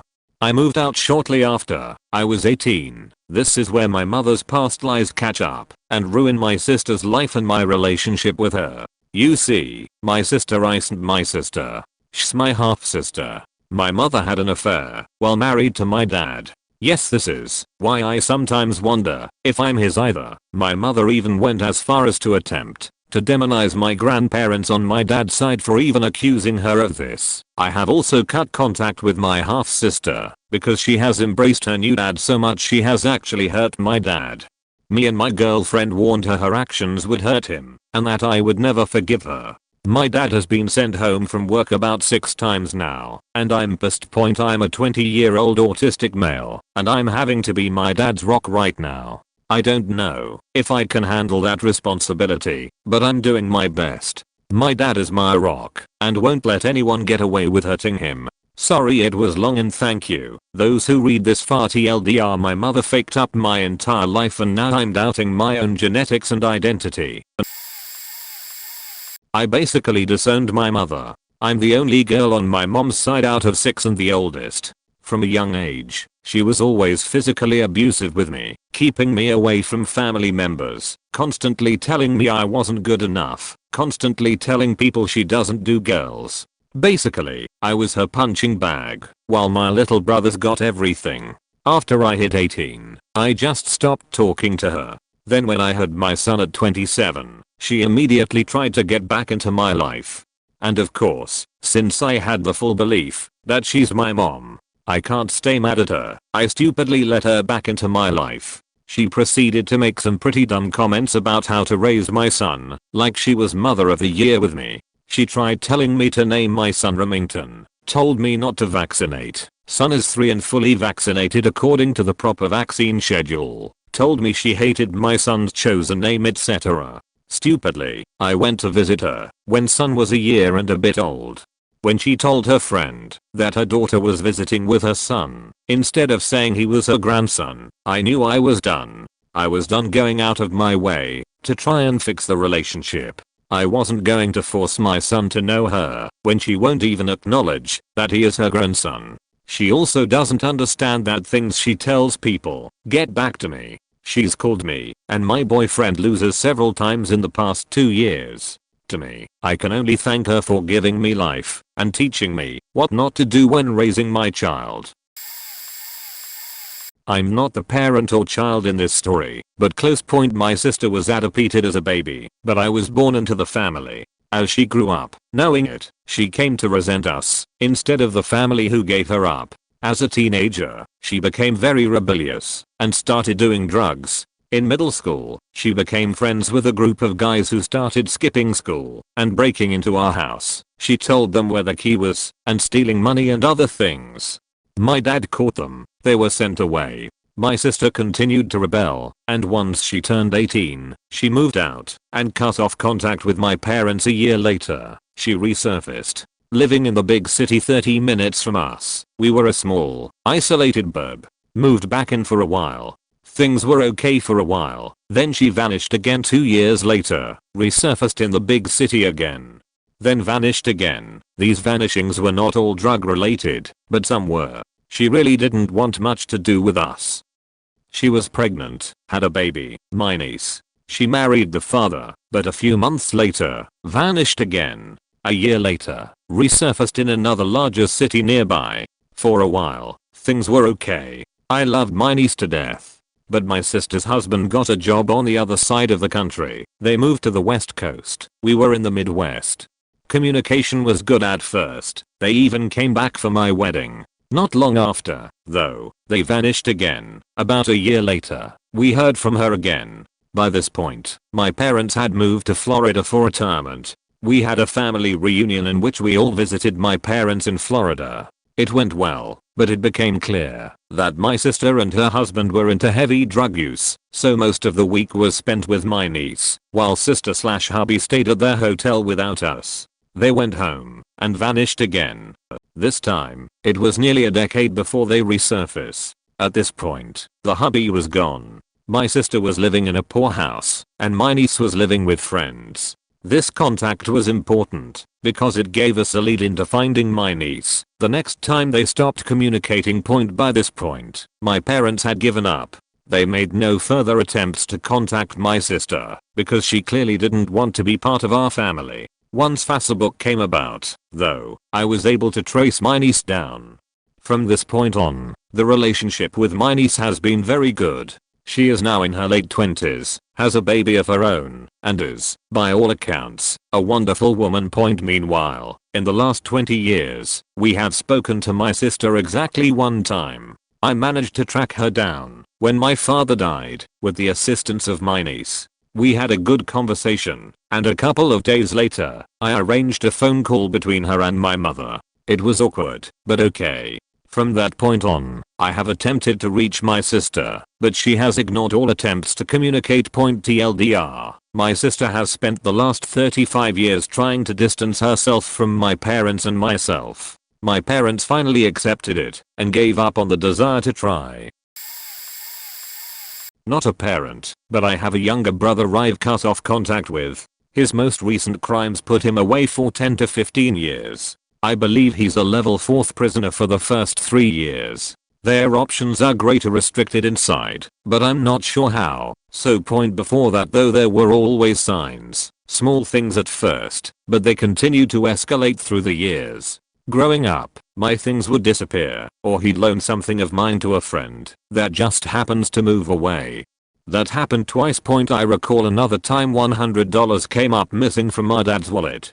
Housemate staying with us got blamed. She got kicked out after already not having anywhere to go and was homeless. Later pieced together that my brother was the one that lifted. There was another time he stole our mom's car and wrecked it at 12 to 13 years old.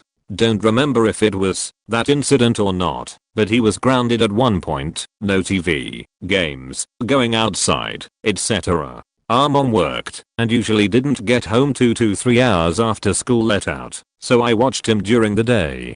He wanted to go outside, he huffed paint to get high, and I said no. We were standing in the kitchen, and he picked up a frying pan and held it like he was going to take a swing. I slapped the pan and it smacked him in the head. He went back to his room. This happened again, same situation, few days or weeks later, except it was a pair of scissors off the counter this time. He had a solid grip on them and looked ready to use them.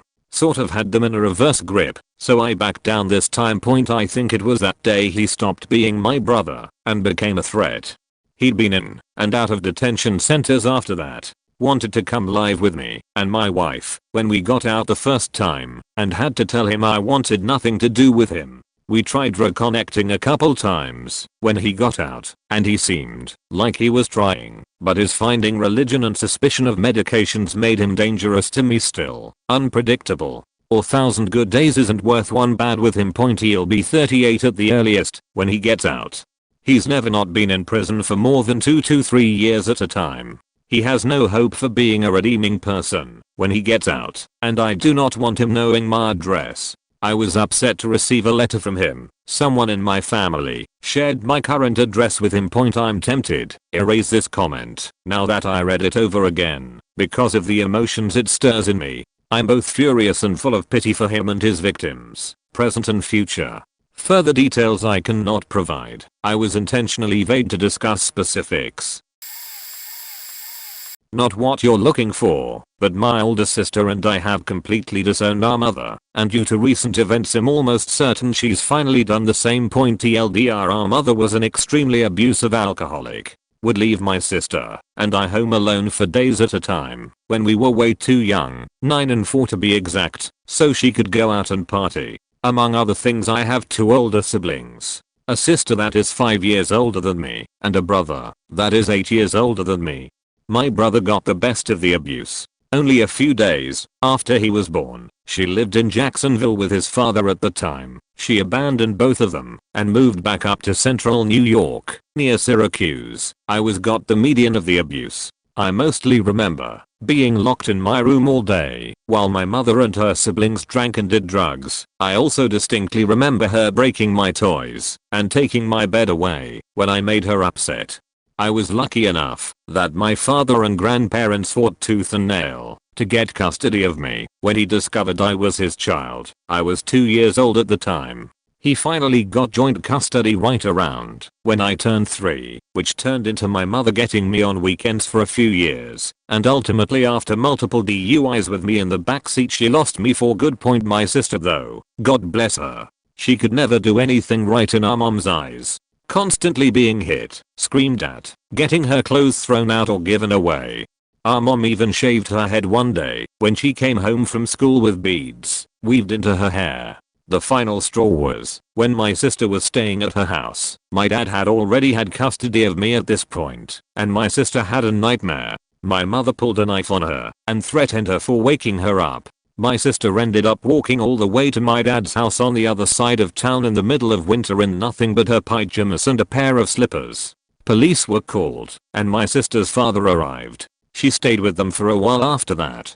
However, her stepmother was almost as bad. A complete narcissist. She hated my sister, probably still does. She treated her similar to Cinderella. As soon as my sister turned 18 she moved out and never looked back. As far as recent events go, I've had to call the authorities on my mother twice. Once for harassing me and trying to break into my cousin's house after following us home from the bar, and another time for sneaking into my place of work to find me and causing a scene.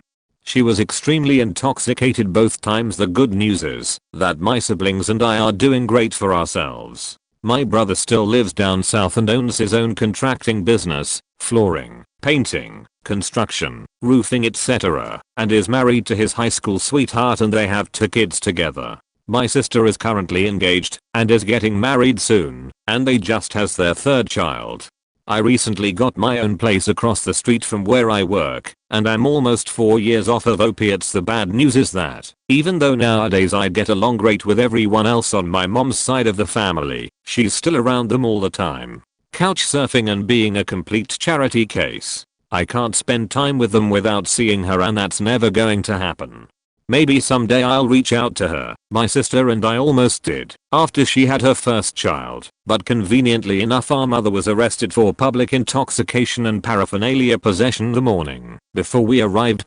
I wish she would get better. A lot of people in town have told me stories about how beautiful she was and how she was always volunteering and how she got along with everybody. The general consensus is that she couldn't handle being a mother and slowly lost herself to the bottle. But as it stands now, I never want to see her again.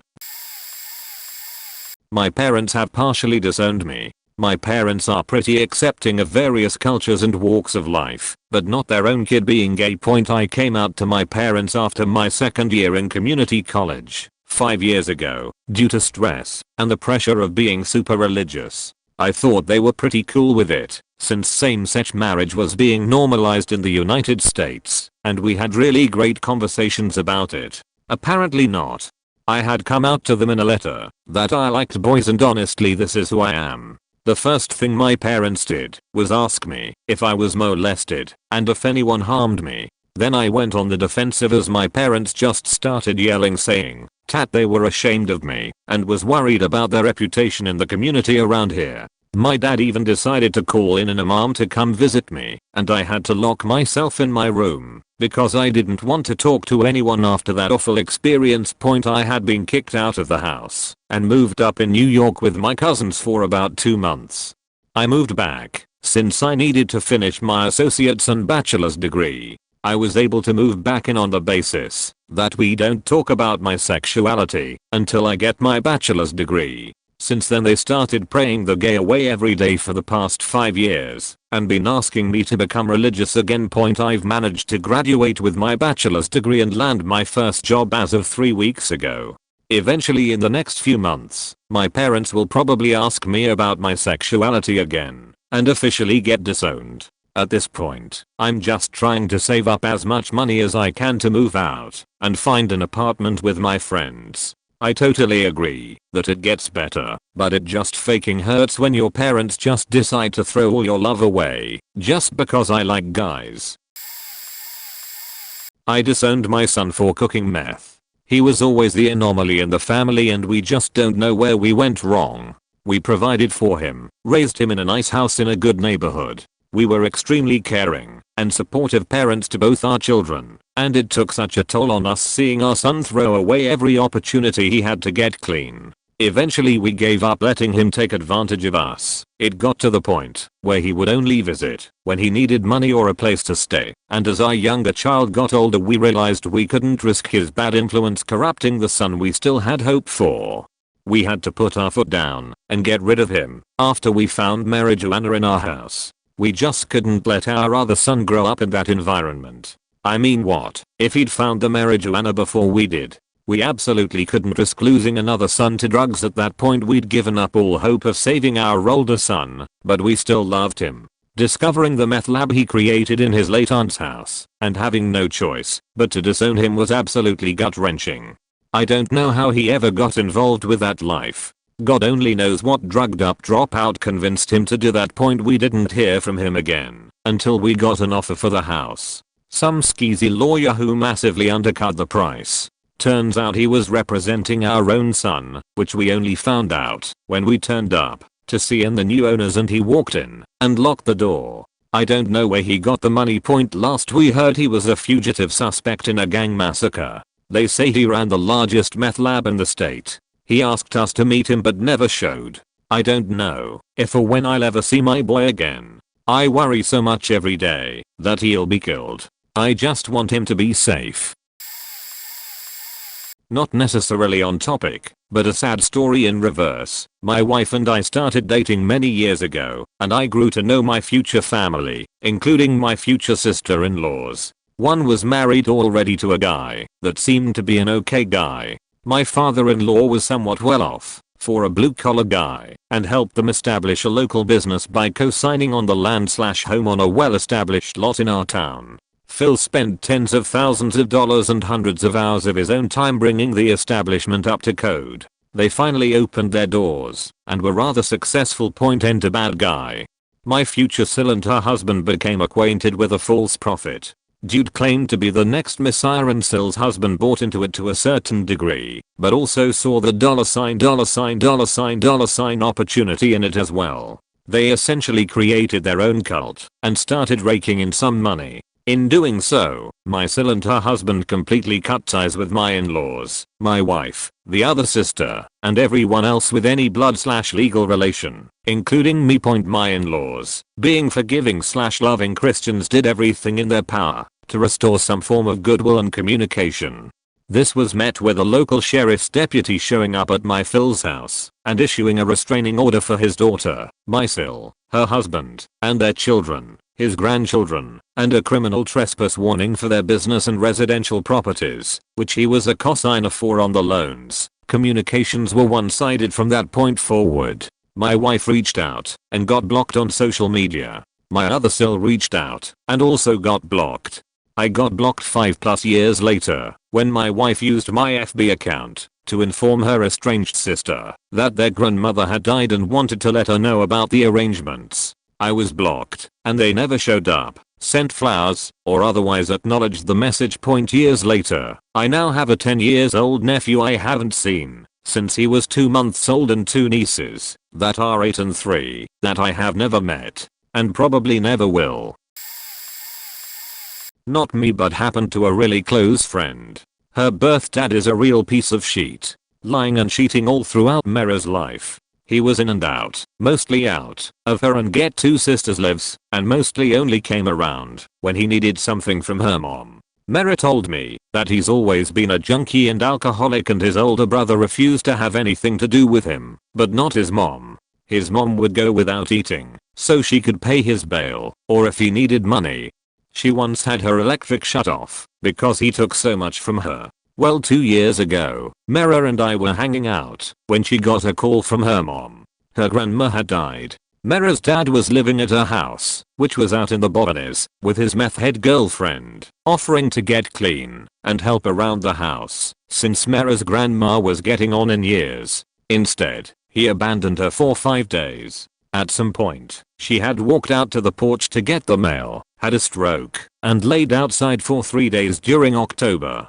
The older brother stopped by after not hearing from his mom for a while and found her. She died later on in the hospital. Now, her dad claims he hadn't been at the house for those 5 days and couldn't have known about the condition of his mother, despite the fact that he was supposed to be helping take care of her. But the older brother found the house ransacked and the safe busted open. Mera's dad fled the state, and there's several arrest warrants for him. Mera wants nothing to do with him, even though his meth head girlfriend keeps trying to message her every once in a while on Facebook to try and get her to forgive her dad. The craziest part is that Mera's younger sister actually still has contract with him and even invited him to her wedding. Mera said it's because she was too little to have any really bad memories of him, but I just think that's crazy.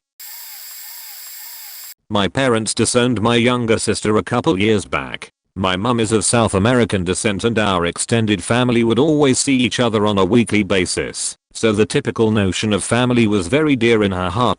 My sister at the age of 14 began having severe anger issues when she wouldn't get her way, and her way often involved going out super late and coming home the next day smelling of alcohol and cigarettes. This pretty much went on for the next 2 years, only getting worse and worse each time. She would constantly attack mum, leaving bruises and cuts on her. The worst time, when she tried to smash a wine bottle on the table, but was quickly disarmed. It was getting so bad that I would feel awful leaving home for school or something simple just in fear something would happen. All the while this was happening, my mum began arguing with her sisters and parents. They were all saying basically suck it up and be a better parent. We weren't just trying to fix things ourselves, however. We sought plenty of counseling and psychologists, all with the aid of our local police. They recognized my dad for how many times he was picking her up from the station. Fast forward about 2 years and my sister had been reported missing for the 10th time this year from running away, and one day she just came home at about 1 AM. With 3 boys all reeking of weed and vodka. My parents woke up thinking someone broke in, went downstairs, and that was it. Mum snapped and just began screaming for her to get out and never come home again. The 3 boys with her began threatening us in retaliation and the neighbors called the cops because even they thought someone was breaking in. Mum called her parents the next morning and told them about last night and they basically disowned her on the spot. A few hours later her phone was blowing up from abuse coming from her siblings. Mum ended up changing her number because they would attempt to message on WhatsApp, Facebook, text, you name it. If they had contact they would throw abuse. So we cut ties with all of mum's side and still don't contact them a good year later. I know some people might not have an issue losing contact with us whole parents, but for someone who even in her 40s still saw them for lunch every week, this especially stung. We found out through mutual contacts that her family think that they were owed an apology and would refuse to build over the bridge until mum apologized for kicking out my sister earlier this year. Mum was diagnosed with breast cancer. Doctors assumed from stress, and my sister nor her own family would come visit her, so that was great. TLDR 14-year-old sister physically and mentally tormented mum for 2 years, got kicked out, and mum got shunned by grandparents for not sucking it up. My brother's ex-wife was disowned by her mother very recently. Since she was a teenager, she had been addicted to drugs and in and out of rehab. She was never abused as a kid or anything. Her mother is the sweetest person and would always help her out, letting her back into her house, giving her rides when she got her license taken, everything. My brother and his ex got married and had a kid. They got separated because of her endangerment to their child from drug use, and then she got pregnant again. She performed an at-home abortion at 8 months pregnant because my brother wouldn't take her to the hospital to get pills. He left her again for good. My brother gets full physical custody of their son and a legal battle ensues. She says in court, "If you don't let me see him, I'll just make another son." Then goes to the police and tells them my brother, who hadn't seen her outside of court since he moved out, brutally raped her. My brother gets a restraining order against her. Her mother is the only person legally allowed to supervise her visits with my nephew. Her mother picks up my nephew from school during the week of his birthday and has bought presents for my brother's ex to give to him. She starts freaking out in the car like completely absurd. My nephew is crying and screaming. She's throwing his gifts out the window and banging her head against the windshield trying to get the airbags to go off. All over a $5 bill to get cigarettes. She bites her mother so hard she needs stitches. Her mom throws the money out the window, and when my brother's ex gets out to grab it, she drives off and presses charges. Hasn't spoken to her since. My boyfriend of 3.5 years was disowned by his father, his stepmom that raised him, his father's side of the family, and nearly everyone he knew growing up. My boyfriend's family had just moved to our town. He's been skating his entire life, so naturally he spent a lot of time at the skater park. At the skater park, he met my best friend's boyfriend. My boyfriend also ended up working with my best friend. We lived in a pretty small town, so eventually I saw him out and about. I had a pretty big crush on him. It was weird. We'd see each other around town and always made really noticeable eye contact, though I didn't even know his name yet. One day I found his Instagram and followed him. He followed me back instantly. Modern love story lol. I told my best friend that I had to meet him, so she set us up on a date. Long story short, after that date, we were inseparable. When we were first hanging out, everything was perfect. One thing that alarmed me was that every time we'd hang out, he'd look at his phone, seem panicked, and leave almost immediately after. This was a red flag. Eventually I confronted him about it. He told me his parents are extremely controlling. He was 18 at this point, so the fact they called him and texted him constantly was weird to me, as my family had always been laid back. About a week later, I noticed someone commented on his Instagram post asking if he was going to delve deeper into his religious studies. Now, I'm not religious. I don't mind if someone is, but I was curious as to how he felt about religion. He told me he's not religious, but his family belongs to a very strict religion. I go to find out that every time he's hung out with me up to that point, he's told his dad he's at the scatter park or working. Apparently, his dad freaked out recently when we were hanging out because my boyfriend told him he was going to work early, but when he drove by, his car wasn't there. He took his car away. My boyfriend lived on the opposite side of town and started walking to come see me. One night at about midnight, he walked over to come see me. My dad works out of town, so I was alone. Also, we never did anything my dad wouldn't have approved of, lol. Everything was completely innocent at this point. He had put pillows under his comforter, a trick that had worked before. We watched a movie and spent the night telling jokes, eating snacks and just enjoying young love. Unfortunately, we accidentally fell asleep on the couch. We woke up at 7 AM, panicked, because that means his dad would definitely be awake. Driving him back to his house, I have never seen someone more afraid. I dropped him off. When he entered his bedroom, the pillows that were under the comforter were on the floor. The ruse was up. Since his dad took his car away, he had been giving him rides to work. Instead of taking him home after work, he locked the doors and went on a long drive. He questioned him for a long time. Eventually, my boyfriend broke down in tears and told him where he'd been sneaking off to for the last 2 months. Later that week, his dad set up an appointment with the high-ranking members of the church to decide what would happen to him. They tried to get him to convert me. They then told him I didn't care about him and that I simply am using him as a distraction from my depression.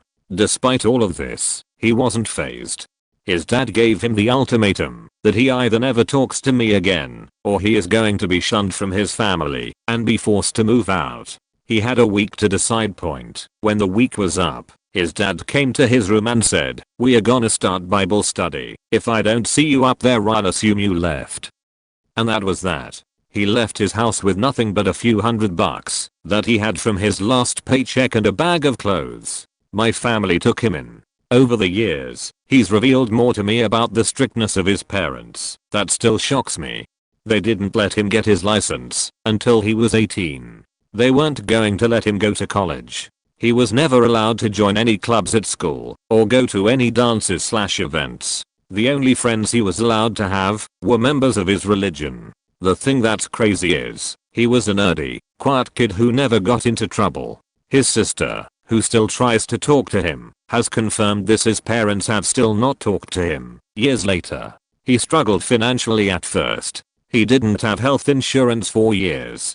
Now, he's in college, supporting himself, has health insurance, and just recently got a nice newer car. He's frequently had multiple jobs over the last few years. I don't think I've ever met anyone more hardworking, loving and kind. Now, he's definitely struggled with mental illness since then. There isn't anything that compares to having the entity community you grew up with shunning you. As for his parents, how could you just turn your child away for being in love? Boggles my mind. The best part of this is what his dad said a few days before he left. "I'll give it a year."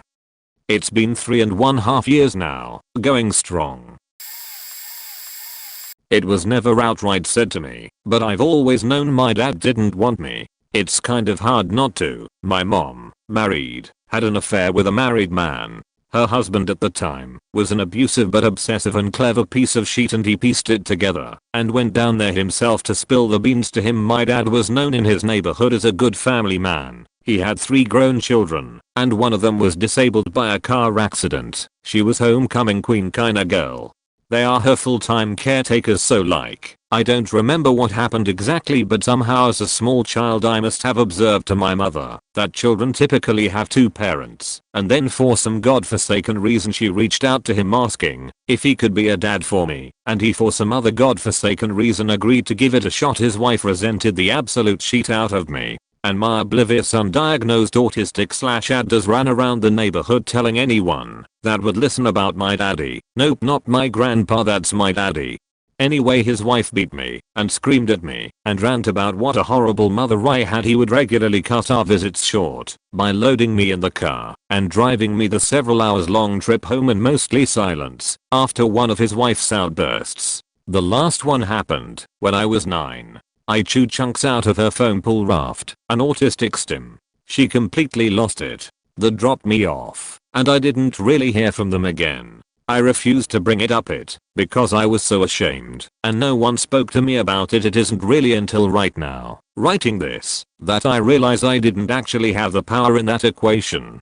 It's not because of me not talking about them that I didn't see them again. Realistically, they probably just wanted me gone. My dad told my mom I wrecked an antique point, so my mom thinks I was disowned over an antique. I thought I was disowned for being a lover child, but really I know it was because I was a faking obnoxious little freak. Sometimes I talk about being an affair child on Reddit, and I'll get DMs from people telling me I was born garbage, and I'll die garbage etc. Point, I don't know why I'm still typing. I don't know why I'll hit save. My parents, siblings and our kids had all traveled the previous Christmas to visit family from out of state. There had been a few disagreements, but nothing that drastic. I only realized something was off when my older sister failed to turn up to my son's 2nd birthday point with the help of one of her friends. Disappointed with how her life had turned out, she had been projecting her relationship issues onto her most traumatic childhood memories, mixing a memory of lying in a hospital cot running a fever, with bright lights, doctors, and nurses around, with sexual assault, perhaps based on her experiences with her husband. Convincing herself that her childhood was full of repressed memories of abuse. Point, sitting in my own house, being grilled by a detective, with all kinds of crazy theories about my parents and any other known associates. I'm done. I'm never reaching out to rebuild that relationship. If she makes the first move, I'd still consider it, but only if she demonstrates remorse for what she's put us all through. Divorced the father of her 4 kids, had a one-night stand, and got pregnant with her 5th 14 years later. Her kids still visit my parents frequently. I sometimes see her walking around the local shops with her youngest. My mum mostly doesn't talk about her. She'd probably break down in tears again if she did. Losing her daughter like that still hurts. I disowned my own father. He abandoned me when I was born, and he barely called or paid child support. My family kept telling me he was a massive piece of shit, manhoef and wife beater. Then my mother died. That led to a suicide attempt earlier this year, and I survived. After I got out of the hospital, I figured it was time to actually meet my father as a 22-year-old man. I got a bus ticket across the country to go and meet him. Once I met him and got to where we were staying, it was apparent that he lied to me. He told me he had a house and a car on a Native American reservation, which wasn't true at all. We stayed at his friend's apartment and shared a small bedroom, which belonged to his friend's daughter. That lasted for a week. Then we got an apartment, and it was the most rundown, rat-infested drug haven of a place you could ever imagine. Super thin walls, so you could hear all sorts of shit going on. Not 2 days later, he gets a hooker he knew from another state to move in, and pays for her bus ticket. She was obviously brain damaged from all the drugs she's taken over her whole life, because she could barely form a sentence most of the time. He spent almost all his money on that ticket, and we went a few days without food because of it. He also cut off the friend we were living with, so now we were basically alone in the city, knowing nobody. Then, one night, he gets really drunk. Like, belligerent drunk. He's wondering why I'm so depressed all the time, and I tell him it's because I survived a suicide attempt just a few weeks ago and I still struggle with my mental health. He then gets to the point where he starts screaming at me, threatening to have me permanently institutionalized, and dares me to attempt suicide again. He begins cursing my deceased mother's name, and I managed to keep my composure and not knock him out when he did that. He then offers me a religious mercy killing. If you really want to die, I'll kill you, so you can go to heaven and be with your mother. That's when I called the cops and got a bus ticket back home the next day. Apparently he just got out of rehab and he's really sorry for what he did. But I'm not buying it. It's not normal to threaten to murder your own son. Mobile formatting. Sorry. I'm not sure this counts, but I'm the child instead of the adult in this situation. Well, I'm actually an adult, but at the start of this year, my parents both disowned me. My mother has always been a bit funny, a narcissist if you will. My dad dotes on my mum and would jump off a building if she told him to. Anyway, for the last 2 or so years, my mum has been secretly battling an opioid addiction, which I had at least a little suspected. At the start of this year, she stole my codeine pills I had had in the cupboard for ages, along with various other things that I had noticed in the months before. I finally decided to confront her in a gentle manner, starting with the other smaller things, as I thought if I jumped straight into the pills things might get ugly. Well it got ugly. Right then and there she disowned me for not believing she didn't steal these other small things. My dad didn't believe me until I told him about the codeine pills. Over the coming days he opened up to me and told me she had an addiction and he will get her help. Well, he didn't, as he won't do anything she doesn't want him to. In the end I decided to go ahead and ask my mum's sister for some help in getting professional help. We got all the service info etc. and went to dad to see if we could help him. He decided that instead of going against my mum's wishes, he would instead lie and tell everyone mum doesn't have a problem and that I made it all up. And then literally packed up all of their house in the middle of the night and run away. It's been nearly 10 months now, and the only time I ever hear from them is if they try to contact me to get me to tell the truth to everyone so they can come back. I have 4 brothers, of which 3 of them have not even heard my side of the story, but have disowned me also. My whole dad's side of the family won't have anything to do with me either, for the same reasons. The worst part? I have 5 children who used to see my parents almost every day and have been abandoned without a word. Life sucks sometimes. The story of how I will, either by choice or not by choice, abandon my, or possibly not my, baby that may or may not actually exist. This story is true. You'll get the title by the end point. Okay, so, not a parent, but possibly a dad to be. I'm 18, she's 16, really need advice. Start of this year I got involved with a girl, G, and I shared so many things in common, hit it off great, completely trusted each other. Found out about 2 months in she had a whole range of mental issues, borderline personality disorder, basically the term for an alphabet soup of problems, crazy risks, schizophrenic, major depression, self-harm, mood swings, sociopathic. But I chose to stick it out, seeing none of it had really affected me yet, and having dealt with mental health problems in the past, I didn't want to give up on her. I wanted to help. I'm just going to give a breakdown of a few things she said at the start of the relationship. G told me at the very start of her relationship, she was infertile, that she had 2 older sisters, S1 S2, and that she had 2 younger brothers which she basically looked after. She told me her mum was an addict, and that her dad wasn't in the picture, and had sexually abused her. Okay, now I've got context out of the way, time to get into the relevant stuff. In April I get a message from her sister, S2. G had taken pills the night before, and had been in hospital getting her stomach pumped. She'd made a suicide attempt, after I had caught her in one of many lies. I'm told she is in the process of leaving home, and to just be gentle with her for a while. That is, stay with her shortly after she moves in with a 26-year-old family friend. She's 16. Weeks later she says that the 26-year-old rapped her and she'd had to move back home.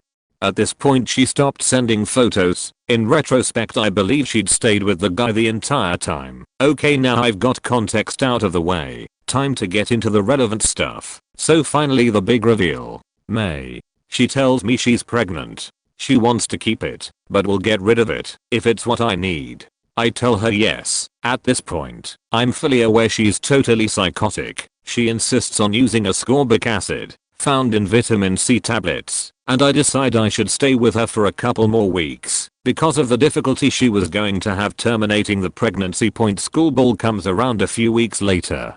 She leaves halfway through and dumps me saying she only came because her sister made her. Spoilers, the sister doesn't exist. 4 days later she announces she's engaged. Guess who? The 26-year-old. I found out shortly after doing some research, finally not feeling obligated to trust her. S2 doesn't exist, neither does her 2 younger brothers. She catfished me, faked a suicide attempt, and worried me half to death to try and manipulate me into staying with her. Her mother is a psychologist and social worker, that is drug testing, so that's another pile of bullshit. I won't lie. I stalked her profiles, terrified of seeing that faking bump. She has a bump, not a large one. It's small enough I struggle to know if it's actually a pregnancy or just a lot of fat. She's consumed so much hard drugs and alcohol in the last few months it wouldn't be surprising. Now, roughly 24 weeks from the day I was told, I realize, after worrying for months she's keeping the pregnancy. There's legally nothing I can do. She's entitled to completely write me out, or can just say it's the fiance's. Regardless, if she does contact me, it's too late for me to convince her to terminate it. Deadline is 24 weeks. Here's what's currently going through my head. There is nobody I'd want to raise a kid with less, but I can't just abandon it to be raised by a psychopath and a very dodgy stepdad who's 10 years older. Then again, it could be his, or it really could have been terminated. Or it could have all been made up. Maybe I'll never know. So there ya go, Reddit. The story of how I will either by choice, or not by choice, abandon my, or possibly not my, baby that may, or may not, exist. I'd love some advice. A good thing regardless of the outcome, I've got the best psycho X story ever.